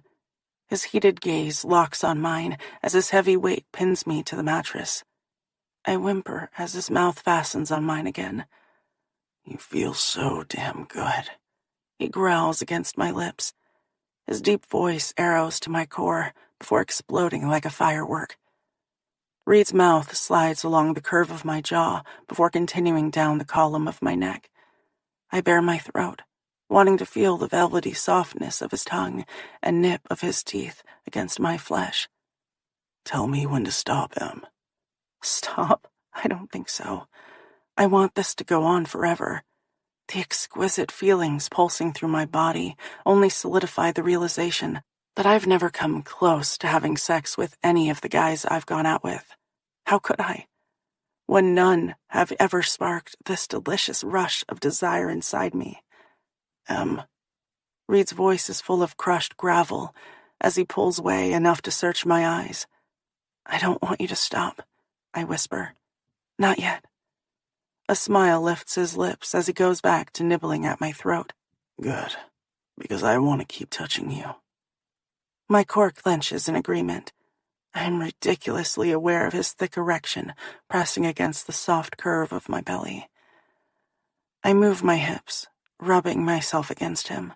The newly created friction sets off another burst of sensation in me. Reed rolls to the side and I groan at the loss of his weight. As he throws one thickly muscled leg over my thigh, his erection presses into me, making me aware of his arousal. The solid width of his chest is anchored against the side of my overheated body. Before I can wrap my mind around the loss, his mouth sweeps over mine as he slowly drags his knuckles across my bare belly. My restlessness multiplies under his gentle strumming. It's almost a relief when his fingers dip beneath the waistband of my shorts and stroke across my flesh. Barely has he touched me, and I'm on the verge of coming undone. I lift my hands and let my fingers tangle in the thick mass of his hair. My body arches against his touch. I want his fingers to sink beneath the elastic band of my bikini bottoms and stroke my heat. Instead he teases, coming close, but never quite caressing me the way I need him to.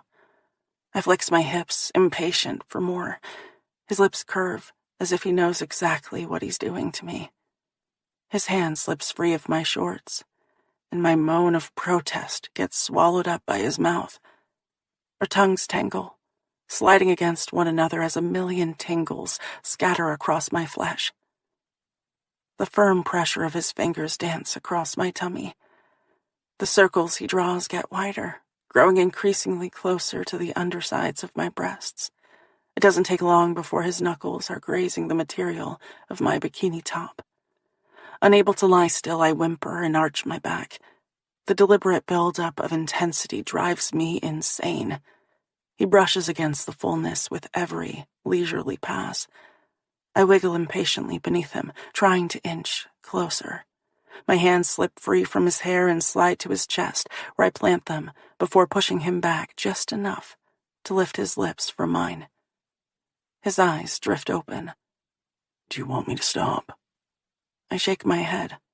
God, no. Reed presses a gentle kiss against the corner of my mouth. What do you want? His lips feather against the other side. Whatever it is, I'll give it to you. He nips at me. All you have to do is ask. Unsure how to give voice to my desire, I grab his hand and place it on top of my breast. The heat of his palm penetrates the thin bikini top, singeing the flesh beneath. Reed flexes his fingers and squeezes the softness as if testing the weight. Sensation shoots through me, and I whimper.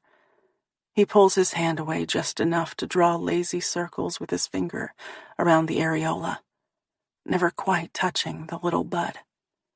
When I can't stand another moment of this exquisite torture, his hand slips beneath the fabric covering my breast until he's able to bear it to the warm night air.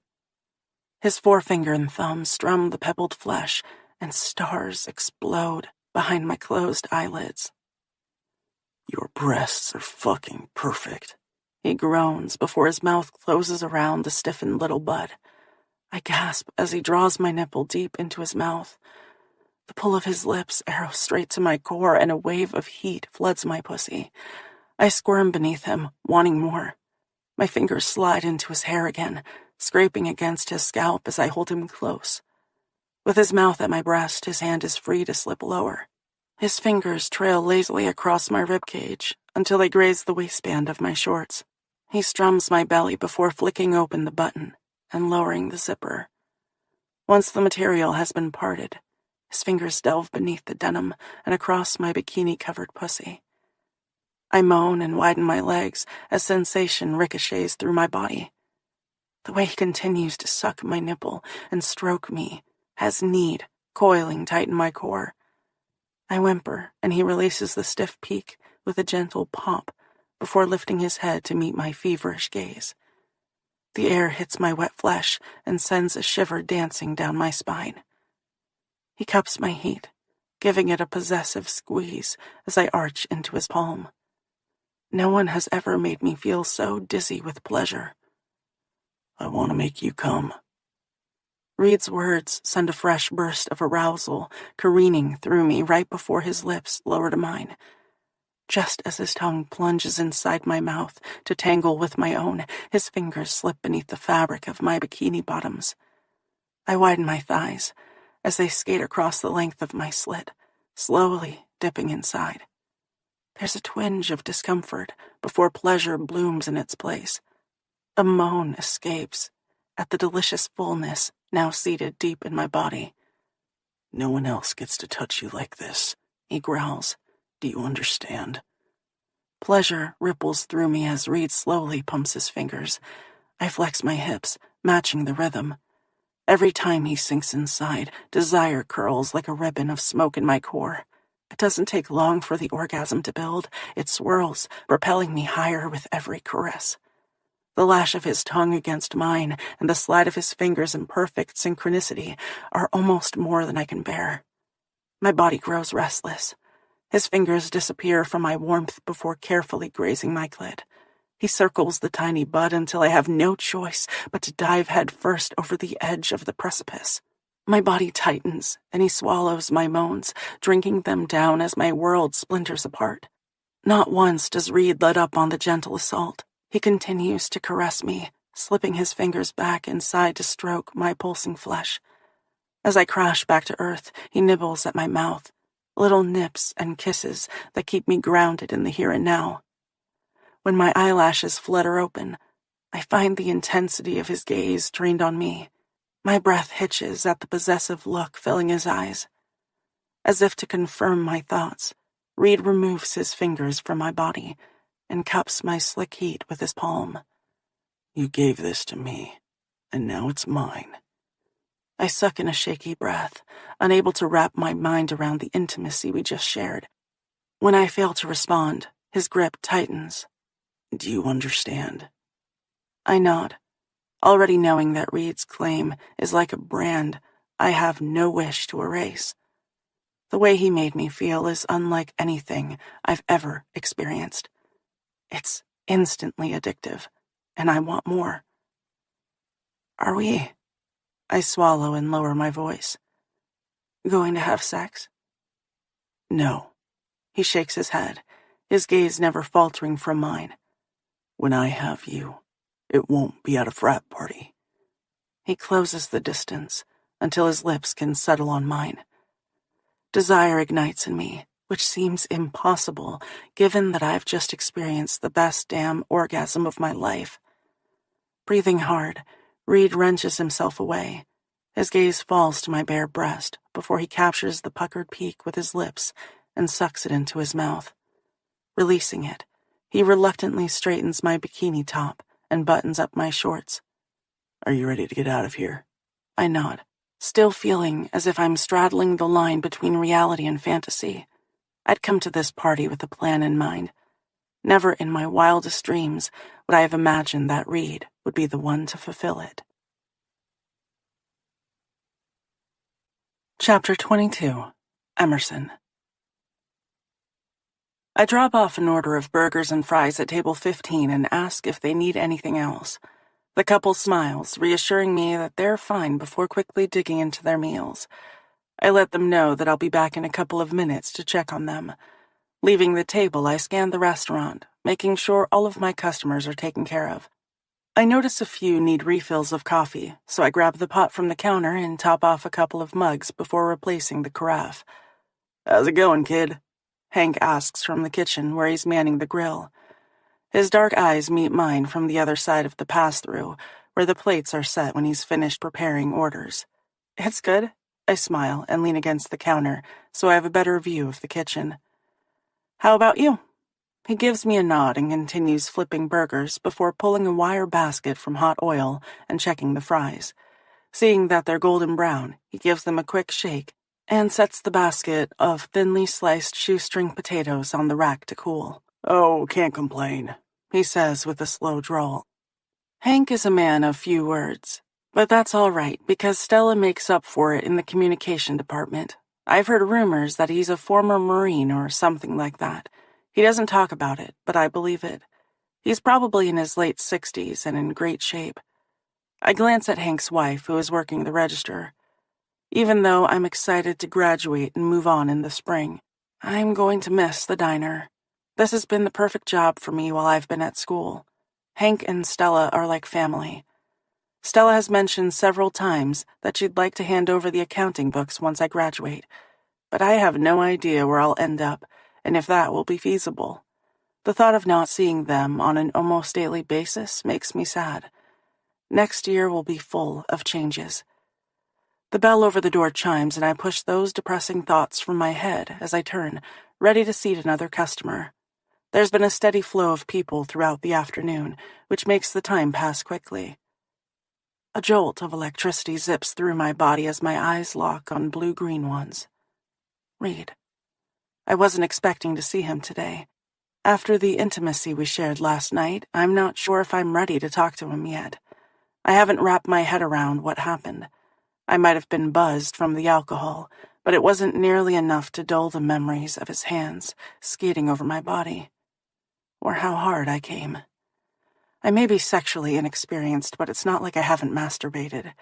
After I drunkenly confided to Brinley freshman year that I was still a virgin, she gifted me with a vibrator for my 19th birthday. Even though I've put it to good use, the orgasms I've experienced with my little rabbit are nothing compared to the havoc Reed wreaked on my body. And he was just using his fingers. We stare at each other for a beat as everyone else in the restaurant fades to the background. Reed breaks the moment when he lifts his hand in a tentative greeting. He looks as uncertain as I feel. which is odd. Reed is always so self-assured and confident. He can have any girl he wants on this campus. And he has. But our relationship has never been like that. The sexual tension that now sparks between us is new and strange. I suck in a breath and hoist a smile, wanting to appear as normal as possible. Inside, I'm a chaotic mess. When he steps toward me, I force myself to move in his direction until we meet somewhere in the middle. There's so much that needs to be said, but neither of us seems willing to break the growing silence. Nervously, I lock my hands together in front of me as Reed shoves his into the pockets of his shorts. His eyes search mine as if picking through my innermost thoughts. It's never bothered me before, but now I find it disconcerting. I'm no longer sure if I want him slipping so easily inside my mind. Just when it starts to feel oppressive, he clears his throat. Hey. Hi. It's never been like this between us. Discussions usually come fast and furious. Maybe Reed was right. Maybe messing around has already damaged our friendship. Unwilling to let that happen, I rack my brain for a conversation starter, something that will save us from sliding any further into this abyss. But he beats me to the punch. Is everything good? His gaze bounces from mine to something over my shoulder before sliding to my face again. Curious, I glance behind me, only to find Stella watching us like a hawk. I give her a thin smile before turning to Reed. Yeah, it's fine. Any other time I wouldn't bother asking why he's here, but after last night, his sudden appearance holds meaning. What's going on? I know you're in the middle of your shift, but can we talk for a couple of minutes?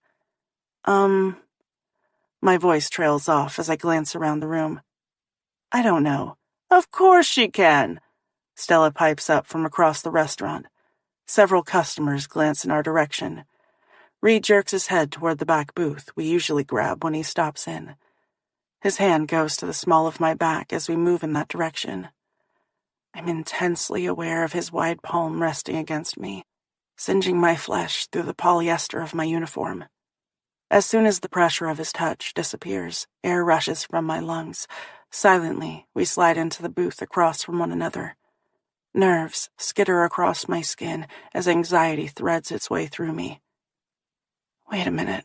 What if he changed his mind? That thought induces a fresh bout of panic.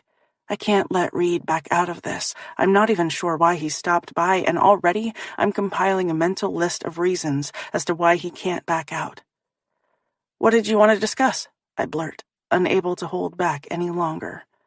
Reed's gaze drops to his hands as he laces them together on the table. A thick shiver of awareness slides through me as I glance at his blunt-tipped fingers. I don't think I'll ever be able to look at them the same way again. Images from last night roll through my head. Just thinking about how good it felt when they were stroking over me, or the way he buried them inside me, is enough to have my core tightening with need. I shift on the leather bench as arousal floods through my system. The deep timbre of his voice snaps me out of my haze. I raise my brows. I'll be heading to Chicago next weekend to meet with the Blackhawks. I blink. Oh, this was not the conversation I was expecting to have. All of my muscles instantly loosen, and I practically melt against the booth in relief. That's exciting news. Reed has been working toward making it to the NHL for years. I couldn't be prouder of him. But I'm not sure why he stopped by to tell me this when he could have easily shot me a text. It's also not the first time a team has flown him out for the weekend. Professional hockey has been knocking on Reed's door for a while now. There's a beat of silence before he drops his voice. I want you to come with me. Surprise fills me as I settle against the bench. Really? This is a first. Reed has always attended these meetings alone. My agent has already booked a hotel downtown. The plan is to leave after our Friday morning classes and stay until Sunday. There's an intensity to his gaze as it holds mine steadily. We'll have 2 nights to spend together. My eyes widen as comprehension dawns. Oh. His voice turns gruff when I fail to respond. You still want to, right?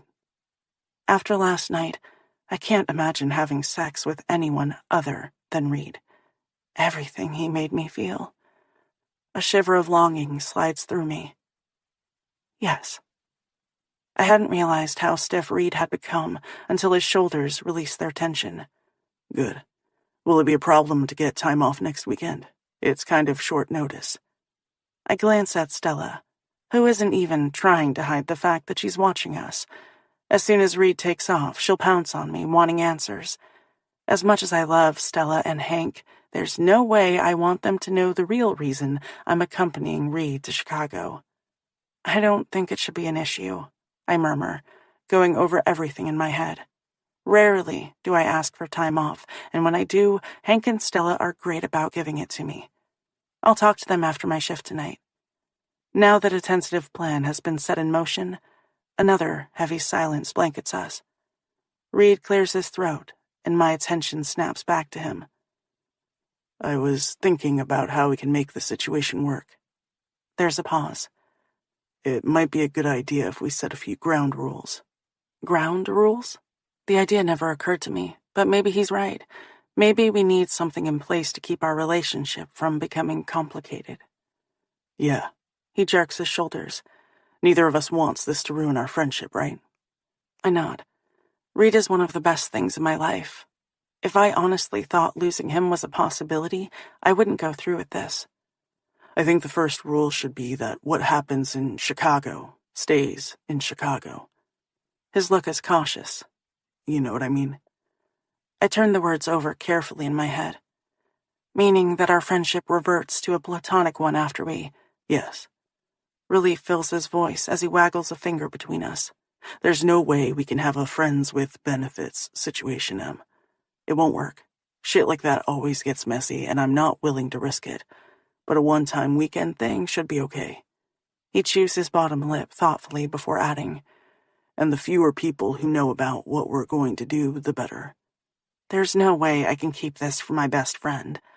Bryn? I know you'll want to talk to her, and that's fine. A burst of air escapes from my lungs. I can't believe we're actually sitting here at Stella's, compiling a list of rules for when we have sex. I'm sure when we return to campus, there will be other people. His words trail off before he restarts. I'm sure we'll both be with other people, and that might be weird, so we should try to not throw it in each other's faces. The thought of Reed with other women makes me sick to my stomach, and it shouldn't. He's been screwing around with other girls the entire time we've been friends, and it's never bothered me. When I remain silent, he asks carefully, "What do you think?" It all sounds good. I'm still reeling from the fact that he thought about all this in the first place, that Reed cares enough about our friendship to protect it. Is there anything else you want to add? He asks. I can't think of anything off the top of my head. Good. Reed huffs out a breath before sliding from the booth. He pauses when I glance up to meet his eyes. Let me know what happens with Stella and if we need to figure out something else. I will. My heartbeat hitches. This is really happening. I'm finally going to have sex. With Reed. He gives me a curt nod before heading toward the entrance. As soon as he pushes through the door and disappears outside, everything in me collapses as I lay my forehead on the table. As I hold my breath and squeeze my eyes tightly closed, I wait for doubt to creep in at the edges. But it doesn't happen. Instead, a mixture of excitement and anticipation explodes in my belly. Chapter 23. Read. I spend the week submerged in school, practice, and lifting at the gym. As jam-packed as my days are, Emerson is never far from my mind. All I can think about is getting my hands on her again and exploring every inch of her delectable body. God damn, but she was so hungry for my touch. And the thought of actually sliding inside her tight heat, it drives me fucking crazy. I almost shake my head at the thought. With everything I have going on, sex should be the last thing on my mind. If my agent knew how preoccupied I was with a girl, rather than impressing the hell out of the Blackhawks, he would drop my ass from his client list before I could blink my eyes. And I wouldn't blame him for it either. The Blackhawks are one of my top teams, and I have a lot riding on this weekend. When it comes down to it, this is a tryout. They want to see how I gel with the team, if I can hold my own on the ice, and how I fit into their schematics. If I blow this chance, they could take a pass on me during the draft. Know what the scariest part of all this is? If you ask me right now which one was more important, the Blackhawks or M, it would be Emerson all the way. That's pretty fucked up, right? Of course it is, and I damn well know it. My career hangs in the balance, and instead of doing everything I can to mentally and physically prepare, I'm more concerned about a chick, and it's not even a girl I'm going out with. It's a friend, my best friend, which is precisely why I need to make this experience perfect for her. With all this churning in my brain, I grab a t-shirt from my locker and yank it over my head. Colton is on the bench next to me, pulling on his clothes. Em and I are trying to keep this on the down low, but I need some advice. Alex picks up his athletic bag before heading toward the locker room door. I'll catch you assholes on the flip side. That being said, he disappears into the rink. Colton shakes his head and grabs his bag before hauling it over his shoulder. That guy is such a douche. Truer words have never been spoken. Isn't that part of his charm? You might be the only one who thinks so. Trying to play it cool, I glance around to make certain we're alone. The only sound I hear is the trickle of water as it echoes off the tiles in the showers. I'm pretty sure everyone else has already taken off. Most of these guys are in a hurry to get back to the house so they can kick back and chill out for a while. Which sounds great, but that's not even on my radar. The situation with Emerson is fucking with my head in ways I never anticipated. I'm scared shitless of making a mistake with her, of doing something wrong and turning her off sex for the rest of her life. When it comes down to it, this is the first time I've been with a girl who matters to me, and that's scary as hell. It's crossed my mind to put this idea on ice. All I have to do is tell her that my plans for the weekend have changed. But then what? If I bail, she'll find another guy to take my place. There are plenty of dudes who would be more than happy to oblige Emerson in her quest to get laid. Hell, she would have lost her virginity Friday night if I hadn't intervened. It only took one look at the guy dancing with her to realize what kind of dirty thoughts were going through his mind. I know this because they were going through mine as well. I get a woody every time I think about her shaking her hips to the music. And freaking Brinley won't help matters either. She'll be there every step of the way, helping Em find someone to take my place. The thought of another guy having sex with Emerson leaves me feeling gutsick, especially someone who wouldn't take his time to ensure her experience was a good one. But who's to say I can do that either? What do I know about making a first time good? Abso-fucking-lutely nothing. That thought fills me with anxiety, and I'm not the nervous type. I'm more laid back. Playing hockey in front of 10,000 screaming fans doesn't faze me. Neither does playing in a televised national championship game. I don't stress about meeting with NHL teams, but hurting Em, that scares the shit out of me. You ready to head out? Colton asks, breaking into my thoughts. Yeah. I plow a hand through my hair, wondering how to broach the subject. Colton is the only guy I know who will take this conversation seriously. He's no stranger to relationships. When I'm in a tight situation, Colton Hayes is my phone-a-friend. Every damn time. Who else am I supposed to ask? Alex McAvoy? I don't think so. When it comes to the opposite sex, Alex doesn't know his ass from a hole in the ground. Now, if I'm looking for advice on how to repel a woman, he's the man for the job. And the rest of my teammates? They're more interested in nailing as much pussy as possible. And that's not judgment on my end. It's not like I wasn't doing the same thing a few months ago. But that's not where I am right now. Emerson isn't just some piece of ass I'm interested in tapping. She's important, which makes everything that happens between us important. Colton shifts the bag on his shoulder and hikes a brow when I don't budge from the bench. Come on, let's get the hell out of here. I need sustenance. He pats his belly. I'm famished. I huff out a breath. It's now or never, right? When it comes to Emerson, I'm willing to swallow both my pride and ego. If Colton has a few nuggets of wisdom he can impart, I'm in no position to turn him down. I need all the help I can get. You know I'm leaving on Friday to meet with the Blackhawks. This is my way of easing into the conversation. Yep. A big grin overtakes his face. Colton plans on entering the NHL draft this spring, and Chicago has expressed interest in him as well. Their goalie will be retiring in a year or two, so they're looking to pick up another one, and Colton is an insane goaltender. There's no doubt in my mind that he'll get snapped up as a first-round draft pick. He's that amazing.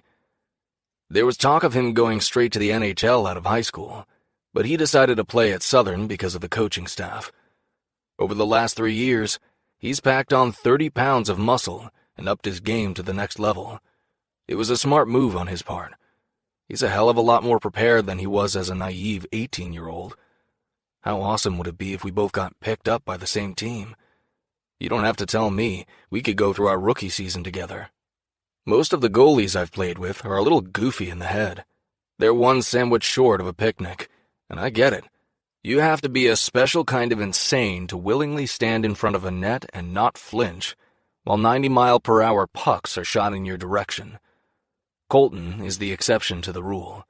He's one of the smartest guys on the team.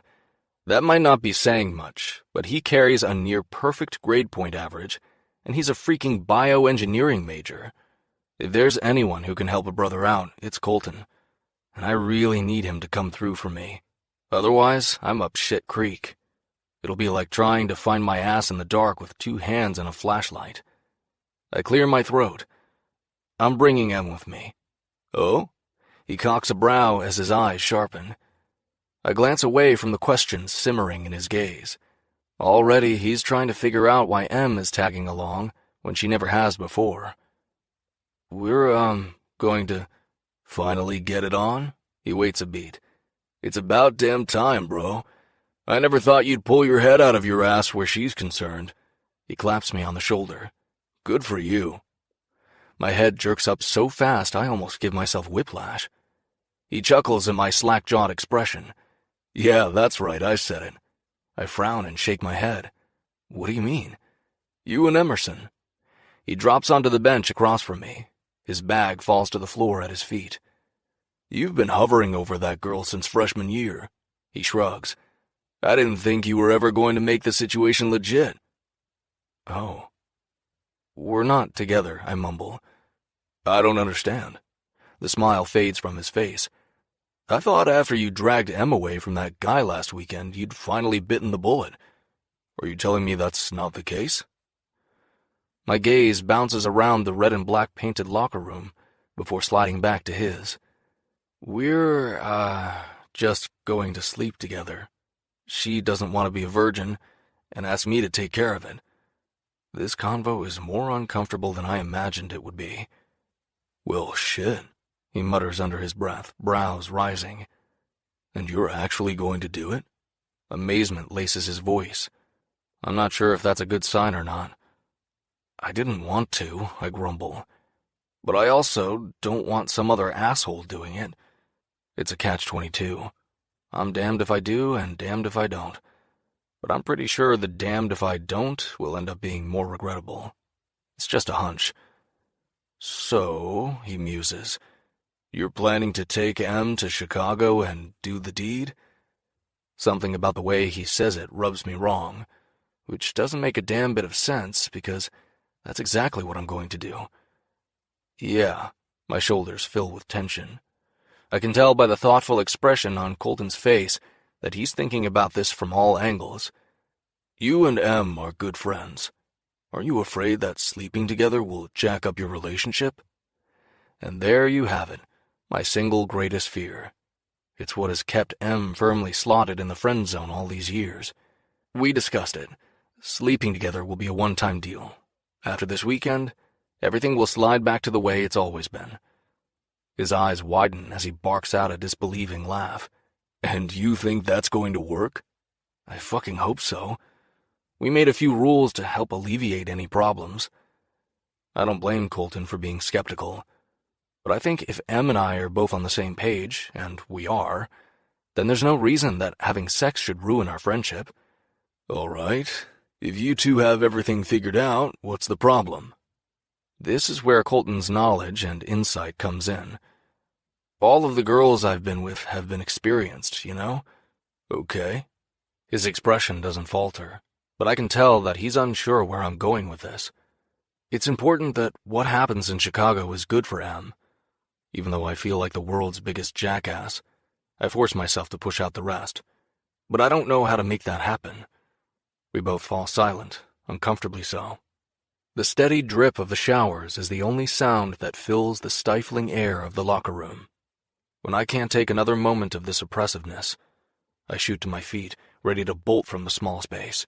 This was a stupid idea, I mutter, needing to put as much distance between me and this conversation as possible. After that, I'm going to scrub my brain with bleach and forget it ever occurred. Colton points to the bench. Park your ass, Mary. Give me a minute to gather my thoughts. I throw a wistful look at the locker room door before slumping onto the bench. I never thought there'd be a day when I had to go to another dude for sexpertise. But here I am, doing exactly that. This sucks. Colton rests his elbows on his knees before knitting his hands loosely together in front of him and staring in contemplation. He's got the right idea. It's probably for the best if we avoid as much eye contact as possible. All right, so here it goes. If you haven't already discussed protection, it needs to be done. The last thing you want is to get into a situation where neither of you are prepared. I don't know if M is on the pill, his hands shoot up, and I don't want to, but you should be in charge of the condoms so she doesn't have to worry about it. I blow out a steady breath and nod in agreement. That had been my plan all along, but I'll let her know that I've got the rubbers covered, regardless of her being on the pill. I want M to be as distraction-free as possible this weekend. My shoulders loosen as Colton continues. You also need to talk about how far she's gone so you know what's new and what's not. Excellent point. He gestures with his hands. You know, what is she like? What turns her on or off? That kind of thing. I jerk my head into a nod. And yeah, it's cool to have a drink, maybe even two. But getting trashed in an attempt to loosen up won't help matters in the end. It's kind of like when guys get whiskey dick. Sometimes, when a girl has a few too many, it's harder for her to come. It depresses the senses or some shit like that. So I'd avoid alcohol if possible. Maybe I should whip out my phone and jot down a few notes.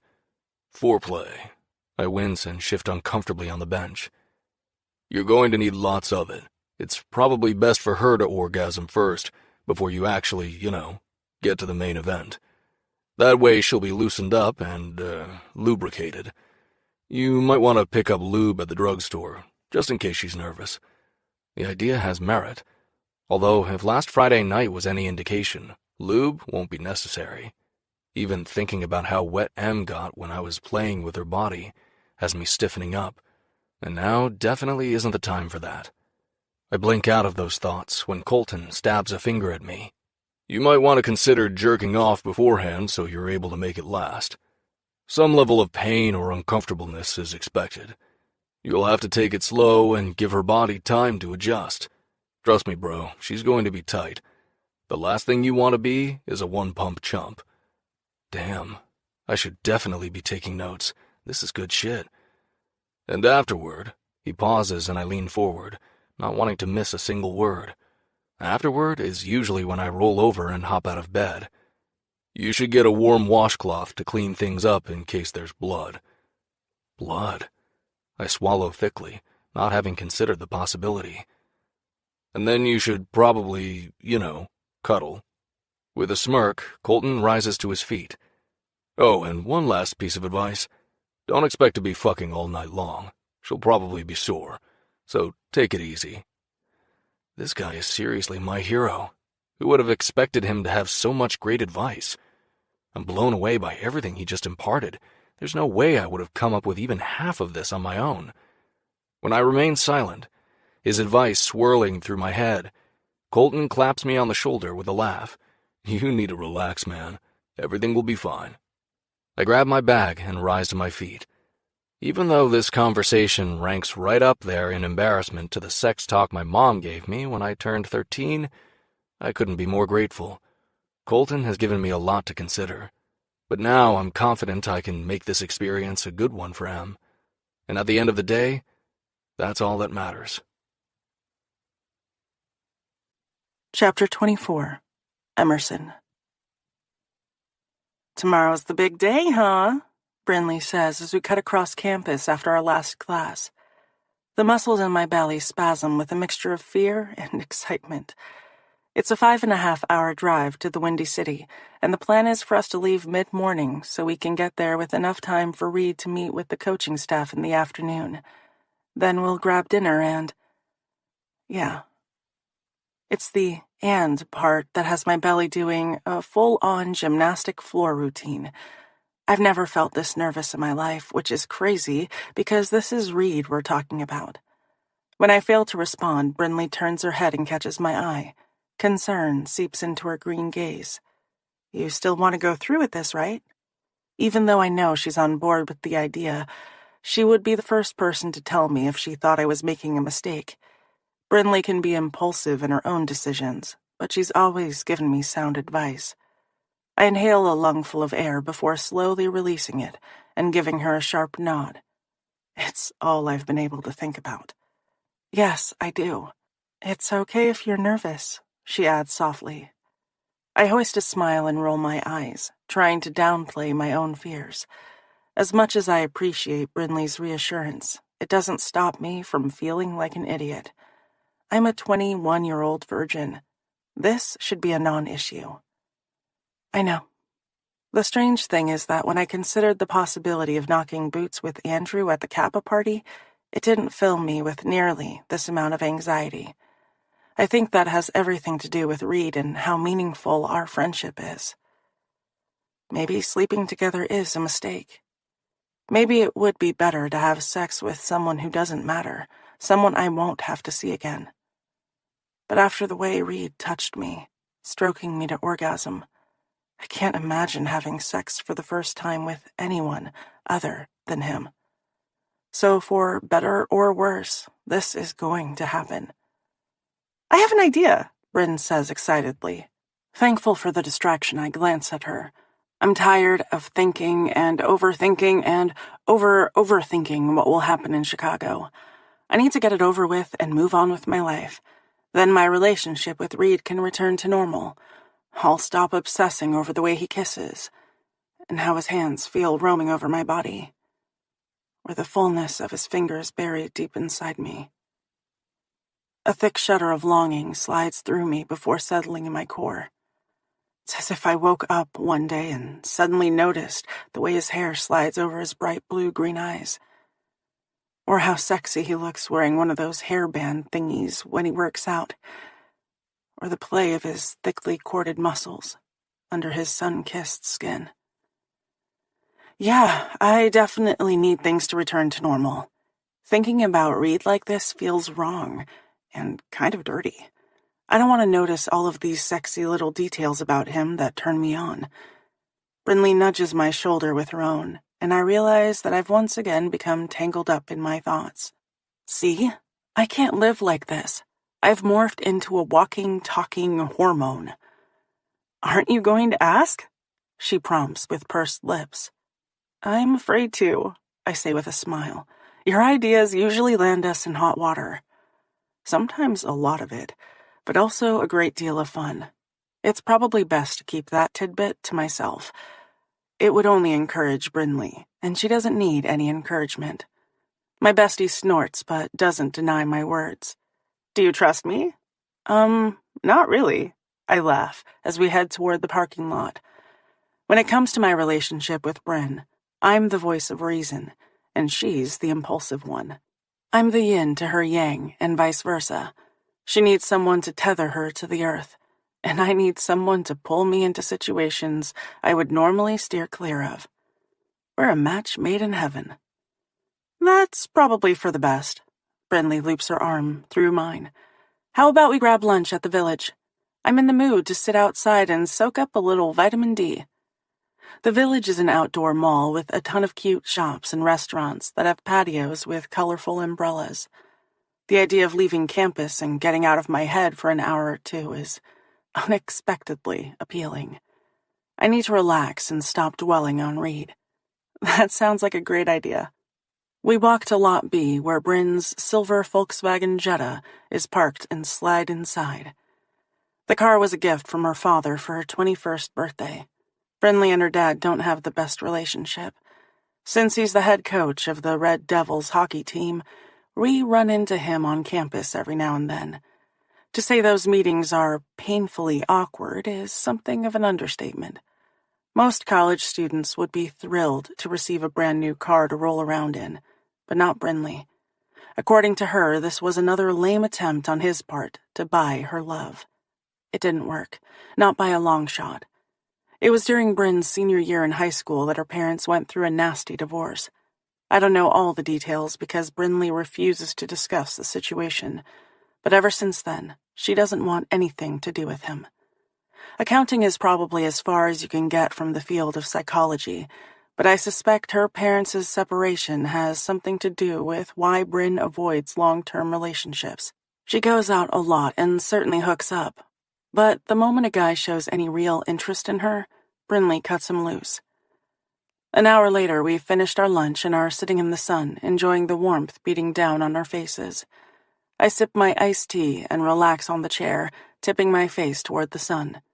This was an awesome idea. It's exactly what I needed.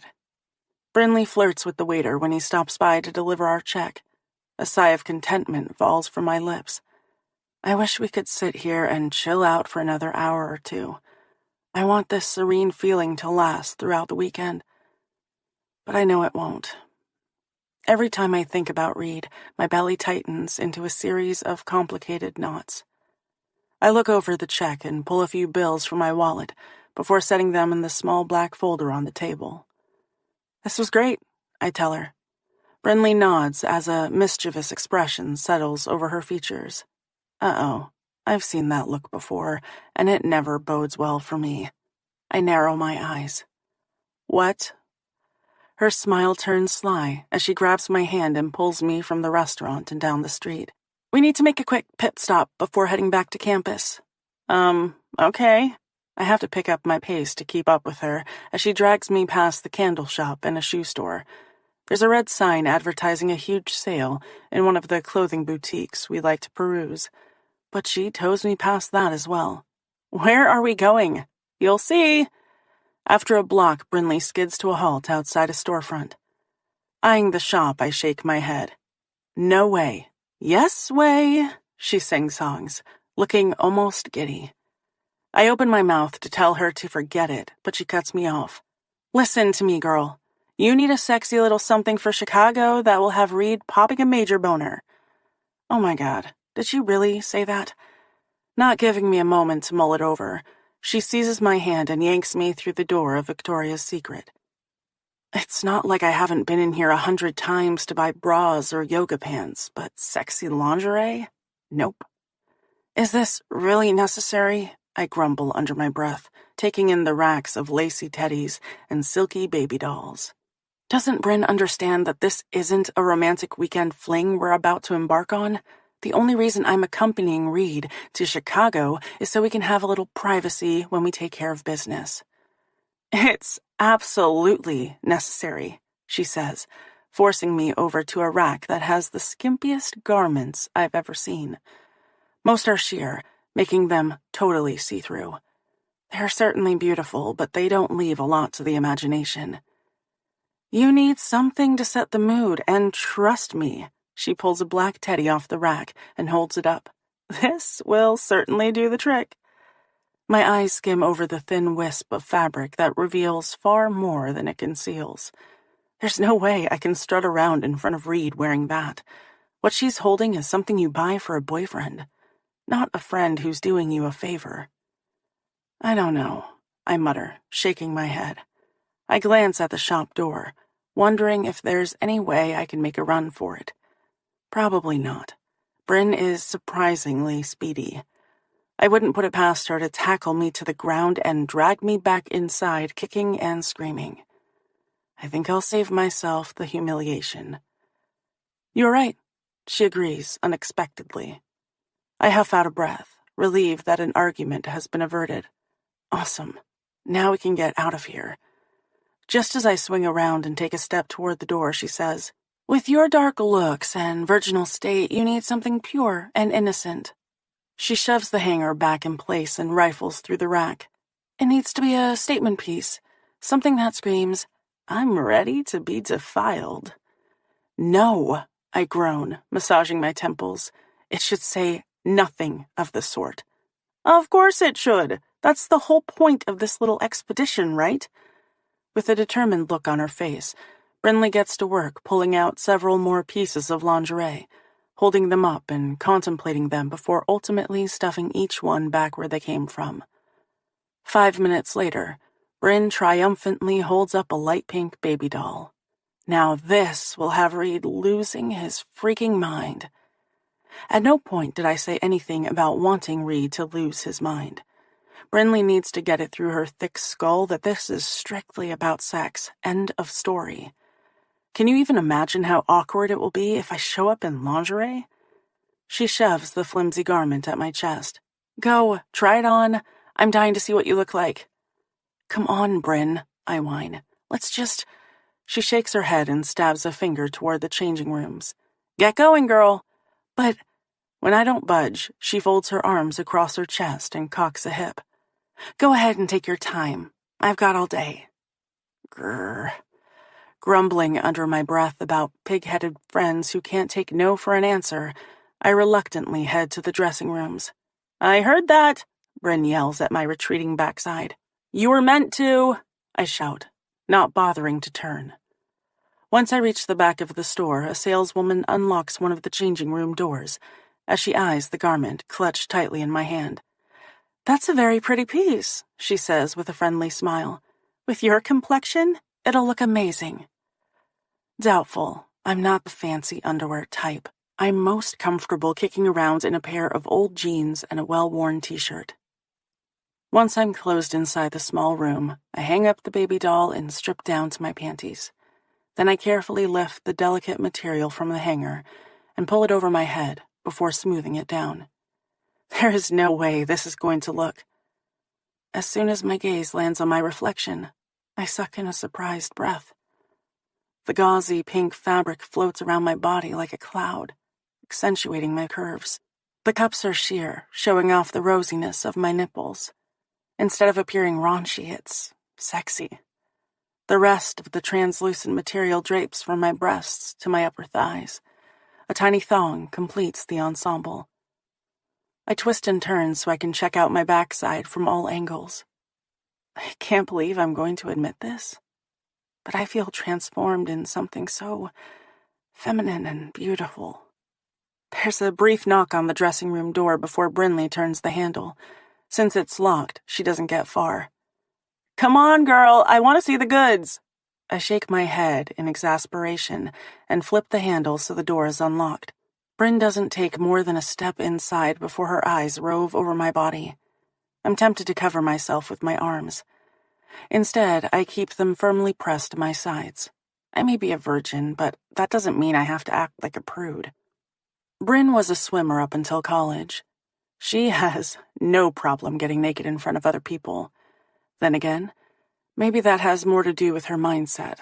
Brinley has an amazing body. She enjoys stripping down and showing it off. "You look fucking hot," she squeals, clapping her hands together and bouncing on the tips of her toes. I suppress a smile as my gaze meanders to the mirror. "You have to bite 'em. It makes you look damn near edible, and I don't even swing that way." She gives me a wink along with a smile. Usually. As much as I hate to admit it, she's right. The little scrap of material looks amazing, and more importantly, it makes me feel sexy. Something I've never experienced before. I'm going to buy the baby doll, but that doesn't mean I'm going to wear it this weekend. The last thing I want is to confuse or complicate matters with Reed. But I won't be telling Bryn that. I'm in no mood for another battle of wills. Decision made. I shoo her from the dressing room so I can change into my clothes. "I'm going to run across the street and grab a coffee while you pay for that," she says, stepping from the room. "Sounds good. I'll meet you over there." A couple of minutes later, I'm at the cash register and purchasing my first piece of lingerie. This feels like a momentous occasion, sort of. The saleswoman rings up my order before handing over the pink-striped bag with my purchase. Then I push through the glass door into the bright sunshine. Squinting, I grab my sunglasses from my purse and slip them over my face before glancing across the street. As if on cue, Brinley rushes from the shop. I'm about to lift my hand and call her name when someone quickly follows her out. Recognition slams through me. Colton. Talk about a strange coincidence. I've known Colton since freshman year, so has Brinley. Sometimes when we're all hanging out together, I pick up a vibe between them. Whenever I mention him, she's quick to brush me off, appearing uninterested before changing the subject. Neither of them has caught sight of me yet, and I'm not sure why I hesitate to make my presence known. What's odd is that she doesn't have a drink in hand. I've been friends with Brinley long enough to know that she would never suck down her coffee in one thirsty swig. She enjoys savoring the experience, drawing out as much satisfaction as she can. Stranger still is the scowl marring my best friend's face. It can't have anything to do with Colton. As far as I'm aware, they don't know each other well enough for him to piss her off. I nip my lower lip between my teeth and worry it. Maybe I should intervene before Brinley explodes, because that's the way this looks to be headed. As I open my mouth to shout her name, Colton grabs Brinley's arm and swings her around toward him.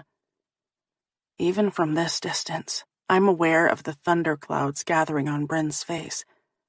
When she tries to shake off Colton's grip, he yanks her closer. Bryn tilts her head and glares as his lips crash down on hers. My mouth falls open. Holy shit. Colton's arms slip around Bryn before he backs her up against the brick wall of the building. Her arms slip around his neck and pull him closer. Colton and Brinley?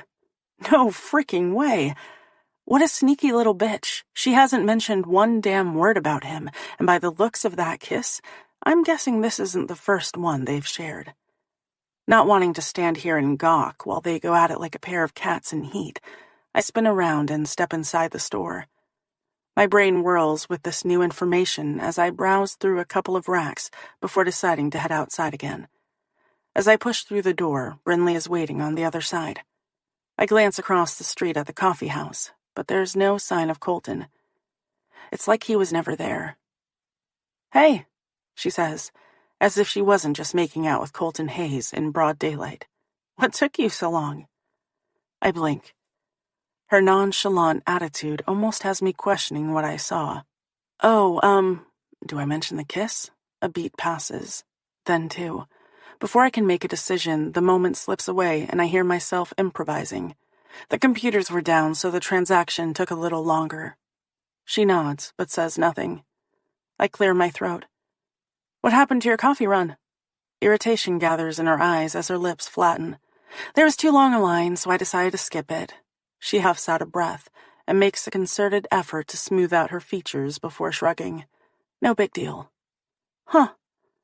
Too long a line, my ass. With a frown, her gaze darts up and down the street. Are you ready to get out of here? Yep. For whatever reason, Bryn doesn't want me to know about Colton. And right now, as curious as I am, I'm not going to push the issue. I've got enough to focus on. Once I return from Chicago, I'll pin her down and force the truth out of her. One way or another. Chapter 25. Read. Wow, Emerson says, voice filled with awe, as we check out our digs for the weekend. this place is seriously spectacular. She's right. I can't help but be impressed by our accommodations. This isn't just a nice room at a mid-level hotel on the outskirts of Chicago. Nope. The Blackhawks put me up in the penthouse of a high-end hotel on the Magnificent Mile. The first floor is comprised of a living room, dining room, study, and kitchen.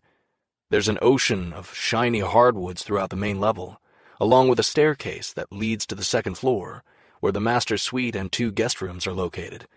The penthouse is made up of floor-to-ceiling windows that showcase million-dollar views of Lake Michigan. Emerson gravitates to the bank of windows as she silently studies the sprawling city beneath us. Bright sunlight pours over her dark head.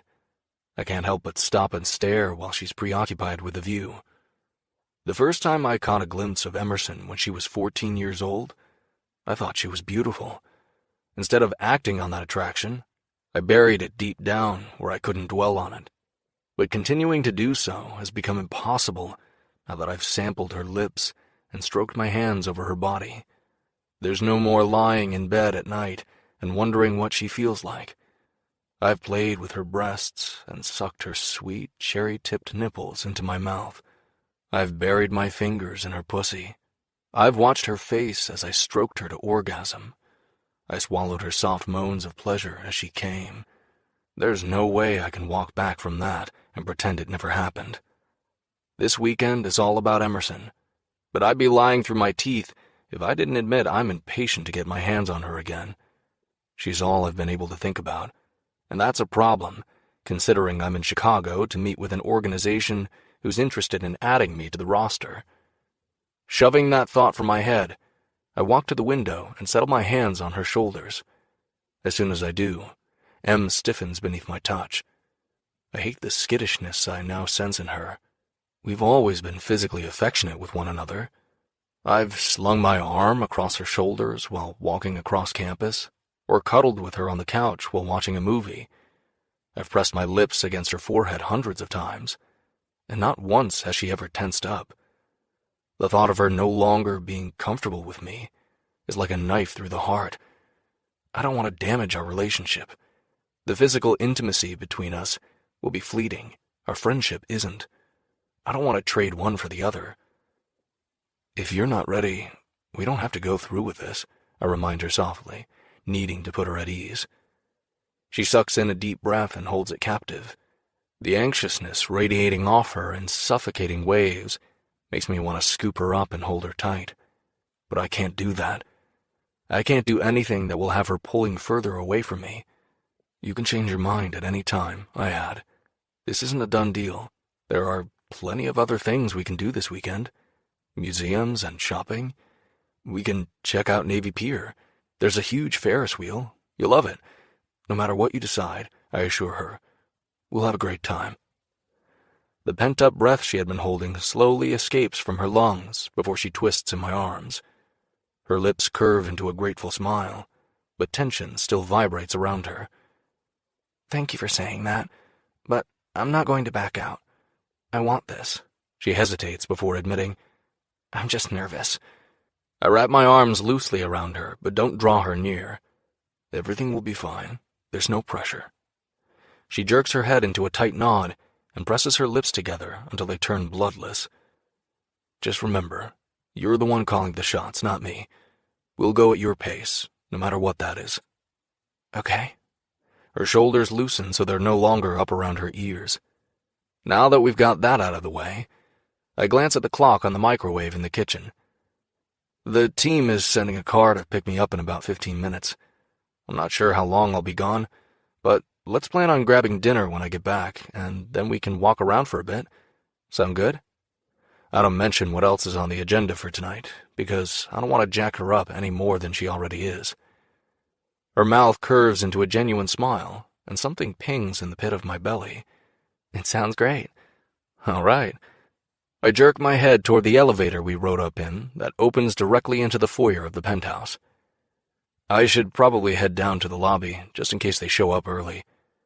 There's so much trust swimming around in her velvety depths. Trust that I would never do anything to break. With unhurried movements, I pull her close until my mouth can graze hers. When she doesn't stiffen or pull away, I sweep my tongue across the seam of her lips. It's nothing more than a fleeting caress. When she opens, I take it as a sign to proceed cautiously. I tilt my head, wanting more access to all that sweetness. Our tongues mingle, and all the need I've been careful about tamping down roars back to life again. It's like a match strike. My arms tighten around her, pulling her flush. My dick is rock hard as it presses against her belly. Fuck. No girl has ever sent me over the edge like this. I don't understand why it feels so different with Emerson. It takes everything I have inside not to lift her into my arms and carry her upstairs to the bedroom. but I can't start something I won't be able to finish. My intention had been to give her a little taste of what's in store for her tonight, and instead, all I've managed to do is give myself a raging boner. Clearly, this wasn't a well-thought-out plan on my part. My tongue delves inside her mouth again before I reluctantly pull away. Emerson stares up at me with glazed eyes. Her breathing comes out in short little pants that somehow make my cock even harder. God damn, but she's sexy as hell. And she's mine. That's the only thought pounding through my brain. I'm the one who gets to plunder her sweetness. How the hell am I going to switch gears and focus on hockey for the next couple of hours when I know she's here waiting for me? With a groan of frustration, I dip my head and steal another kiss. I don't give a damn if I'm late getting my ass to the lobby. The only thing that matters is M and the flushed look filling her cheeks. What I like even more is that I'm the one who put the stain there. My phone buzzes with an incoming text message. I don't have to glance at the screen to know that the car is downstairs waiting for me. I need to get my head on straight and remember why I'm here. This is my chance to impress a team I've always wanted to play for. When I don't move, it's Emerson who untangles herself from me. Heat swirls in her soft, dough-like eyes before her tongue darts out to smudge her lips. You'd better go.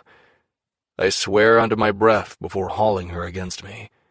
With one final kiss smacked against her lips, I grab my Red Devils hockey bag and head for the elevator. The sooner I get this over with, the quicker I can get back to her. I don't dwell on the fact that I'm more interested in spending time with M than making a good impression on this team, because if I did, I'd realize it was all kinds of fucked up. Chapter 26. Emerson. 4 hours later, I'm still dwelling on the feel of Reed's mouth brushing over mine, the slow stroke of his tongue as it swept across my lips before tangling with my own. I've done everything possible to distract myself this afternoon, and let me tell you, window shopping on the Magnificent Mile should have done the trick. But still, it's not enough. I flatten my hand across my abdomen as the elevator doors open into the penthouse suite. Once again, I'm bowled over by the beauty of the space. It's more like a trendy downtown apartment with high ceilings and walls of glass that survey the city along the vast blueness of the lake. I'm not a culinary wizard by any stretch of the imagination, but even I can tell the kitchen is a chef's wet dream. It's a modern mix of glass, stainless steel, and stunning white marble countertops. The hardwood floors are shiny and seemingly endless. What would it be like to call this place home? I can't even imagine. After Reed took off this afternoon, I decided to head out and explore downtown Chicago. I needed something to occupy my mind. This is my first time here, and it's just as incredible as I imagined it would be. There's an infectious vibrancy to the city that I didn't expect to find. Traffic fills every corridor. People hustle down the sidewalks with briefcases or shopping bags. Everyone is in a rush to get somewhere. I could walk around for hours, soaking up all the sights and sounds. As much as I enjoyed myself, I was never quite able to relax and forget about Reed. Just as I stopped to admire a bag in the window at Louis Vuitton, Reed texted, letting me know he had returned from his meeting and was at the hotel. The plan for the evening is to grab something to eat and continue exploring the city. And then, I guess we'll see what happens after that. Reed? I call out, pocketing the keycard as I step off the elevator. Hello? When I don't receive a response, I move further into the penthouse. Almost immediately, my gaze gets snagged by the spectacular view of the city. Black and silver skyscrapers spear into the bright blue sky. I'm tempted to pull up a chair and settle in for a while. Instead, I turn away, searching for Reed.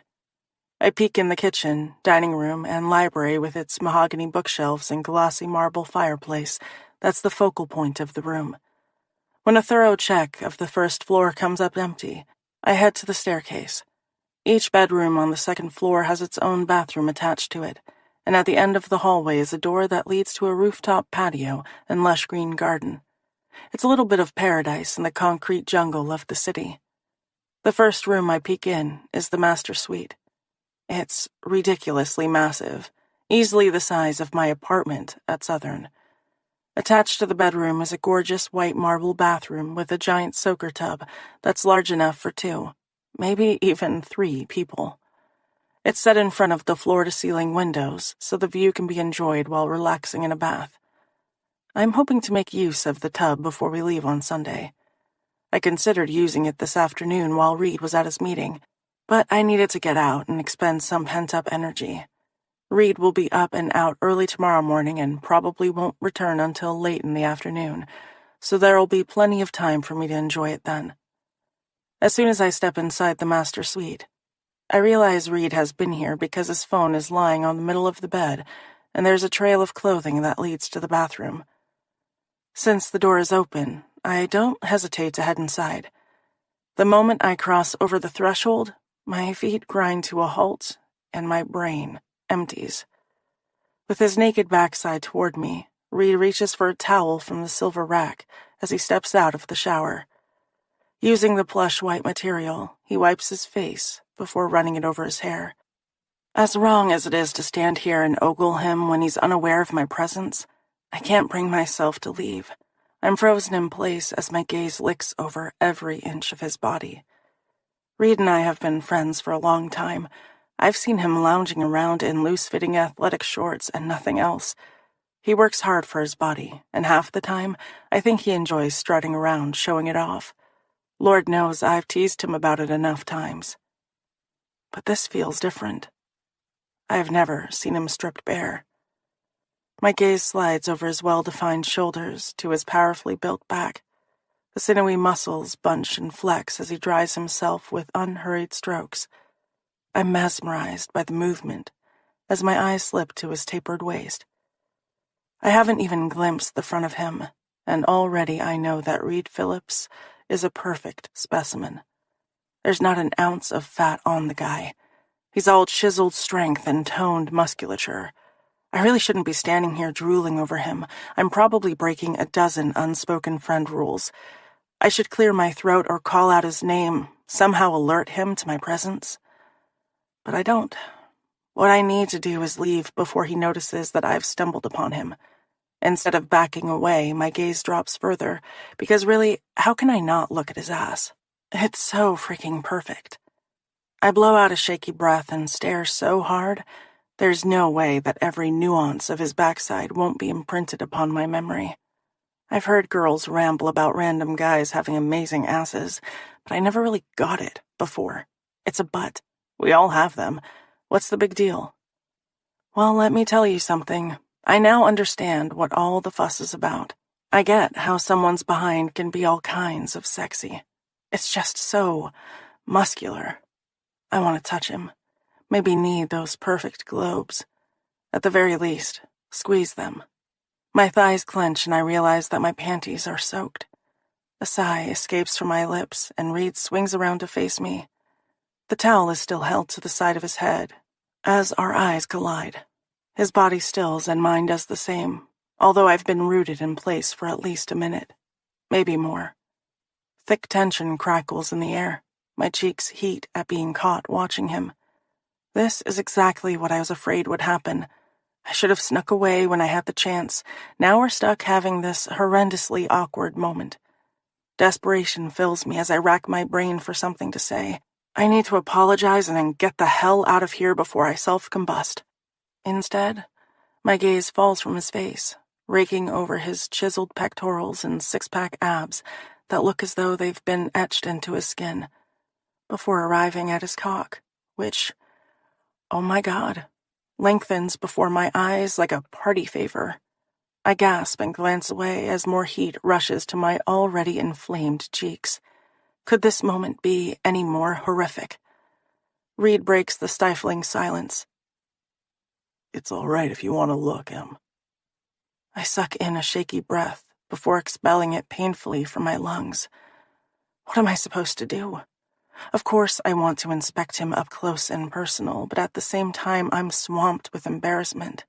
I feel like a perv who just got caught peeking through some unsuspecting person's bedroom window. Reed says calmly, his voice deepening. Look at me. As conflicted as I am, I force my gaze to his. The first thing I notice is that he doesn't look angry or embarrassed. There's a strange expression filling his face, but I'm at a loss as to how to describe it. Reed holds the towel out to me, as if it's the most natural thing in the world. Would you mind drying me off? My brows jerk together. You want me to dry you off? His lips lift into a sexy smirk. Is that a problem? I try to swallow, but it feels like a lump of sawdust is sitting in the middle of my throat that makes it impossible. Breaking eye contact, I squeeze my eyes shut, unsure what to do. Walk away or stay? Surprise fills me as I realize how much I want to run my hands over him. I crack open my eyes and force myself to put one foot in front of the other until I can reach out and take the towel from him. His eyes spark with heat as I walk around to the backside I had been admiring earlier. It seems like the easiest place to start.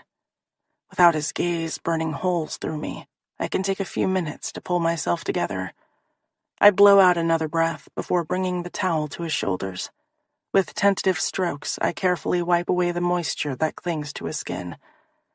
His body contracts and expands beneath my touch. Everything about Reed is so hard and defined, it doesn't take long for me to get lost in the skin beneath my fingertips.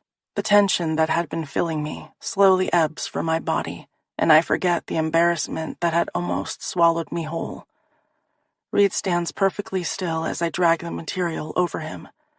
There's nothing but silence that stretches between us as I move from one shoulder blade to the other, running the towel over his bulging biceps and forearms, before starting on the wide expanse of his back. All those cut lines of definition speak to his physical discipline. I don't know anyone who takes better care of themselves than Reed. Need flares to life in my core. It's a steady, thumping pulse that I can't help but be aware of. My gaze gets snagged by a droplet of water as it rolls down his spine. Without thinking, I lean forward and catch it on the tip of my tongue. A deep groan rumbles up from Reed's chest. With every pass of the towel, I gradually inch my way down. It doesn't take long before I'm at his lower back, dangerously close to the part of him that had held me spellbound.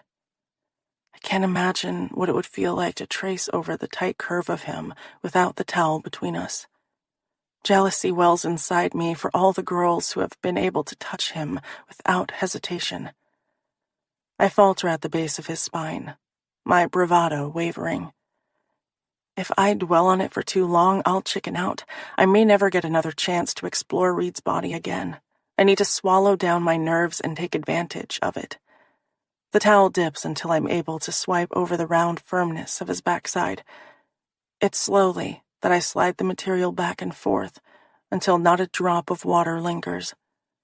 Once he's dried, I give in to the temptation and trail my fingers over the firm flesh. Heat flares to life in my core, and I have to squeeze my thighs together to stymie the need crashing through me. I lower myself to the floor before dragging the towel over his thighs. They're thick and muscular from being on the ice 6 days a week. I sweep over his calves and feet, which are firmly planted on the gray and white marble bathroom floor. My belly flutters with nerves at the thought of shifting to his front. Once I've gathered my courage, I rise to my feet and make a semicircle around his body until I'm staring straight at the carved lines of Reed's chest. My breath comes out in shallow pants. Even though I haven't glanced up, I'm all too aware of the intensity of his gaze. With trembling hands, I use wide strokes over his perfectly formed pectorals. My attention becomes ensnared by the power beneath my fingertips. All I have to do is drop the towel and I could touch him with my bare skin. The fresh, clean scent of the soap Reed washed with envelops me, making me dizzy with a pent-up longing I never realized was buried below the surface of our friendship. I sway closer until my tongue can dart out and lick one stiff male nipple. Reed groans as soon as my mouth makes contact. His hands flex and tighten at his sides as if he wants to reach out and take hold of me. Emboldened by his response, I peek up at him. I'm shaken to find hot licks of need smoldering in his blue-green gaze and his jaw tightly clenched. A sigh leaves my lips as I move to the other nipple and flick my tongue over the turgid flesh before sucking it into my mouth. The way his breath hitches before hissing out has need exploding in my core. Reed has slept with countless women since we've stepped foot on campus freshman year. The idea that I can turn him on simply by running my hands over him is a thrilling concept. A strange sense of power surges through me. I came into this weekend feeling at a distinct disadvantage. Reed is the one with all the sexual knowledge, and in comparison, I'm woefully lacking.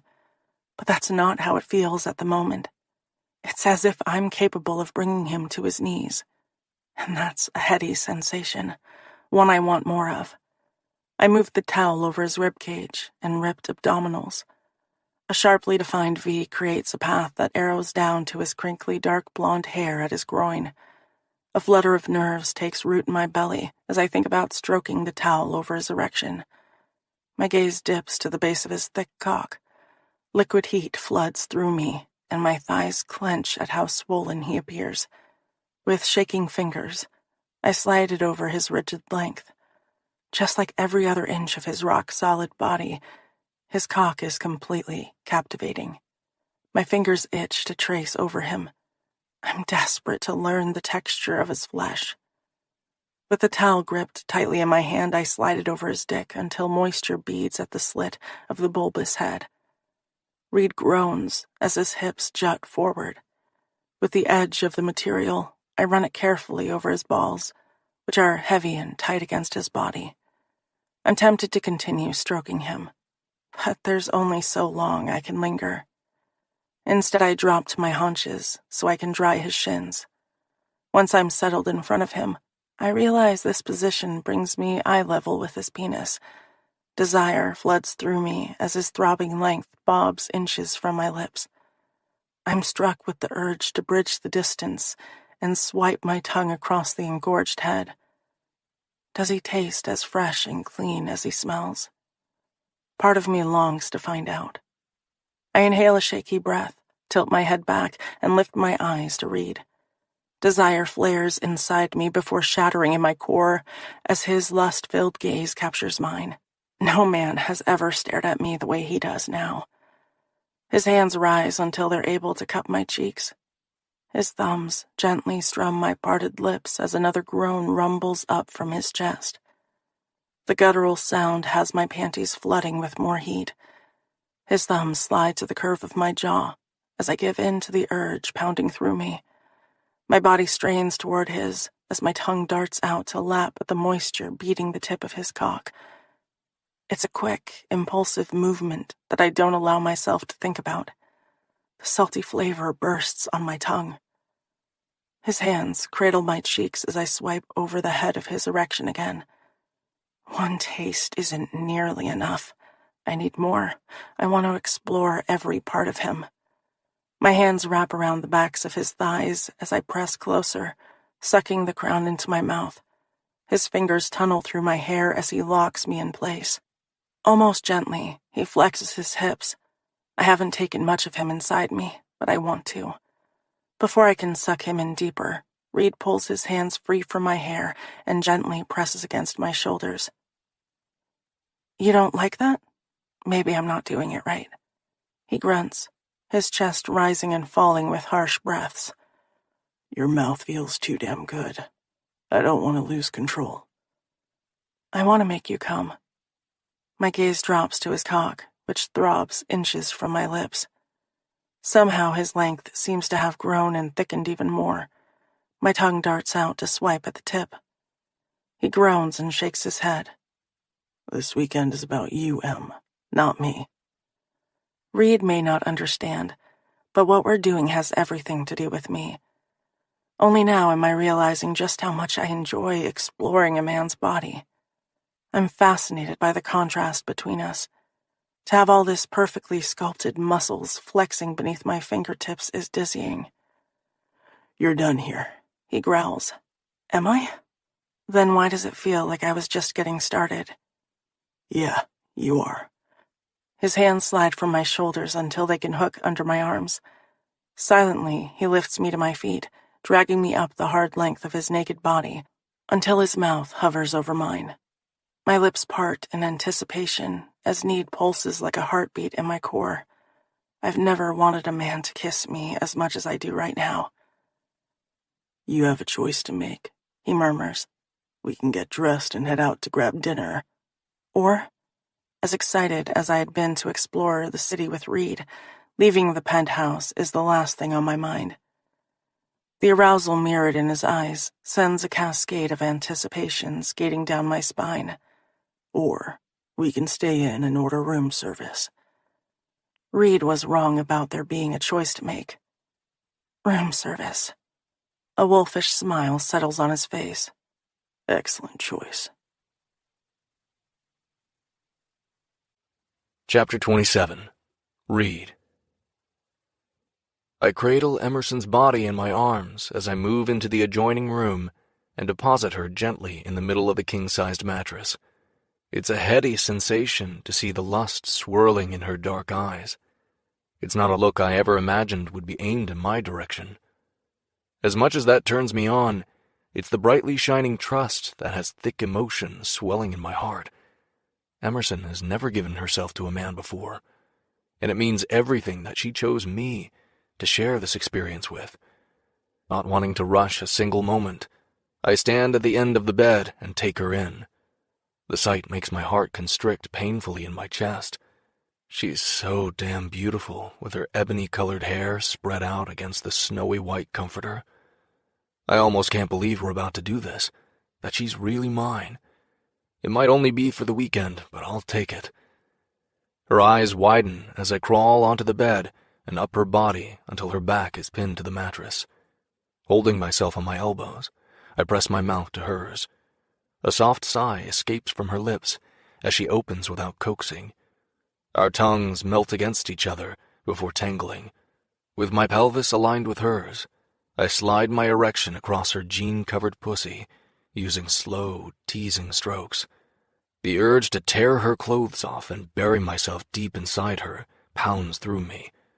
I'm oblivious to everything but the feel of her soft curves beneath me. I inhale a sharp breath, needing to calm my body. It takes every scrap of self-control to slow myself down.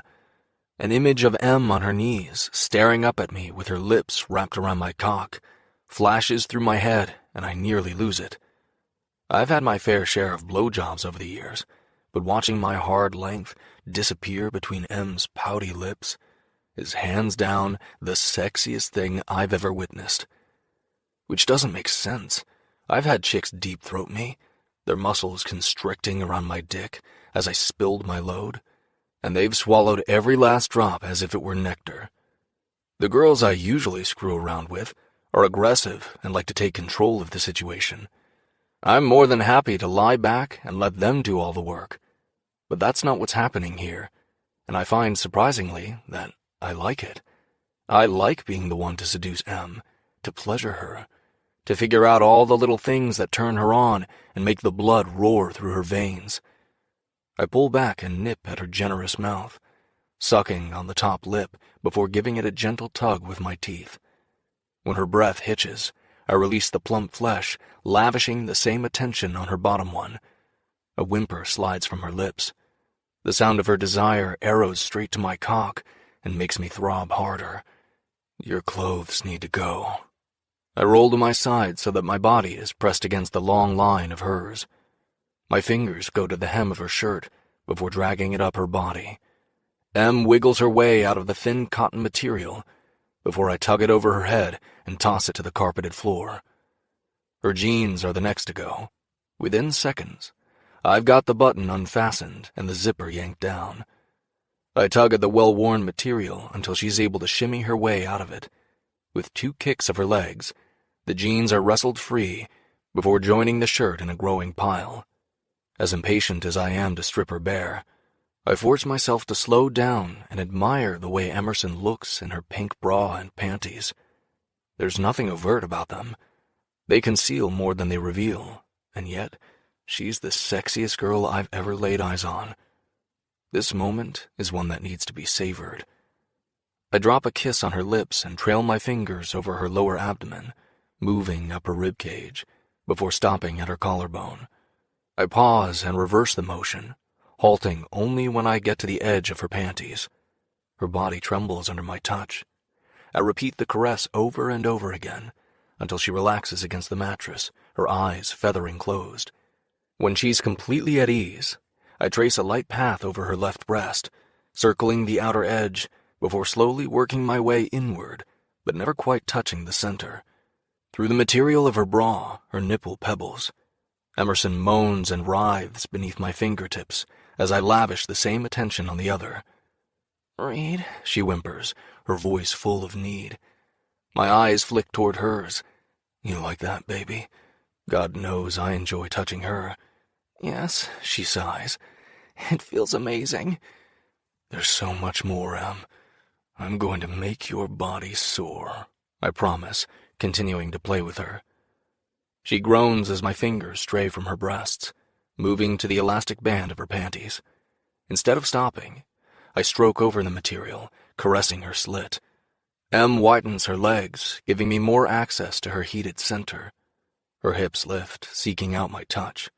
The lips of her pussy are spread beneath the damp fabric, and she moans as I circle her clit. When I swipe my finger down again, pressing firmly against her, a frustrated little mewling noise erupts from deep in her throat. I want to torment her body until she's so out of her mind, so filled with need, that she's unable to think straight. Emerson is so damn responsive to my every touch, and it drives me crazy. I glance at her face, wanting to remember every nuance of this moment. Do you want more, Em? She whimpers in answer, flexing her hips so that my fingers sink into her softness through the damp material. Are you ready for these to come off? Please. Her voice is barely a whimper as she gyrates against me. I blow out a steady breath and attempt to lock down all the emotion rioting dangerously inside me. Instead of tearing the thin fabric from her body so I can glimpse the most intimate part of her, I force myself to lightly trace her lower lips. It's only when she's wriggling beneath me that I slip my fingers under the fabric so I can touch her soaked heat. Fuck, she's so wet. All I can think about is burying my face against her and licking up every bit of cream. Emerson moans as I drag my fingers over her lower lips before sliding deep inside her. My cock swells and my balls tighten with need. It wouldn't take much for me to come. A stroke, maybe two. It's crazy just how jacked up I am. And that has everything to do with the girl lying beside me. I drag my fingers from her body and her inner muscles clench around them. The irony is that the more I torment her, the more I torture myself. It's a fucking double-edged sword. As soon as the cool air hits my fingers, I pump them back inside her again. I fill her over and over until she's whining beneath me, restless for more. Only then do I slide my fingers to the elastic band and tug, carefully peeling it down her hips before doing the same to the other side. Hot spikes of need hit me as her center is gradually unveiled. Sweet baby Jesus, but she's gorgeous. When I remain silent, Emerson clears her throat. I waxed. God bless you. Because seriously, her bare pussy is a beautiful sight to behold. All silky, soft pink flesh, engorged and swollen with arousal. My mouth waters for a taste. There's no reason for me to resist, so I lean down and press a tender kiss against the folds where her clit is buried. The intoxicating scent of her fills my nostrils. She's so damn wet from being played with. I quickly tug the panties down her legs and toss them over my shoulder. Impatient to get her naked, my fingers slip around her back and unhook her bra, sliding the material from her shoulders and pushing it down her arms until her breasts are exposed. Fuck me. To see Emerson like this, bared for my eyes only with her hair fanned out around her and her skin glowing against the comforter. She's pure perfection. Only now do I realize what an uphill battle I've been fighting all these years. At times, it's one I thought I had been winning. From the sharp punches of need pummeling my body, I realize that I've spent years fooling myself. I want Emerson. I've always wanted her. As difficult as it would be to hit the pause button, I have to ask. The last thing I want is for her to have regrets. Are you sure about this, Em? A smile tugs at the corners of her lips as she nods. Yes, I'm sure. Thank fuck. I want this, her, more than I've ever wanted anything in my life, and that includes hockey, which seems crazy, but that's exactly how I feel, and I don't think it's the lust pounding through my system either. Not entirely. We can stop at any time. All you have to do is say the word. I remind her. Sure, the tip of my cock might blow off as a result, but that's beside the point. It's like I told her earlier. This weekend is about her. She's the one in charge. I don't want her to ever doubt that. Her eyes soften.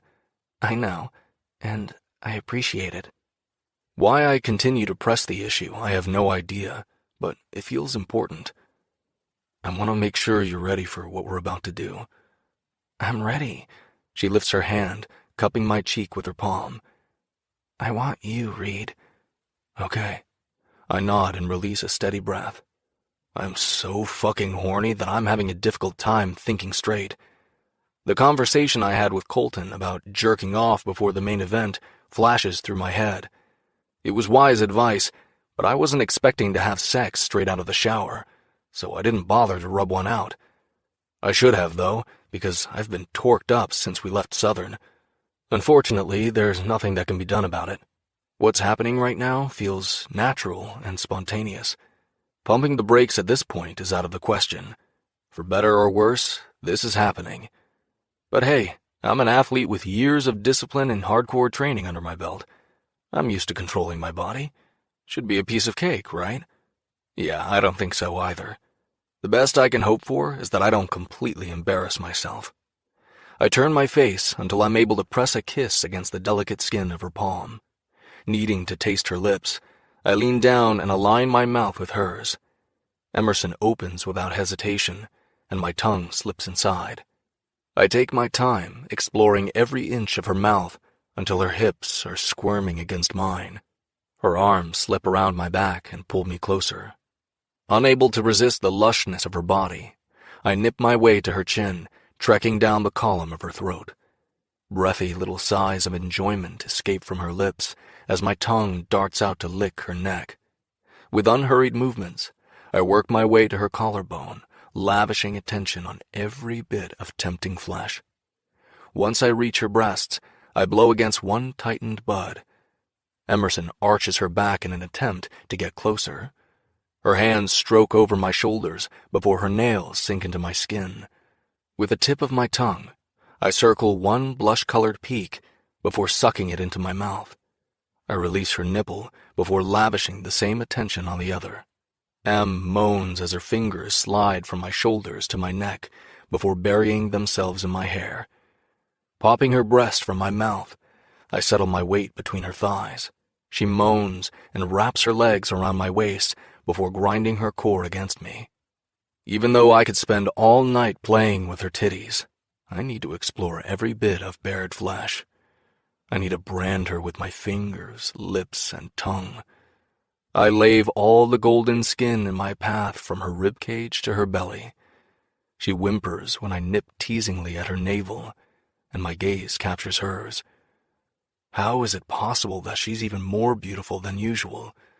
I pause, unable to look away. Emerson is one of my closest friends. There's nothing I wouldn't do for her. I'm slammed with the realization that this is so much more than I intended it to be. This isn't just sex, or screwing, or release. For the first time in my life, I'm about to make love to a woman I care deeply for. Goosebumps prickle along my flesh as the significance of this moment hits me like a ton of bricks. If this were happening with any other person, I'd be freaking out. I'd be seconds away from fleeing the scene of the crime. But this isn't just anyone. It's Emerson. and she means the world to me. Shaking those heavy thoughts loose, I crawl further down her body, dropping my eyes to her pussy. I settle my shoulders between her thighs, forcing Emerson to spread her legs until her core is completely exposed.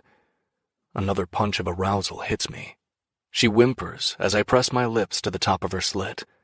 I flick my gaze to her face, needing to see every nuance of joy as it washes over her. Instead, her eyes are screwed tightly closed. This kind of intimacy is new to Em, but I won't allow her to shut me out. Open your eyes and look at me. I want you to see all the ways I'm going to love you with my mouth. Her chest rises and falls in rapid succession as she sucks in a few quick, unsteady breaths before doing as I've asked. Her dark eyes lock on mine. It's as if she's lost in a churning sea and I'm her only hope of survival. When I have her attention, I lower my mouth to her core and drag my tongue through her softness. It doesn't take long for her eyes to glaze over as she watches me stroke her pussy. I caress her gently before nibbling at her clit.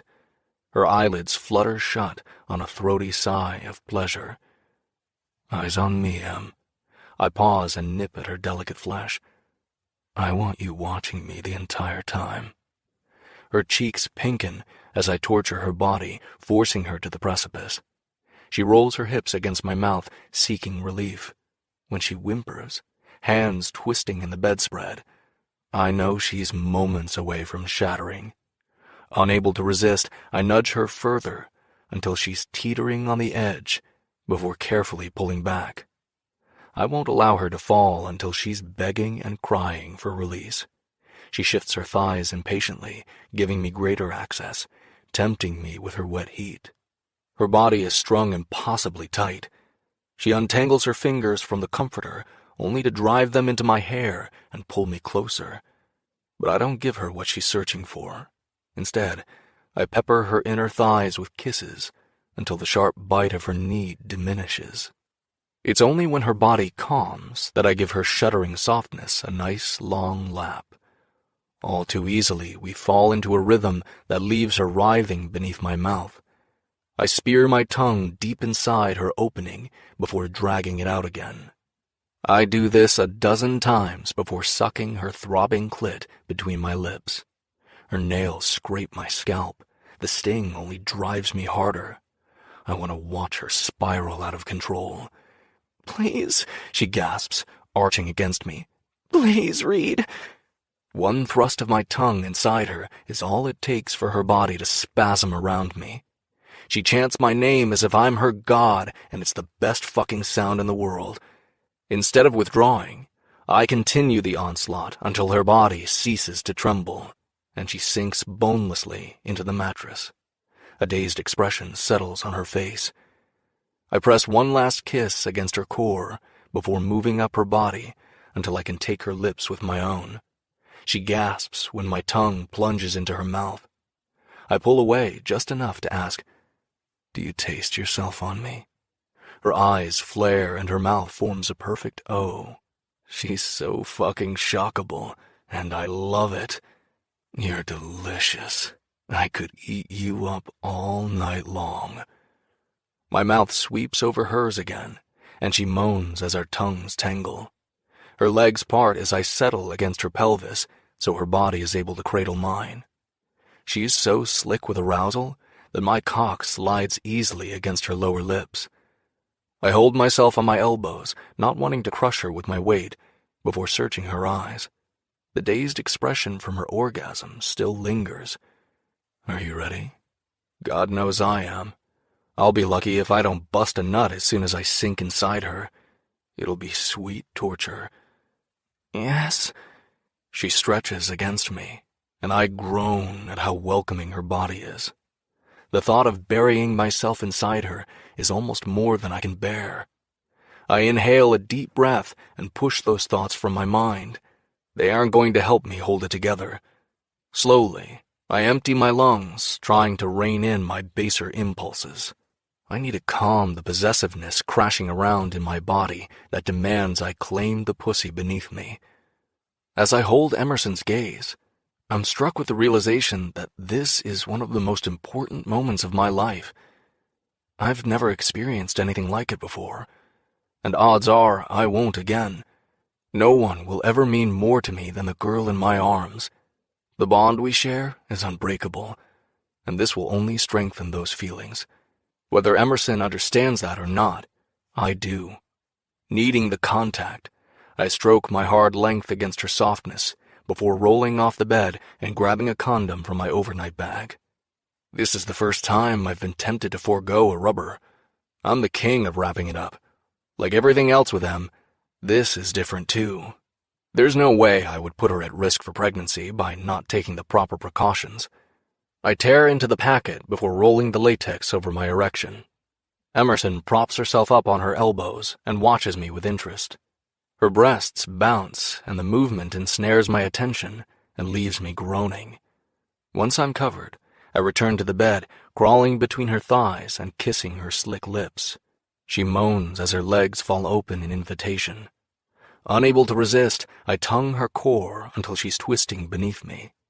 Once she starts to cream, I place a kiss against her clit and come to my knees. It's carefully that I line up the tip of my cock with her opening. The moment I press inside her body, she tenses at the intrusion. Her wide eyes cling to mine as a powerful mixture of fear and trust fill them. "Relax, Em," I whisper. "I won't hurt you. You're the one in control. All you have to do is say the word, and we'll stop." She sucks the corner of her lip into her mouth and jerks her head into a tight nod. Some of her nervousness dissipates as her body relaxes. With only the head of my cock buried inside her, I slowly rock my hips. It's a tiny movement, one that will hopefully loosen her up and bring pleasure to the forefront once again. Even though I want to stare at the place where our bodies are intimately connected, I keep my gaze pinned to hers. "I would never do anything to hurt you, Em," I repeat soothingly, gently rolling my hips. "You mean everything to me." She's like a skittish animal I need to lull with the soft sound of my voice. Once her body stretches around my dick, I deepen the penetration. Although it's not by much, it's slow going, and I'm fine with that. The slickness of her heat allows me to sink further inside her body before pulling out. Em moans as her cheeks flush. I bite my lip until it stings and try not to think about how amazing it feels to have Emerson's tight pussy wrapped around the crown of my cock. I'm not even halfway inside her, and already it's a challenge not to blow my load. With my gaze locked on hers, I slowly count backwards from 100, in Spanish. If I concentrate on the decadent heat surrounding me, it'll be game over, and I'll be damned if I allow that to happen. It's a tight line I'm trying to walk. This isn't going to be a Viagra moment, where an hour later, I'm still going strong like the Energizer Bunny. The gratification rolling through me is too damn intense. I work my way inside her until the head of my cock butts up against her hymen. After speaking with Colton, I did a little research of my own, wanting to know as much as I could. The hymen is just a thin membrane. It's not going to gush blood or pop or anything dramatic like that. As I push against the barrier, the joy that had been filling Em's face diminishes as concern clouds her eyes. "It's all right," I murmur. "There's going to be a bit of pain, and then it'll get better." I pause. "Are you ready?" She presses her lips tightly together and nods. The need to comfort her surges through me, and I lean forward, brushing a kiss over her lips. When her mouth opens, my tongue slips inside to stroke hers until the tension drains from her body. It's gently that I push against the membrane. As much as I'm trying to keep her relaxed, I'm the one who is now tensing up. The fear of hurting her eats me alive. If this turns out to be a shitty experience, it could turn Em off sex forever. So, no pressure. I flex my hips and apply a bit more force with each thrust. On the third stroke, I slide deeper inside her pussy. Holy fuck. She's so damn tight that I almost see stars. Emerson whimpers, and I capture her lips again, keeping myself still as I allow her body the time it needs to adjust. Only then do I flex my hips. It's nothing crazy, just a slight movement that allows me to sink deeper. Sweat breaks out across my brow. The tightness wrapped around me is all I can focus on, which is exactly when I realize that I'm not going to last. The plan had been for M to orgasm a second time, but I'm having serious doubts that I can make it. Not with how good this feels. Not when she's pulsing around me. It's the best damn feeling in the world. Fuck, I need to focus. For the last 10 years, my life has revolved around physical and mental discipline. You don't reach my level of athleticism without it. And yet here I am, moments away from blowing my load like a 16-year-old who's never boned a girl before. I keep my muscles locked and try not to think about how amazing she feels. She's so damn tight and hot and wet. And mine.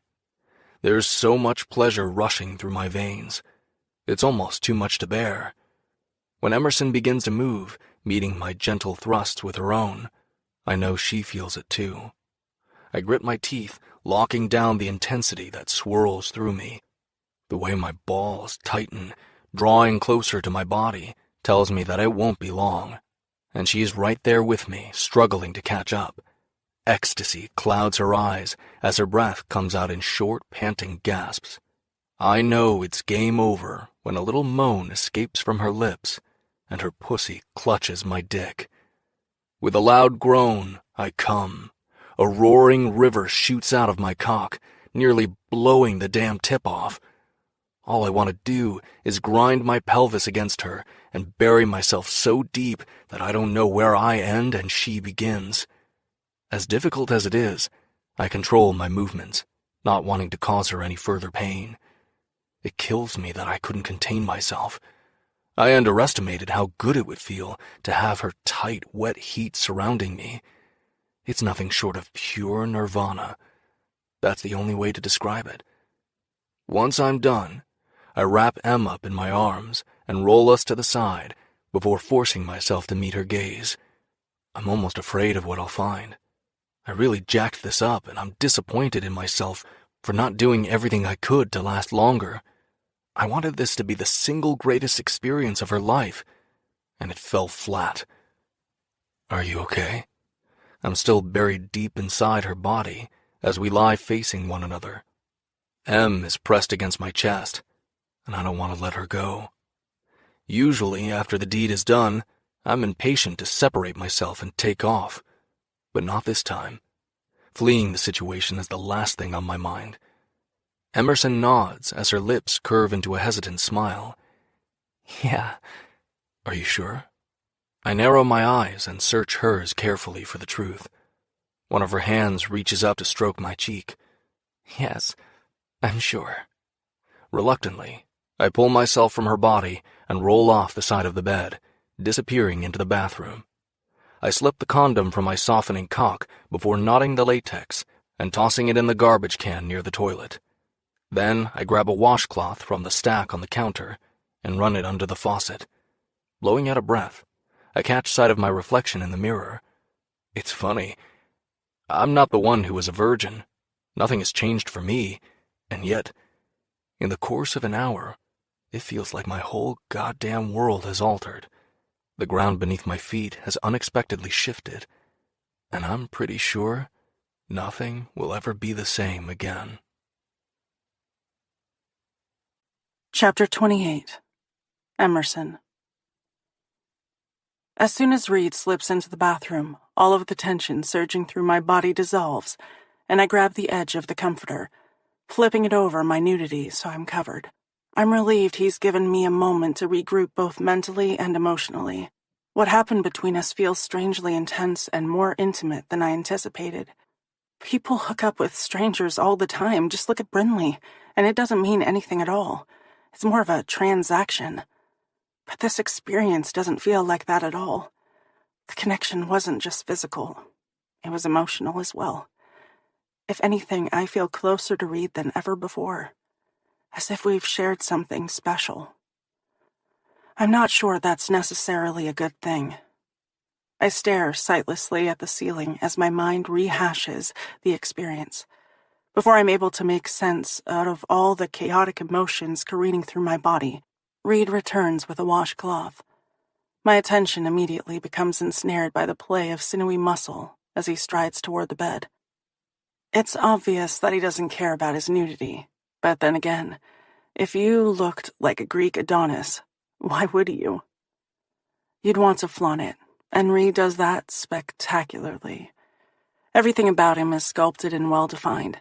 The softness hanging between his legs is the only thing that isn't hard, at the moment.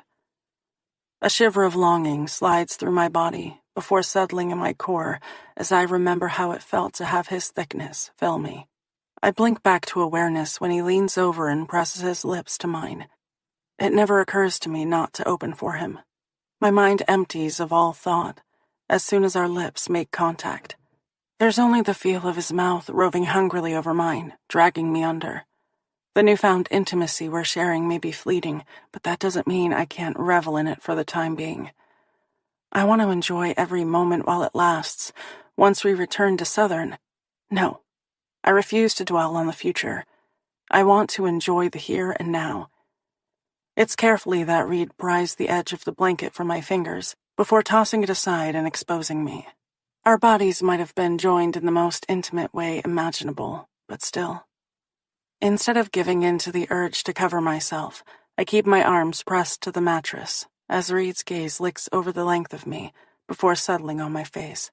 An appreciative gleam fills his eyes. When he holds up the towel, I jolt, realizing his intention. He confirms my sinking suspicions by saying, "Spread your legs a bit so I can clean you off." His husky voice strums something deep inside me, and my face floods with heat. Please tell me he doesn't want to. I shake my head frantically and hold out my hand, demanding the towel. "I can do it myself." His eyes soften. "I know you can, Em, but I want to take care of you." Tenderness blooms in my chest. Reed has always taken care with me, but what he wants to do right now takes it to a new, more intimate level. For the sake of modesty, I want to argue, but I appreciate the thoughtfulness. As horrendously embarrassing as it feels, I reluctantly allow my thighs to part. Reed remains silent as he gingerly presses the warm cloth to my core. A little sigh of contentment escapes from my lips. Oh my God, who would have thought wet heat would feel so good? Needing to distance myself from the strange intimacy we're sharing, I close my eyes as he holds the washcloth to my abraded flesh. Then he uses the soft material to wipe away any trace of my arousal before disappearing into the bathroom again. Barely do I have time to release a pent-up breath before he returns. When Reed silently peels back the covers, I scramble beneath the cool sheets. There's a twinge of awareness between my thighs as I move. He slips beneath the blankets and pulls me into his arms. I rest my head against the solidness of his chest and contemplate what just transpired. Well, it's official. I'm no longer a virgin.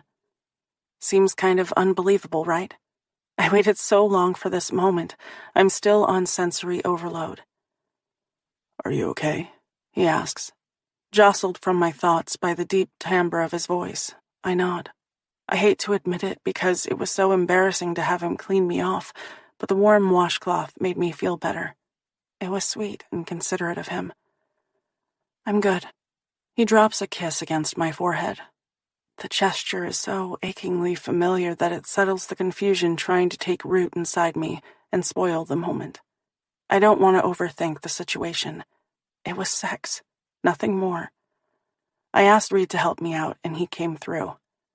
Just as my eyes begin to feather shut, Reed clears his throat. "So, what did you think?" I tilt my head until I'm able to meet his gaze. Uncertainty flashes in his eyes. Reed is usually so confident and self-assured in everything he does. It's strange to see doubt creeping in at the edges. How can I possibly describe the intimacy we shared when I'm still trying to process it for myself? But I have to say something. He's waiting. Concern clouds his eyes the longer I keep my lips pressed together. It was good. Even as I force myself to speak, I realize the description is woefully inadequate. He must agree, because his brows furrow and his lips sink at the corners. It was just good. My mind spins, trying to come up with a description. Well, I really liked the first part. The thought of his head buried between my thighs is enough to make my belly flutter with a burst of arousal. A lot, I add. Only now do I understand why girls enjoy it when a guy goes downtown. You wouldn't think it would be utterly fantastic, but it is. A chuckle escapes and his expression lightens. Yeah, I figured you would. There's a pause as his voice drops. But you didn't like it when I was inside you. It's not that I didn't like it, I correct hastily. Harnessing my scattered thoughts feels impossible, especially when Reed's hard body is pressed so deliciously against me. At first it pinched and felt uncomfortable, but once I got used to the feel of you, it was good. The way you were moving made me feel like I was going to come again. When I fall silent, he prompts. But then you slid all the way in and it killed all those good vibes. I don't want to hurt Reed's feelings. He's been so wonderful.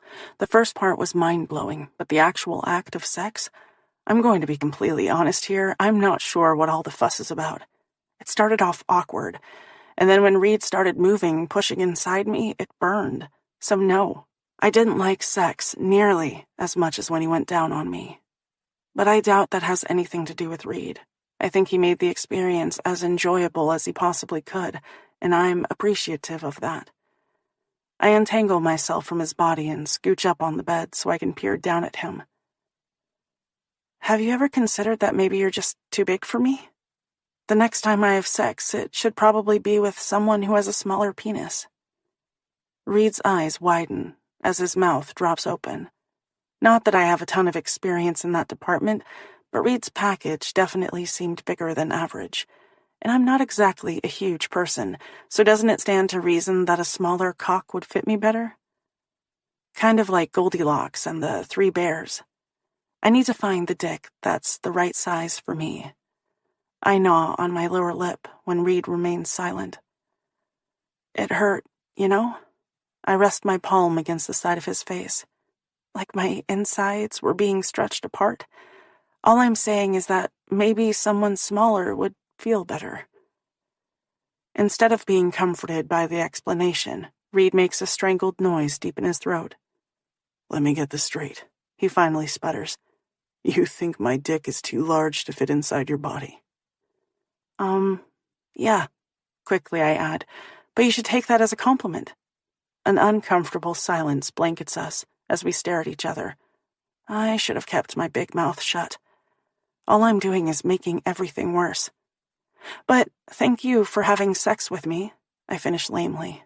It was good. With a growl, Reed pounces and flips me over, positioning himself on top of me, between the fierce look gathering in his narrowed eyes and the feel of his cock thickening against me. A gasp falls from my lips. You may not realize this, but no matter how big a guy's dick is, the first time a woman has sex is going to be painful. And contrary to popular belief, it's not the hymen breaking. It's because your vaginal walls aren't used to the intrusion. It's going to take some time to get used to, that's all. When my eyes widen, he shrugs self-consciously. I did some reading. Of course I realize that the first time would hurt, but I'm sure having a giant dick jammed in your vagina doesn't help matters. Just to be clear, at no point did Reed shove himself inside me. He was incredibly careful and considerate, more so than I could have imagined or hoped. My heart swells with tenderness because of that and the fact that he took the time to research this. Who does that? I blink away my surprise. You really looked stuff up? His voice softens. I wanted to make sure your first time was good. It's important, Em. I'm honored that you asked me to be the one. My heart twists with heavy emotion. It was seriously good, Reed. I reiterate again. I wanted my first time to be special. Maybe it wasn't with a boyfriend the way I always imagined it would be, but it was with someone I care deeply about. Someone who cares for me just as much in return. Maybe that's all that matters. Reed nods and presses his mouth against mine. Just as I melt beneath him, he snags my lower lip between his teeth. And sweetheart, He growls, flexing his hips. My eyes flare at the endearment and the cocky way he says it, not to mention the feel of his hard shaft nudging my opening. the weekend isn't over by a long shot. I plan to prove just how good sex can be. Got it? You don't need a small dick. You just need mine. I nod as heat ignites in my core, like a burst of flame. Chapter 29. Read. 30 minutes. That's all the time I have before I need to meet with the coaching staff. My whole day has been planned out for me down to the last minute with meetings, practices, and then a team party hosted by the front office later this evening. If I were smart, I'd be mentally gearing myself up and making sure I'm in the right frame of mind. Instead, my face is buried between Emerson's supple thighs. Her legs are spread wide as I dip my tongue rhythmically in her lush sweetness. I don't know what it is about her, but I can't get enough. I'm addicted to her taste. M's soft moans fill the air, and it only makes my cock harder. All I want to do is plunge inside her tight heat. But I can't. Not yet. Last night, we stayed in bed and cuddled before throwing on some clothes and exploring downtown Chicago. We hit a few shops and found an Italian restaurant with the best lasagna I've had in a long time. It was almost better than Mom's, but I'll be keeping that opinion to myself. Then we walked the streets for an hour or so before heading back to the hotel. The entire time we were out, I kept M's fingers ensnared in my own, craving the constant contact. You'd think that knocking boots would throw a monkey wrench in an already perfect relationship, but it didn't. We were able to shift right back to friendship after the deed was done. Once we returned to the suite, it was late and we decided to hit the sack. Instead of going for round 2, which is exactly what my dick was in favor of, I refrained, wanting to give her time to heal. I kept M wrapped up in my arms and woke in the morning with her body draped across mine. It was the best fucking sleep I'd ever gotten. What I'm trying hard not to think about is the expiration date stamped on this newfound intimacy. As soon as we leave Chicago, everything will shift back to the way it's always been between us. The only reason Emerson accompanied me to Chicago, and we've been able to enjoy this awesome penthouse, is because of the Blackhawks and my possible future with them. And yet, if I could blow off my agenda and spend the day with her, I would do it in a heartbeat. You know what that tells me? That I need to get my head out of my ass and my priorities straight. But that feels impossible, especially when Emerson arches her back and her fingers sink into my hair as I suck her delicate clit into my mouth. She's so damn close to coming that her body is vibrating with pent-up need. The tiny bundle of nerves throbs against my lips, which is such a fucking turn-on. I thought after the first time my need for her would diminish, but that hasn't turned out to be the case, as evidenced by my rock-hard dick, which is troublesome, because I've been with my fair share of women over the years, and none have come close to making me feel like this. Oh, keep doing it just like that, she whimpers, digging her nails into my scalp as her body bows off the mattress. I'm going to come. I know, baby, I growl against her soaked flesh. Needing to push her completely over the edge, I bite down on her clit while slipping 2 fingers inside her. That's all it takes to have her exploding. Her orgasm lasts even longer than it did yesterday as I lap at her pussy while she rides the wave. Once her body stops spasming, I give her a kiss before grabbing a condom off the nightstand and sliding the latex over my engorged cock.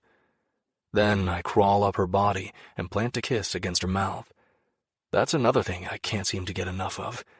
I've never been much for sucking face, but I'll tell you what, I love kissing M. The tip of my erection is nestled against her entrance. Instead of thrusting deep inside her heat, I ask, "You sure you want to do this? If you're sore, we can hold off." In answer, M spreads her legs wider to cradle my body with her own. As she tilts her pelvis toward me, I slide an inch inside her. That feels good, she whispers. You're damn right it does. Nothing compares to the feel of her wrapped around me. But still, I need to take it slow. After yesterday, I've got something to prove. With my gaze pinned to hers, I carefully push forward. Sliding inside her is much easier this morning, but she's still so tight that a sweat breaks out across my brow. If I think about how good Em feels, choking the life out of my dick, I won't last any longer than I did the first time, and I'll be damned if I allow that to happen. Inch by inch, I push my way in until I'm seated completely. I give her a moment to adjust before gently rocking my hips. I can tell by the way her teeth sink into her lower lip that she's not where I need her to be. Fuck me, this is going to be more of a challenge than I anticipated. Instead of thinking about how amazing it feels to be inside her, I blank my mind and concentrate on blue skies. When that doesn't work, I think about those horrible ASPCA commercials, the ones with the dogs in cages who are staring up at the cameras with big sad eyes. Thankfully, that does the trick, and I'm back under control again. For the moment, everything is locked down tight. This is what discipline looks like, baby. When Emerson lifts her hips to meet my thrusts, I know we're headed in the right direction. It doesn't take long for our bodies to find a rhythm, and, because no amount of sad doggy eyes stops my balls from tightening, I hurtle toward the precipice. I lean down and take her lips with my own. My tongue slips inside her mouth, mimicking the thrusts of my cock. She whimpers before her hips increase their tempo, and her pussy spasms around my dick, squeezing me tighter than before. And then I'm plunging over the edge with her. Emerson moans as I continue spearing my tongue inside her mouth until both of our orgasms fade. I pull away and search her eyes, needing this to have been good for her. You know what? Screw good. I need this to have been fan-fucking-tastic. By the stunned expression on her face, I'm fairly confident I accomplished my goal with flying colors. You bet your damn ass I did. I press one last kiss against her swollen lips and grin down at her. I want to punch my fist in the air and beat my hands against my chest, but I refrain. Although inside, that's exactly what I'm doing. I lift a brow and wait for her to gush about how freaking awesome I was. When she doesn't give me the expected praise, I prompt her with, "Well, what did you think?" I flex my hips against her for emphasis. My guess is that she's so overtaken with awe and wonder that she can't form words at the moment. And who can blame her? That was spectacular. Em rouses herself enough to say with a shrug, "It was okay." My eyes widen. Excuse me? Is this girl being serious right now? I'm pretty sure I heard angels singing in the background as I was pumping my dick inside her sweet pussy, and she's got the nerve to tell me it was just okay? Her lips twitch and my eyes narrow. Why, that little... With my cock still buried deep inside her, I wrap my arms around Emerson and roll us over so she's sprawled on top of me. Then I go into attack mode and tickle the hell out of her. "Just okay?" I growl in disbelief. "Yes," she screams, laughter falling from her lips and filling the room. "It was just okay." "I don't think so, sweetheart." She shrieks and begs me to stop. "That's not going to happen until you tell me the truth." My fingers dance over her ribcage. There are times when 7 years of friendship comes in handy, like knowing where she's most susceptible to being tickled. When she doesn't retract her opinion regarding my performance, I continue to torture her until tears leak from the corners of her eyes. "All right," she yells breathlessly. "It was amazing, okay? There, I said it. Are you happy now?" My fingers immediately cease their assault. Wrapping my arms around her again, I roll us so we're lying on our sides with our faces pressed together. Her warm breath feathers across my lips. "Fucking okay," I grumble under my breath. "Reed?" A smile curves her lips. "It was so much better than that. It was amazing." "Let me tell you something. There's no way a small dick will ever make you feel like that."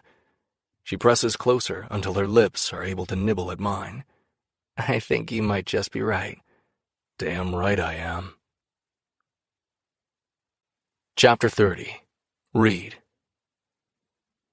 My jaw locks as I watch Emerson converse with Brady Anderson, the leading scorer for the Chicago Blackhawks. And I'm not just talking about on the ice, either. The guy likes to get around, if you know what I mean. They're standing on the other side of the swanky restaurant where the team party is being held. Brady has been all over Em since we walked through the door. Every once in a while, he'll brush his fingers against her shoulder or arm. Why the hell does he keep touching her like that? Never mind, I know exactly why, and it's not going to happen. I had every intention of keeping Em by my side this evening, but we ended up getting separated in the first 10 minutes. The GM wanted me to meet a few key figures in the organization, and before I could do anything about it, Brady slipped an arm around Emerson and was leading her over to the bar. Brady Anderson has a shit reputation in the league. He's constantly getting in trouble for brawling both on and off the ice. The only reason Chicago hasn't cut him loose is because he's an amazing center. And since Stanley Cups don't win themselves, everyone is willing to put up with his bad boy behavior. Then there's the constant parade of models and actresses on his arm. Every once in a while, some chick will pop up and accuse him of being her baby daddy. Under normal circumstances, I wouldn't give two shits about this guy. You want to fuck up your career? Have at it, man. It's no skin off my teeth. But now he's fucking with what's mine, and that I have a problem with. Every time I glance at Em to make sure she's all right, there he is, attached to her side like a barnacle. Earlier this afternoon, I gave Emerson the option of skipping the party and hanging out at the hotel, because I suspected I'd have to network for a good portion of the evening, and she was cool with that. Since high school, Em has attended all of my games and cheered me on. She's grown to love hockey almost as much as I do. So it wasn't a surprise when she wanted to come with and meet some of the players. Hell, even I'm a little starry-eyed over a few of these guys. The exception being Brady Anderson. I'm about 2 minutes away from ripping his damn head off and chucking it in Lake Michigan. It takes every bit of willpower I possess not to storm over there and yank Emerson away from him. I want to keep her pinned to my side so everyone knows she's with me, that she's mine, even though she's not technically mine. I drag a hand over my face. This has turned into one hell of a clusterfuck. Someone clears their throat next to me, and I'm forced to rip my gaze away from Emerson and the jackass at her side. Nikolai Stosiak grins before jerking his head in Em's direction. That your girl? My eyes slide to Emerson. Brady, unfortunately, hasn't budged. A sly smile plays around the corners of his lips as he leans close and whispers in her ear. I know exactly what a look like that means. It's the I'm going to lure you into my bed grin. From across the room, I see the warm blush hit Emerson's cheeks as she smiles and nods in response. My hand clenches the bottle of water I've been sipping on. I clear my throat, unsure how to describe my relationship with them. A couple of days ago, it would have been easy. Now, it's a fucked up mess. Begrudgingly, I go with the truth. She's a friend. Relief sweeps over his face as he chuckles. Good. Just wanted to make sure she wasn't your girlfriend or, worse, your sister. Wouldn't want any bad blood between you and Anderson before you even get here. Too late for that, dude. I want to punch that motherfucker in the face. A few times. So, what do... I'll be right back, I snap, cutting him off. He shrugs. No problem. I block out the amusement threading its way through Nikolai's voice as I stalk toward Emerson and Brady. I don't make it more than 7 steps when one of the team owners pats me on the shoulder and steers me over to a group of sponsors. For the next 10 minutes, I'm peppered with questions about hockey, college, and my future plans. This isn't the first time I've found myself in this kind of situation. I should have the charm turned all the way up and be schmoozing my ass off. I need to make a good impression. Instead, I'm having a difficult time concentrating.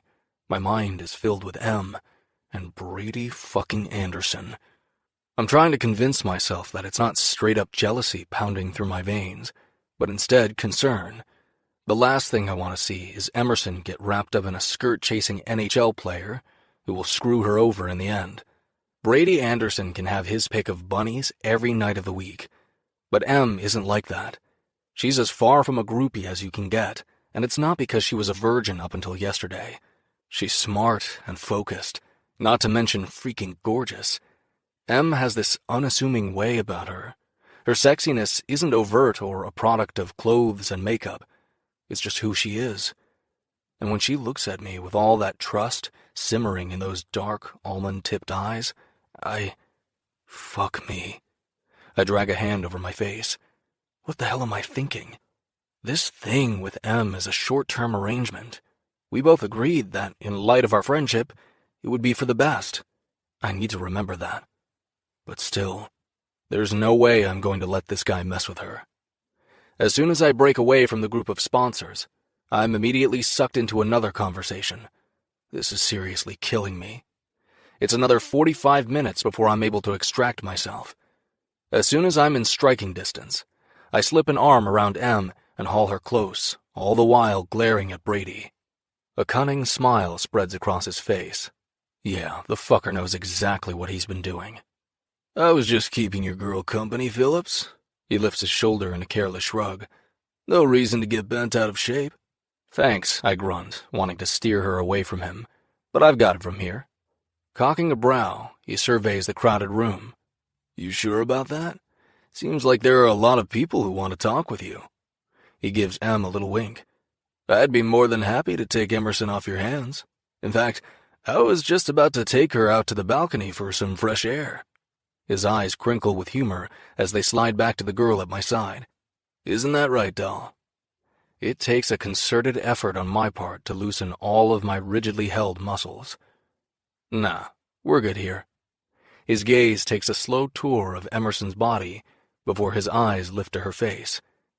Yes, she certainly is. Motherfucker. This guy is going to get the piss beat out of him if he's not careful. I give zero fucks if he's a potential teammate or not. The dude needs to stop staring at Em like he's already seen her naked. You know what? There are plenty of other NHL teams I can sign with. I don't need Chicago.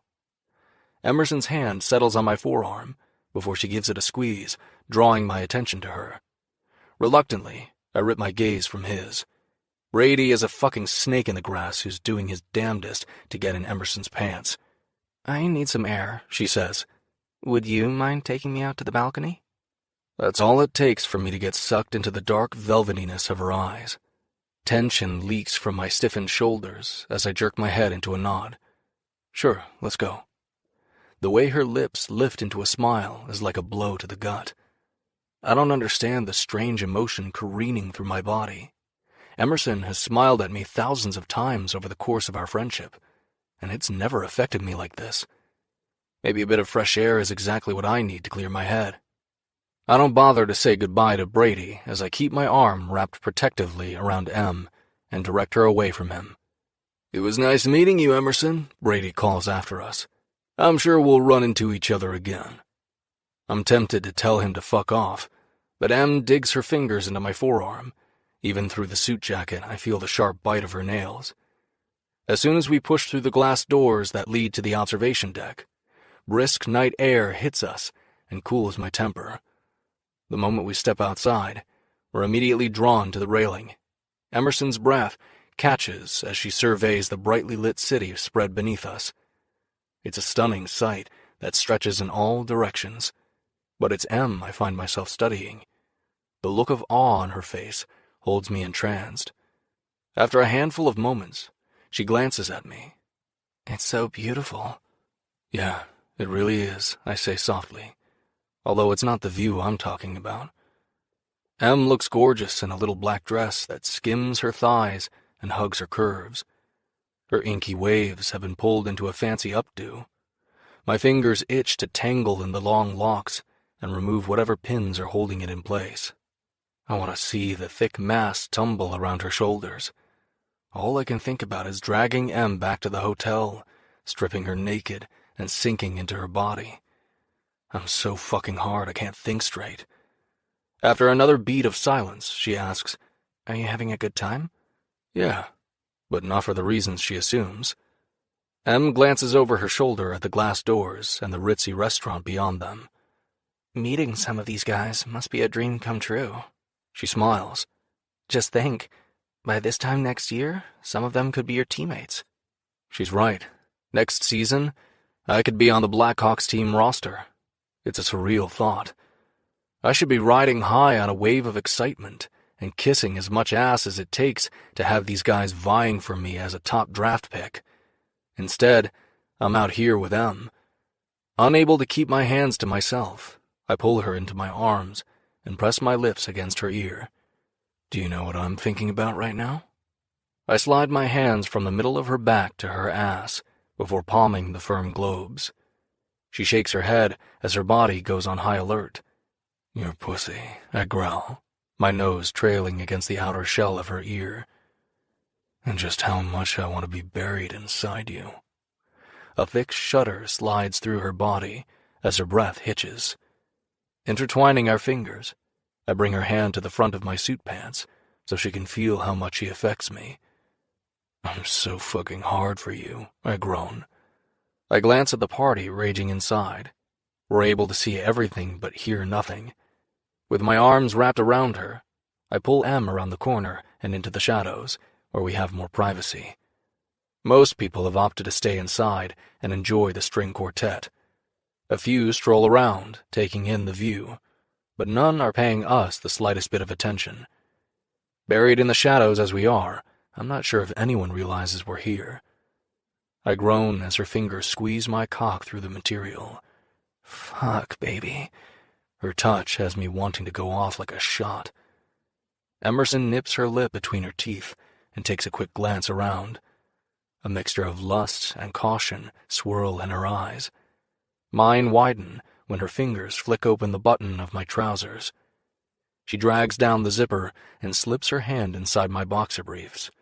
I hiss out a breath when her warm fingers wrap around my hard length. I should stop her, but what she's doing feels too damn good.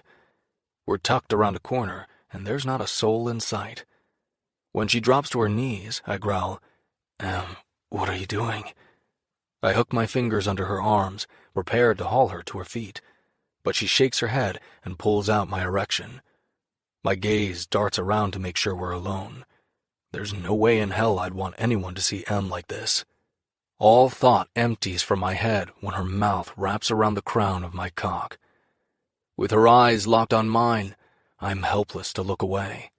Watching my dick disappear between her lips is such a turn-on. I might want this to go on forever, but I know it won't. I'll be lucky if I can withstand 2 minutes of this sweet torture. As she sucks me deeper into the warm haven of her mouth, her hand works my shaft. All I want to do is sink my fingers into her hair and hold her tight, but I'm reluctant to mess up her hairstyle. I don't want anyone to suspect what we've been doing out here. I don't bother to distract myself from the heavy waves of bliss that roll through my body. Already my balls have tightened, and I'm going to come in a matter of seconds. With gentle fingers, I attempt to pry her off, but she stays locked in place. If anything, her suction becomes more voracious. I groan. I'm going to come. When my eyes cross, I know we're past the point of no return. My hips gyrate against her, but I'm careful not to go crazy.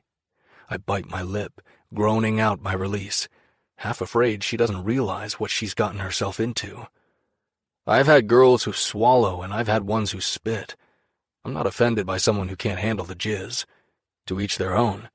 But Em latches onto my cock and continues to suck me the entire time. Fuck. Normally, I'd close my eyes and enjoy the orgasm as it rolls through my body, but I can't do that. Instead, I keep my gaze pinned to Em, and the connection between us deepens, somehow strengthening and solidifying years of friendship. Seeing this girl on her knees, gaze fastened to mine while she milks my dick, is probably the sexiest thing in the whole damn world. Emotion explodes in my chest as she presses a soft kiss against the tip and rises gracefully to her feet. With a growl, I pull her into my arms right before my lips slide over hers. If I'd thought that having an impromptu blowjob would dull the lust careening through my veins, I was wrong. It only makes me want this girl more. And that, my friends, is the moment I realize I'm in a shitload of trouble. Chapter 31. Emerson. There's an aura of heaviness that blankets us as we leave the windy city behind in the rearview mirror of Reed's truck. Neither of us has much to say. We're both lost in our own thoughts. The energy this morning is completely different than when we made the drive to Chicago 2 days ago. At that time, there'd been a feeling of nervous anticipation brimming in the air. I glance at Reed and try to gauge his mood. There's a tightness bracketing his lips, and his jaw is firmly locked, giving him a pensive look. Which makes sense. I'm sure he's going over every detail of what happened this weekend with the team. Dependent on how Reed performed and what the coaches thought, the Blackhawks could decide to draft him. Or take a pass. Although they'd be foolish to do that. Reed is the whole package, but that's not what keeps circling through my head. Instead of dwelling on Reed's NHL prospects, I can't stop thinking about how much I enjoyed our time together. I didn't go into this weekend with preconceived notions about sex. Honestly, I wasn't sure what to expect. You hear a lot of different stories. I knew it would be painful and feel kind of awkward, and it did. Brinley forewarned me that I probably wouldn't come the first time. She was right. But then again, she also said that if anyone could make a first time good, it would be Reed Phillips. And she was right about that as well. Reed took the time to ensure my experience was fantastic. I would have never expected such tenderness from him. I also wouldn't have expected him to research the topic so he had a better understanding of what I was going through. After the team party last evening, we returned to the hotel. A few of the younger players tried cajoling us into hitting the nightclubs with them, but Reed took a pass. I'm sure they wanted to take him out and show him a good time. If I hadn't tagged along for the weekend, Reed probably would have joined them for a night out on the town. During the limo ride to the hotel, I told him we could go out with the guys, or if he preferred to drop me off, he could meet up with them on his own. But Reed shook his head, adamant that he wasn't interested in partying. Then he pulled me onto his lap, wrapped his arms around me, and kissed me senseless. For the record, Reed Phillips is an amazing kisser. The moment his lips slant over mine, it's like my brain leaks right out of my head. But then again, it shouldn't come as any surprise that he's amazing at everything. Yeah, everything. Unwittingly, he set the bar so impossibly high that I doubt any guy will ever be able to top that experience. I feel unexpectedly wrecked by what we shared. I'm not sure if that's a good thing or not. In hindsight, maybe it would have been better to hook up with a random dude at a party. Then there would be nowhere to go but up. That probably should have been a consideration before asking him to take my virginity. Since there's nothing I can do about it now, I shoved that thought to the back of my mind. The strains of alternative rock fill the silence of the truck. My gaze shifts to Reed as I silently take in his profile. With him focused on the black ribbon of asphalt stretched out before us, I'm free to look my fill. There's this aura of sexiness about him that I never took notice of before. It reverberates throughout my core, making it throb to life with painful awareness. My gaze drops to his hands, which are loosely draped across the wheel. Less than 24 hours ago, they'd been stroking over me, leaving a hot trail of pleasure in their wake. Reed has large, powerful hands. When we'd been walking around downtown, his fingers had swallowed mine up. In bed, he would cup my breasts with them. My boobs aren't small by any stretch of the imagination, but they'd fit perfectly in his hands. It's as if my body had been designed specifically for him. When I close my eyes, I can almost feel the rough slide of them over my naked flesh. I have to mentally shake myself from the stupor I've slipped into before yanking my gaze from his hands. My mouth turns cottony as I try to swallow. This kind of raw attraction is new to me, and I never expected to feel it for Reed. The arousal that is pulled in my core turns to lead when I think about us moving forward from this weekend. If I'm lucky, these feelings of desire will dissipate once we return to school. Time and distance will hopefully help with the situation. The deal we made rushes through my head. What happens in Chicago stays in Chicago. We'd sex it up for roughly 40 hours, and when we got back, everything would revert to the way it's always been.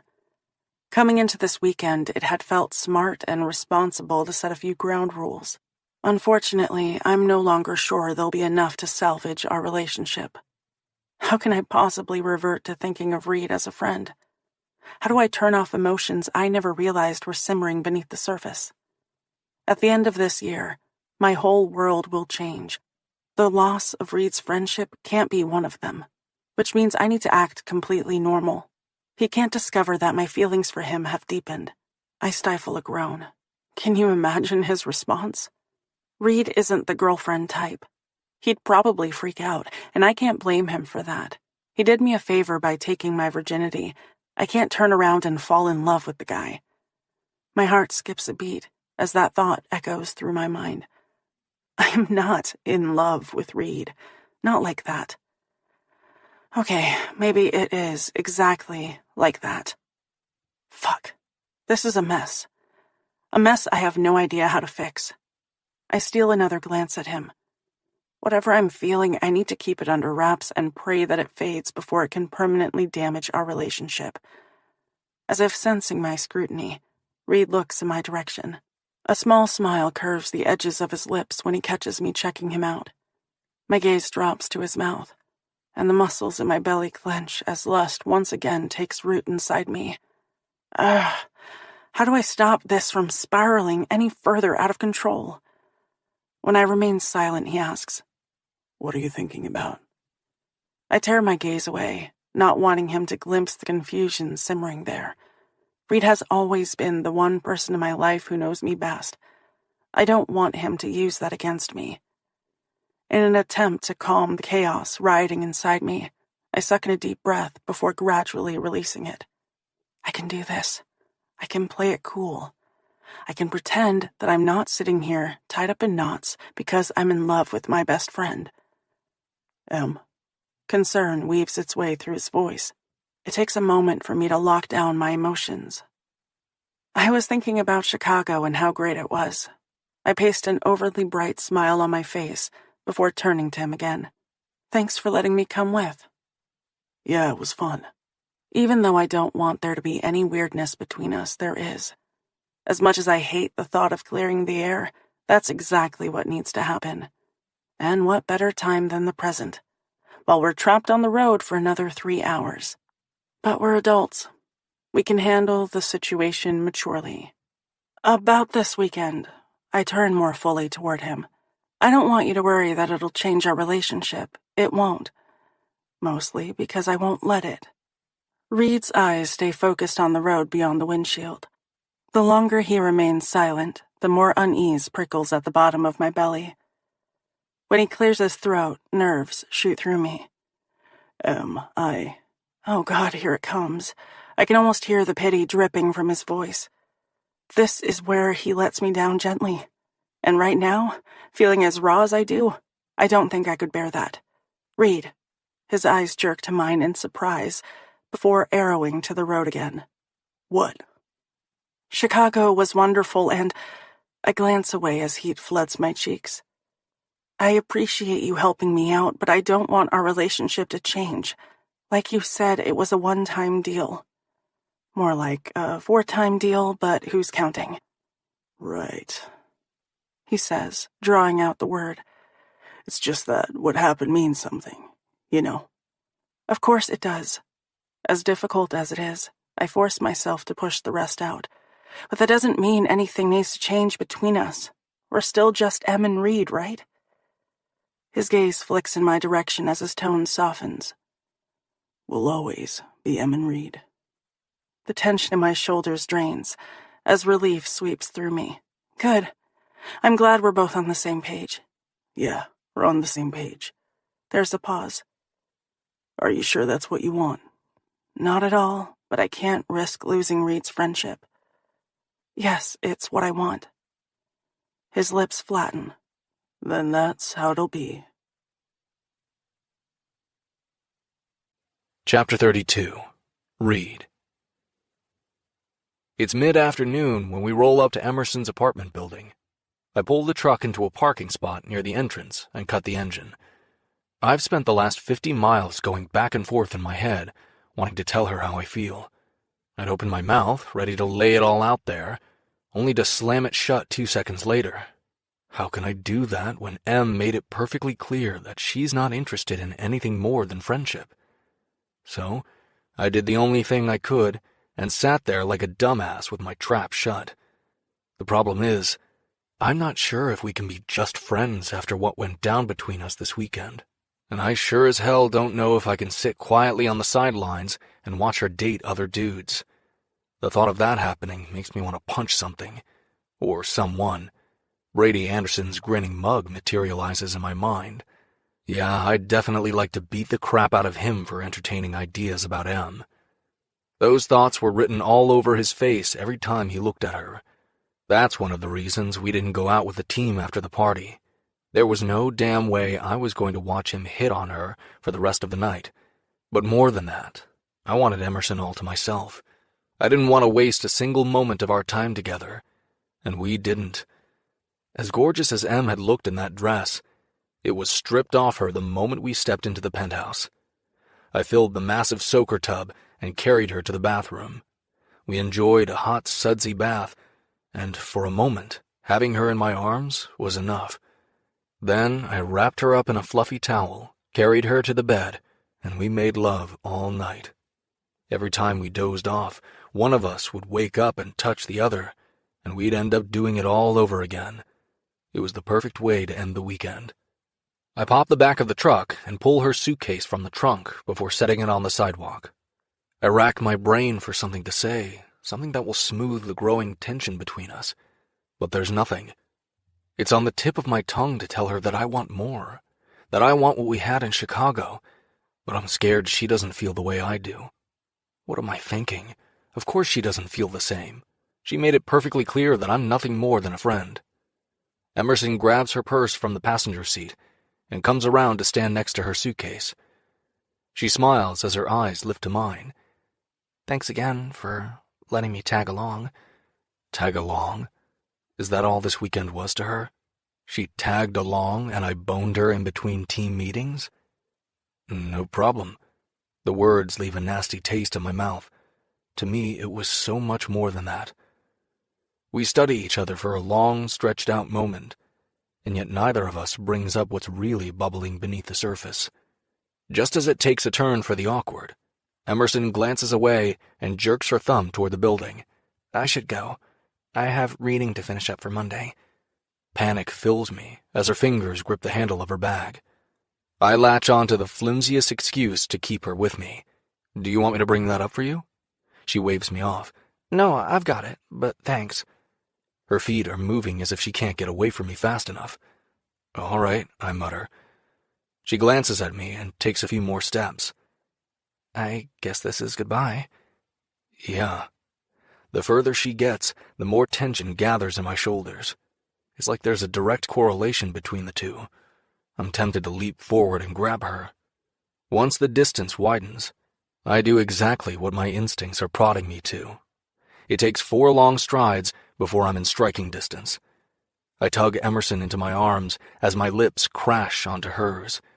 For just a moment, I worry that she'll push me away. Instead, she opens under the firm pressure of my mouth. My grip eases when her body melts against mine. Our tongues sweep against each other in a deep kiss that lifts the oppressive heaviness that had settled over us on the drive home. It's only when I hear a group of giggling girls that I remember we're locking lips in the parking lot of M's building. Reluctantly, I untangle myself from her. My hands cup the sides of her face as she stares at me with wide, unfocused eyes. I'll talk to you tomorrow, okay? I need to know that she isn't going to blow me off because of the intimacy we shared. Still looking befuddled, she nods and picks up her suitcase before heading toward the building. I shove my hands in the pockets of my shorts and fight the urge to stop her. When she reaches the apartment, she hesitates and throws a glance over her shoulder. A guy walking out holds the door open for her. The way his gaze cruises over her body leaves my jaw clenching and my hands balling into fists. Acting on instinct, I take a step forward before grinding to a halt. When it comes down to it, I don't have any claim on Emerson. She's not mine, no matter how much I might wish differently. Chapter 33. Emerson. A quick rap of knuckles on my door is all the warning I'm given before Brinley pokes her head into the bedroom. I swivel on my chair, away from the desk I've been working at for the last hour. Instead of digging in and cracking out 30 pages of reading, I've skimmed over the same couple of paragraphs at least 10 times, and I still couldn't tell you what was written on the page. Concentration is not my friend today, nor has it been my friend the last couple of days, if I'm being completely honest. I find myself daydreaming about last weekend at the most inopportune times, sitting in class, waitressing at Stella's, or studying on the 3rd floor of the library. Enough is enough. I need to snap out of this funk already and move on with my life. What other choice do I have? "Hey girl, how are you doing?" She tilts her head and watches me from across the room. "I'm good." I give Brinley a slight smile in greeting, but the concerned expression on her face tells me that I'm not fooling her for a moment, which isn't surprising. We've been friends long enough for her to know when I'm going through the motions. Under normal circumstances, I love that about our friendship. But right now, not so much. I don't want to discuss Reed, or this weekend, or how my feelings have morphed into something deeper. The only way for me to move forward is to forget about what happened in Chicago so my friendship with Reed can remain intact. Not waiting for an invitation, Brinley saunters into the room and plops down on the bed before tucking her bare feet beneath her. She studies me for a moment, her eyes roving over my face. I get the feeling she notices more than I'm comfortable with. "I haven't seen much of you lately," she says. "What's been going on?" I shrug and wave my hand toward the books splayed open on my desk. I've been swamped with classes. It's not a lie. I have been busy with homework. Her eyes narrow. "Uh-huh." In Brinley speak, that means, "I don't believe a damn word you're saying." When I remain silent, she arches a brow and continues poking around where she doesn't belong. "You never told me how the weekend went." She curls her fingers in a gimme gesture. "Lay the deets on me. I'm dying to know what happened. Give me all the nitty-gritty details and don't leave anything out." Unable to hold the steadiness of her eyes, I glance away and shrug. "It was fine." Brinley scrunches her face. She looks like she's either trying to work out a complicated calculus problem or having issues with constipation. With Brinley, the look is one and the same. "It was just fine." There's a pause. "You're trying to tell me that having sex with Reed Phillips, Mr. Campus Superstud, was just ho-hum?" She shakes her head in disbelief. "Nothing special?"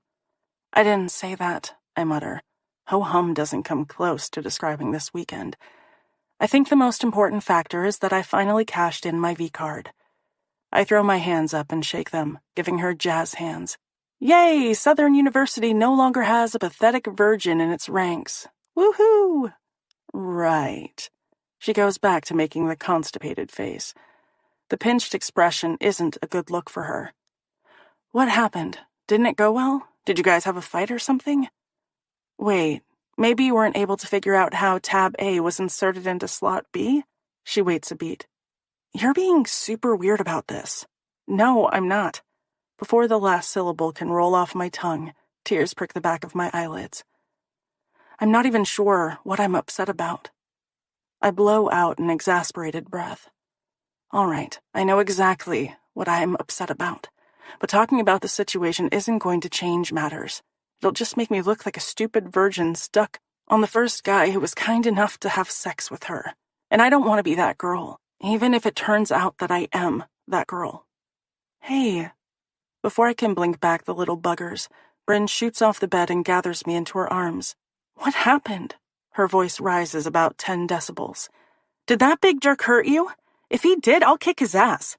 She pulls away enough to search my eyes. "You know I'll do that, right?" Damn right she'll do it. Brinley is completely badass. "You don't need to do that," I sniffle, swiping at the embarrassing wetness. Just another humiliation stacked on top of a growing pile. He was great about the whole thing. I'm not upset with Reed. Confusion flashes across her face as she rubs soft circles against my back. Then what's the problem? I shake my head as more tears well in my eyes. I don't want to discuss this, not even with Brinley. Listen, girlfriend, this has something to do with Reed. I don't know what, but that much I'm sure about. If you don't tell me, I'll call him myself and ask what the hell he did to make you so upset. No! I shove my way out of her arms and stare in horror. You can't do that! Sure I can, she fires back, not looking the least bit deterred by my protest. And I will unless you tell me what's going on. Why does Brinley have to be so single-minded? She's like one of those small, yappy dogs that like to nip at your heels. And her threat to call Reed? It's not an empty one. She'll do it. As if to solidify those thoughts, Bryn slips her phone from the back pocket of her shorts and dangles it in front of my face. Should I make the call? No, I grumble. Can't a girl have any secrets? Not when they make her cry, she can't. Her voice softens, and that only makes the tears trek down my cheeks with increasing speed. No amount of wiping them away makes the faucet stop dripping. I huff out a breath and press my fingertips to my eyes. I don't want to look at her when I reveal just how pathetic I am. The weekend in Chicago was amazing, way better than I imagined it would be. Gently, she pries my hands away from my face, so I'm forced to meet her concerned gaze. Okay, so far so good. Go on.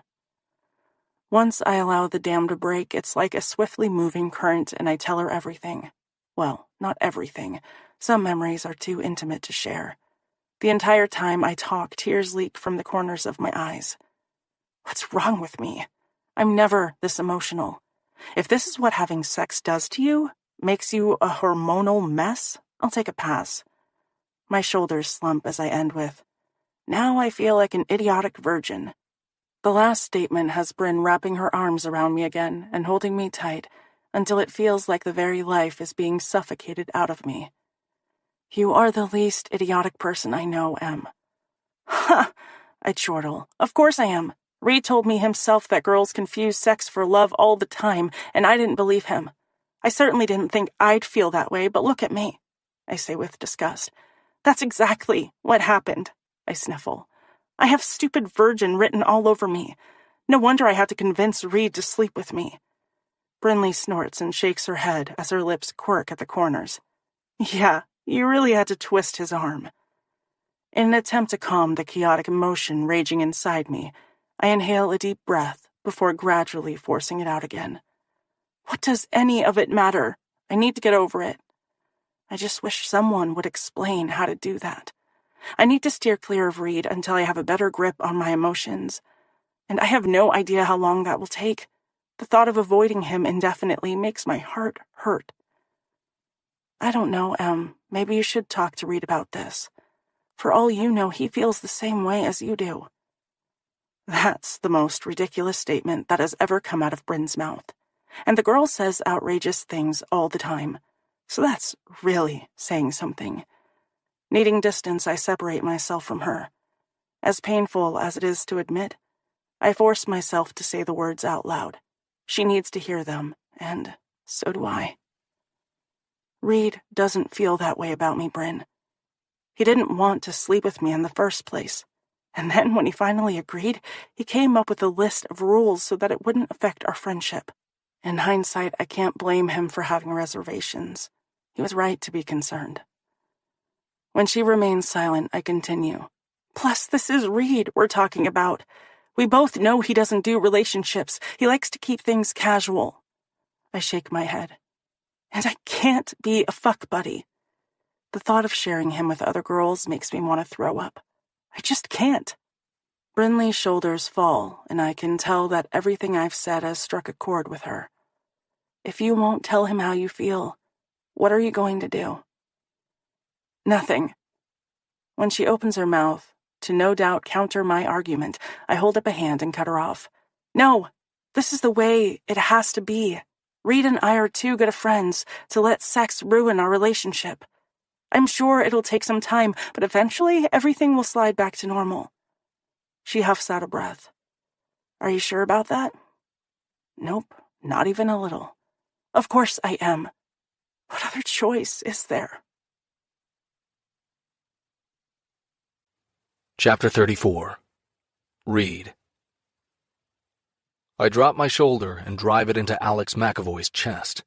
The momentum sends him crashing into the boards with a loud grunt. "What the fuck, Phillips?" he grumbles, catching his breath.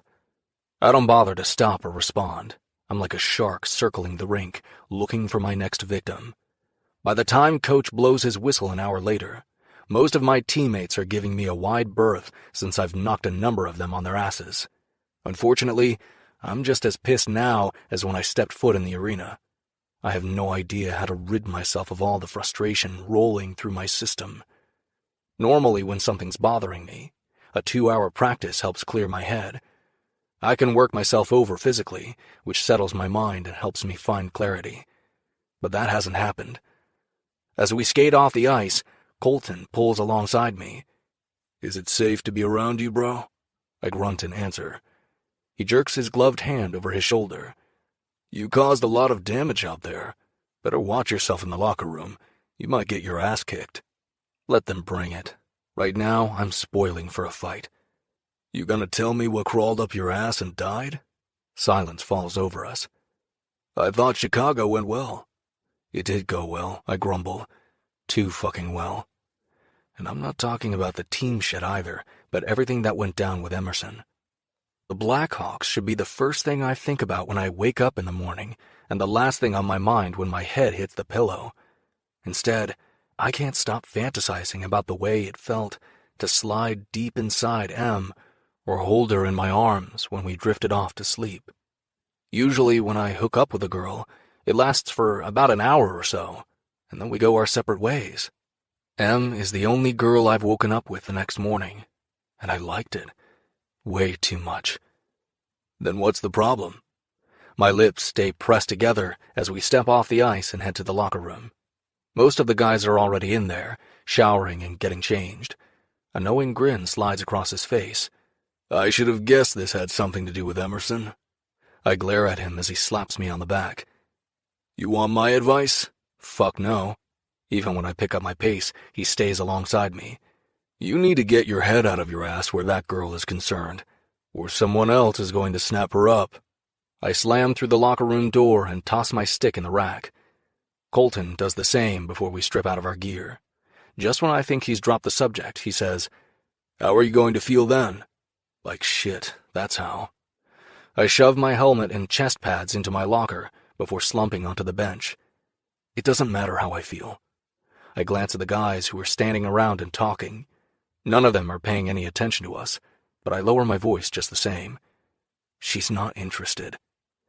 Colton falls onto the bench across from me and unlaces his skates. "You already had a convo with her about it?" I jerk a shoulder. "Not in so many words." "Then you didn't talk about it. You're just guessing." I drag a hand through my sweat-dampened hair in frustration. On the ride home, she said she wanted everything to stay the same between us. That's a pretty clear indication as to how she feels, don't you think? Colton shrugs.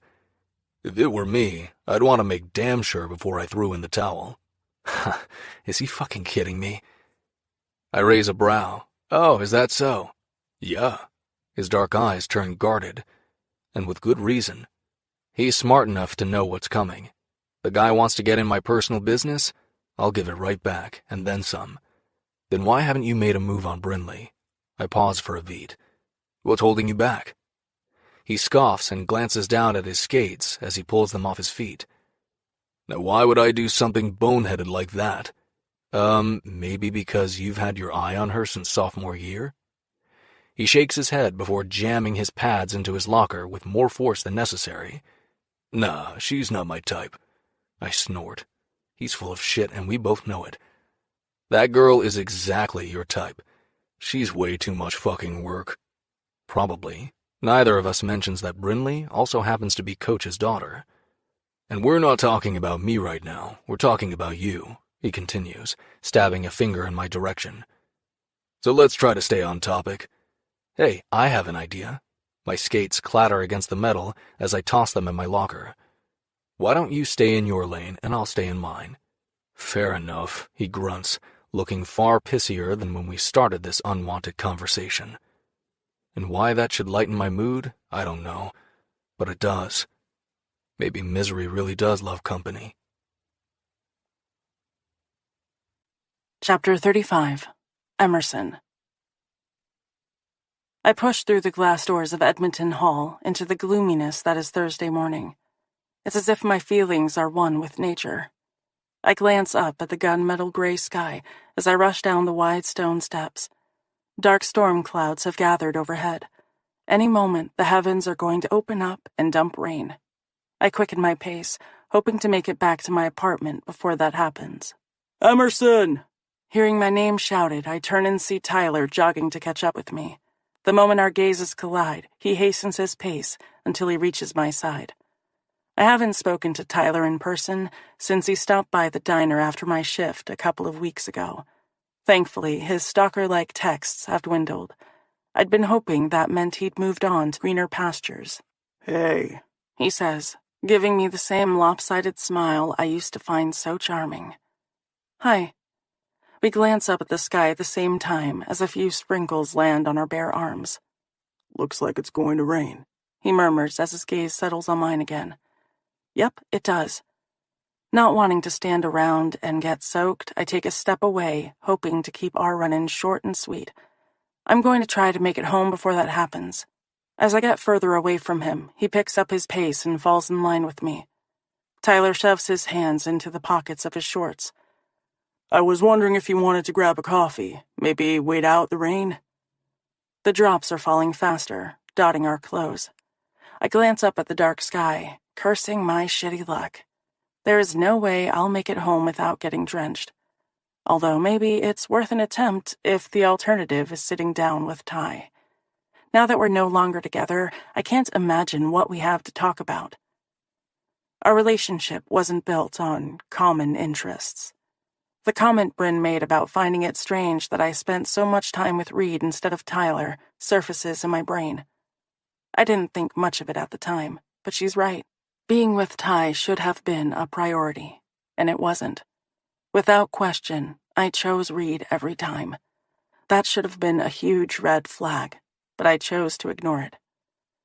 I don't know, I mumble, trying to come up with an excuse to get out of this impromptu coffee date. Everything that needed to be aired between us has already been done, and I have zero interest in rehashing the past. Please, Em. I sigh, knowing that I'm moments away from caving. I don't particularly feel like getting caught in a torrential downpour, so maybe sitting in a warm shop and sipping an iced coffee won't be so bad. If I'm lucky, the storm will pass quickly and I can be on my way. Okay, sure. Great. His lips stretch into an overly enthusiastic grin as hope ignites in his eyes. I groan and pray that my capitulation doesn't set me back to the beginning of our breakup. I don't think I can deal with another onslaught of poems, take-me-back songs, and heart emojis. Tyler keeps up a steady flow of chatter as we head to the shop, nestled in the heart of campus. I cringe as the beanery comes into view. The last time I was there, Brinley had announced that I wasn't a virgin freak show. Maybe this wasn't such a good idea after all. But just as I consider bailing, the rain picks up, leaving me with little choice.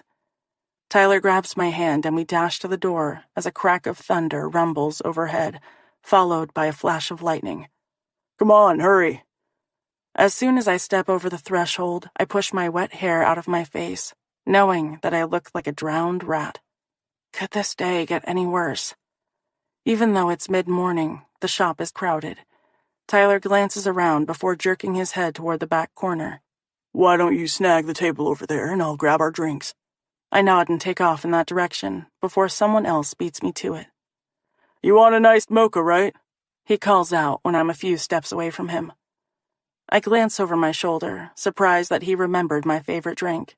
It's not like we were together for very long, and frankly, he was more consumed with fraternity business than me. Yeah, that would be great, thanks. His lips lift. No problem. 5 minutes later, Tyler returns with our drinks in hand. He greets a few people along the way before settling onto the seat across from me. He takes a sip from his cup, and I mimic the gesture. A couple of silent moments tick by before Tyler clears his throat. I know we didn't leave things on a good note. I lift my brows. Is that what we call getting caught with your penis in another girl's mouth? Interesting. When I remain silent, his cheeks flush with color. As he lowers his gaze. I'm sorry, Em. That girl, what happened? It was stupid. All I can say is that I wasn't thinking with the right head. Even though there's nothing humorous about the situation, I snort out a laugh. You can say that again. As I stare at my ex-boyfriend, it hits me for the second time that Ty never came close to touching the kind of friendship I have with Reed. Our relationship was never deep or meaningful in any kind of way. It was fun and light. And when it stopped being that, it was over. Unaware of the thoughts churning through my head, Tyler leans forward. I hate myself for causing you even a moment of pain. It would be so easy to gloss over the damage he inflicted, but I find myself unable to do that. Tyler needs to understand just how much his thoughtless actions affected me. Maybe that's not what you intended, but that was the outcome. Not only did you cheat on me, but you tried blaming me for your bad behavior. It was a shitty move on your part. His eyes widen at my bluntness. I told you a secret in confidence, and you turned around and used it against me. Do you have any idea how embarrassing that was? People I don't know were discussing my virginity. A fresh wave of humiliation washes over me. You made a laughingstock out of me. He winces, and his face loses some of its color. If I could do it all differently, I would.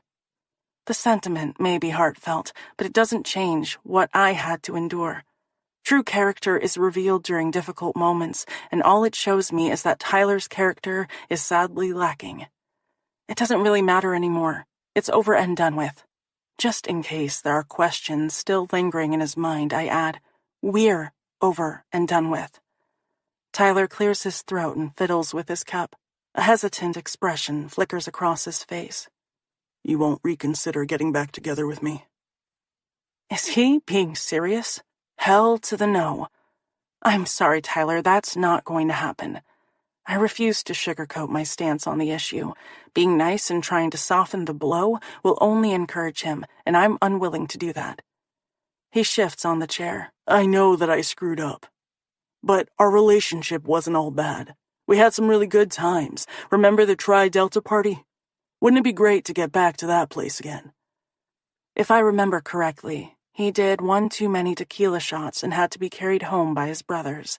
So, his brows draw together, as if he's remembering the same thing.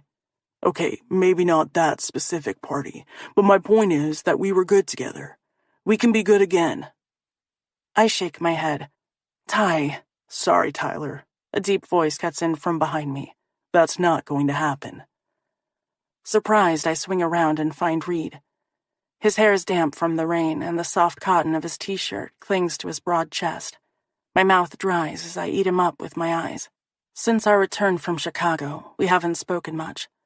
I've been doing my best to avoid him, hoping that it would somehow diminish my growing feelings. Judging from my initial reaction, it doesn't appear that it's done a damn bit of good.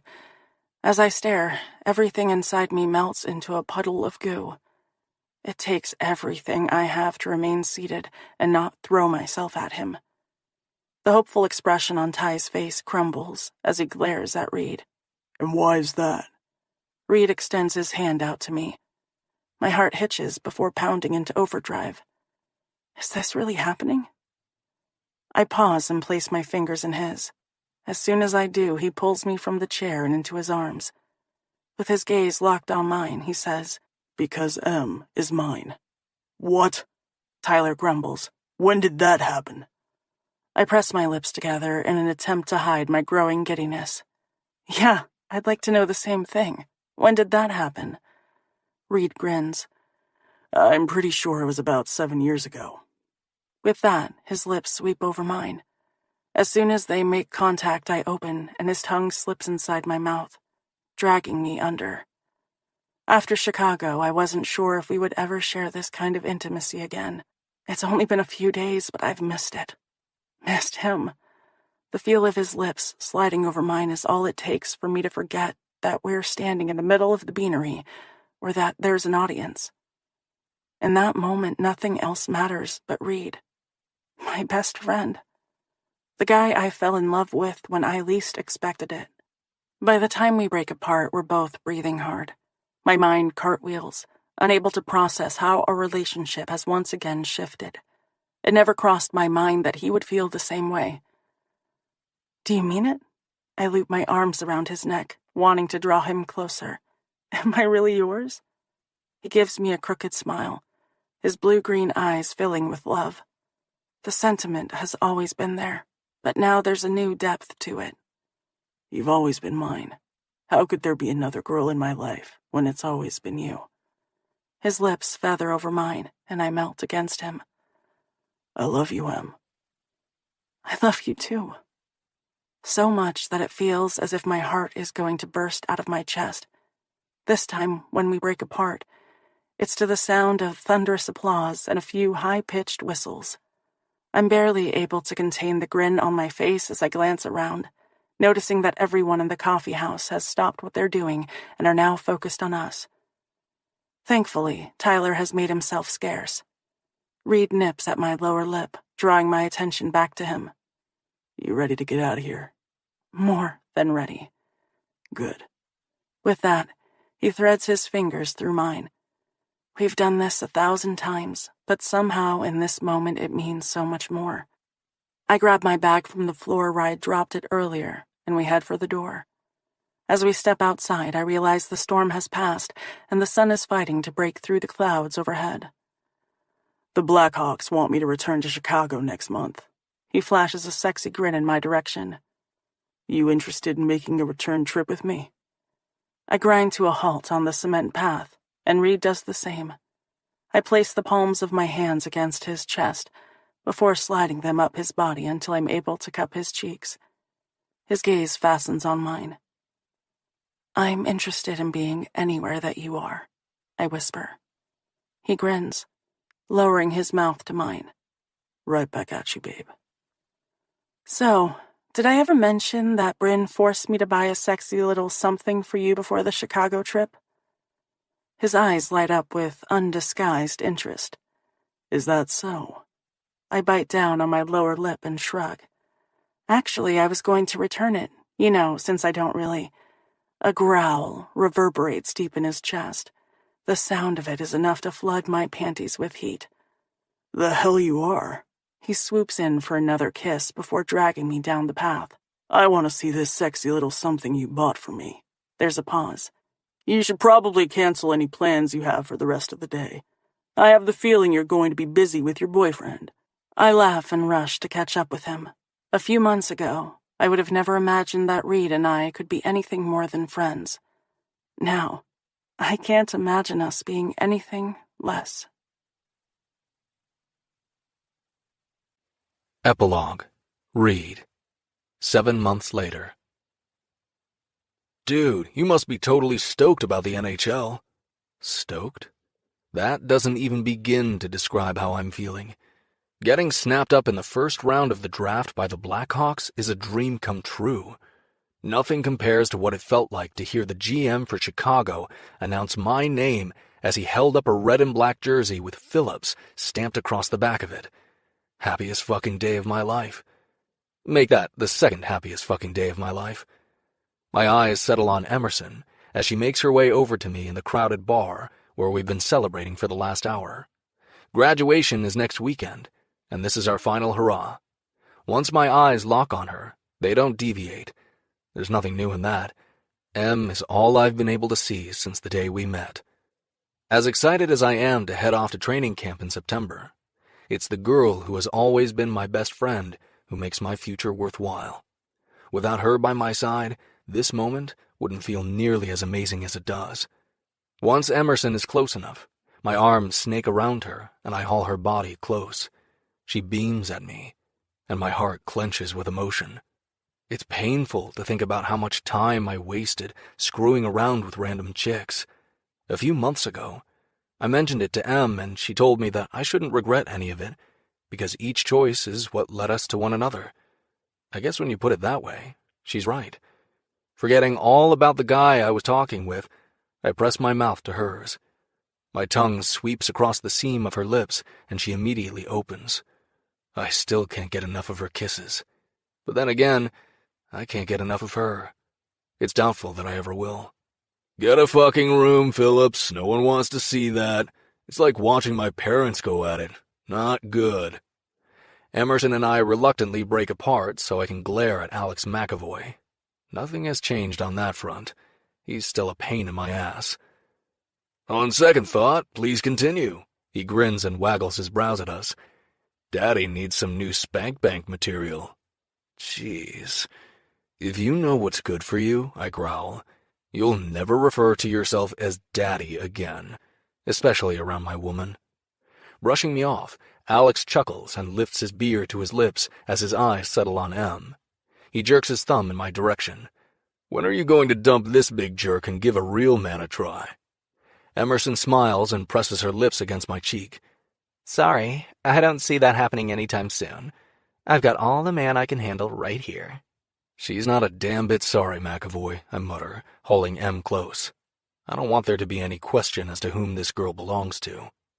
Now, before you get your panties in a twist thinking that I'm some kind of knuckle-dragging Neanderthal, just know that I belong to this girl just as much as she belongs to me. M owns my heart. She always has. Can you imagine getting to love the person who has always been your best friend? It's like winning the fucking jackpot, and I damn well know it. I'm one lucky son of a bitch. Sure you don't want to come to California with me? The weather is way better than Chicago. He leers, unable to take a hint unless it slams him upside the head. You can walk around in a bikini every day of the year. A growl vibrates in my chest. Yeah, I know he's fucking around with me, but I can't help it. I don't want him thinking about M in a bikini. That's my job. And by the look on his face, that's exactly what he's doing. The guy is about to get a well-deserved beatdown. Colton slaps me on the shoulder as he joins our group. Simmer down, Phillips. You got the girl. She's all yours. Damn right she is, and that will never change. The teasing glint leaves Alex's eyes as he glances at me and then at Colton before raising his beer. I guess this is it, huh? The end of an era. We're all moving on. Our easy banter fades away as the mood turns bittersweet. For once in his life, Alex is right. For the three of us, this is the end of a chapter and the beginning of a new one. Colton was picked up during the draft by the Nashville Predators, and Alex will be heading to California for medical school. Yeah, I know. Total shocker to all of us. Who the hell knew the guy was so freaking smart? Not me. As soon as we have our diplomas in hand, Em and I are packing up the truck and heading to Chicago to find an apartment. Luckily for us, the Blackhawks have agreed to rent me the penthouse for a couple of months while we hunt for one. That place holds a lot of good memories for us, and I'm impatient to make some new ones. Brinley joins the group and Colton wraps his arm around her, pulling her close before dropping a kiss on the top of her head. I'm not surprised those two finally got together. It was only a matter of time. No matter how cool Bryn insisted on playing it, Colton won her over in the end. The five of us tap our bottles together. It really does feel like the end of an era. These last 4 years have been some of the best of my life. My gaze fastens on Emerson. But I'd be lying through my teeth if I didn't admit that I'm excited to start my future with her in Chicago. We have so much to look forward to. To Red Devils hockey, Colton says. To Red Devils hockey, we all repeat.